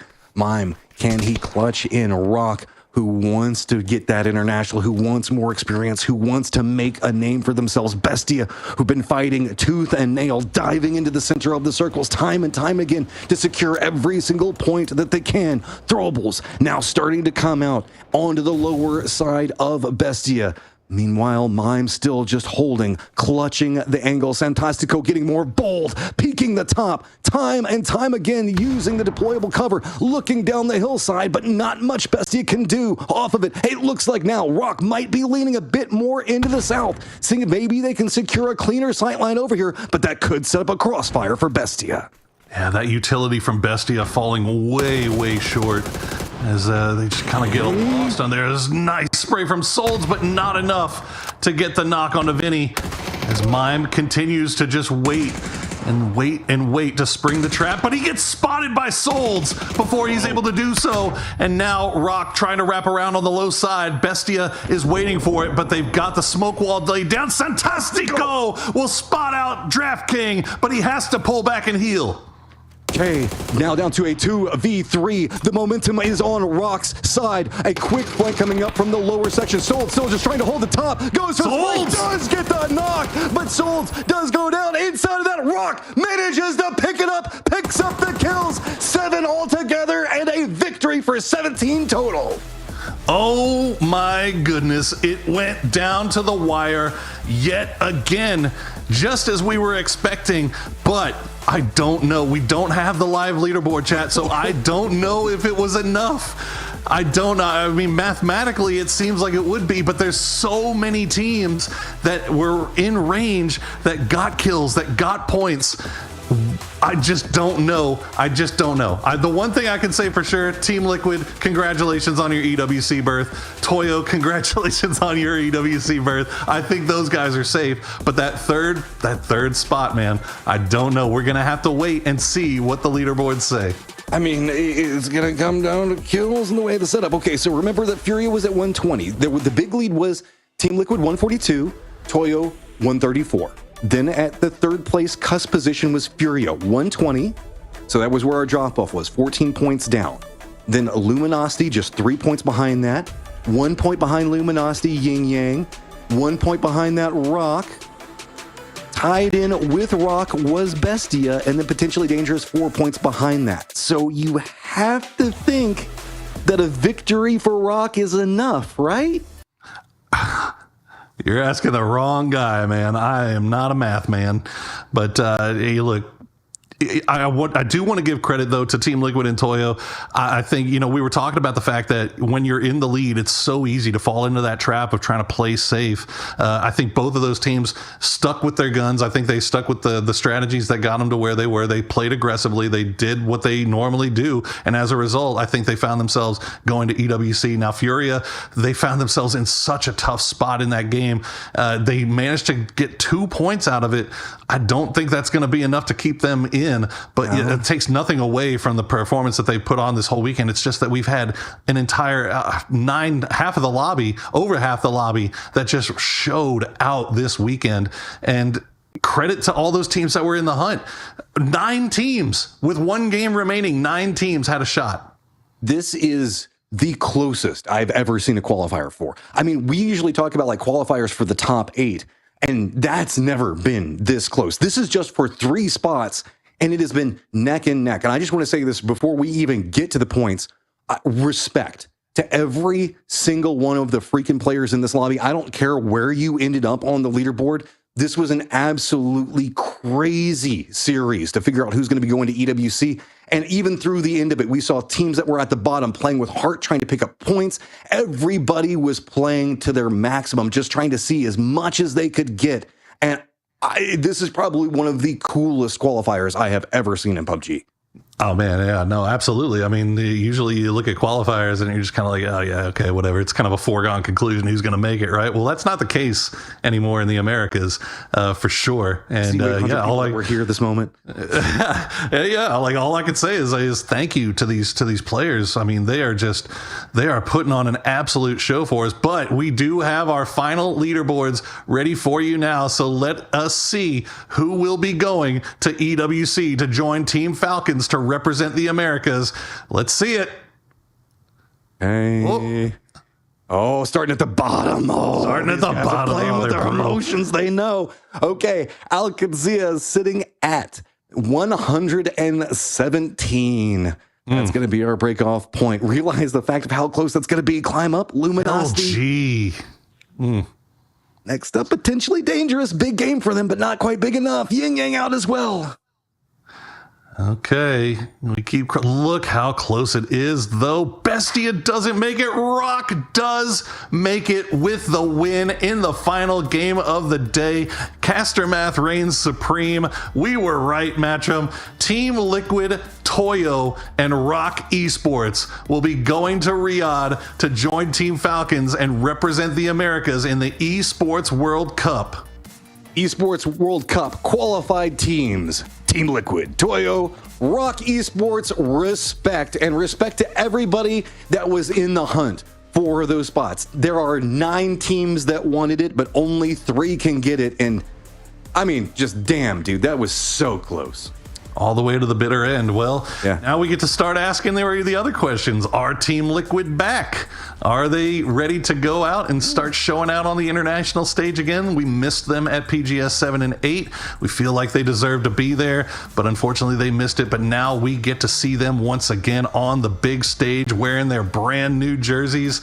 Can't wait for that. Toyo, we have been waiting for this for so long. It's felt like it's been overdue to see them make it to an international, and now we finally get to see it. Toyo, congratulations. And Rock Esports, welcome back, guys. They were at PGS 7 and 8. We get to see what they learned in their previous 2 international games and see what they can bring here now to Riyadh. But anything else you got left to say? That's all I got. Heart, all of you guys. Again, I love everything that you guys played with. This is so neck and neck. A couple of points, one way here or the other, a squad wipe here or the other. I know that a lot of you are going to be looking back at that. Don't lose heart. Continue going forward. This is strong, and I cannot wait to see what Americas continues to bring at Esports World Cup, and I can't wait to see in the next series of qualifiers who are going to be our teams that manage to go on, because this has been absolutely ridiculous. Thank you guys, all of you, for putting on such a great show, and I cannot wait for the Esports World Cup. All right, guys, thank you so much for joining us once again. Congratulations to Team Liquid, Toyo, and to Rock Esports, and also to Team Falcons, who I'm sure is watching here to see who will be joining them. But that is going to do it for us. Thank you so much for joining us, guys. Again, you guys are great. Thank you for watching these. That's the reason that we're here. So hope you had fun, and we'll see you next time.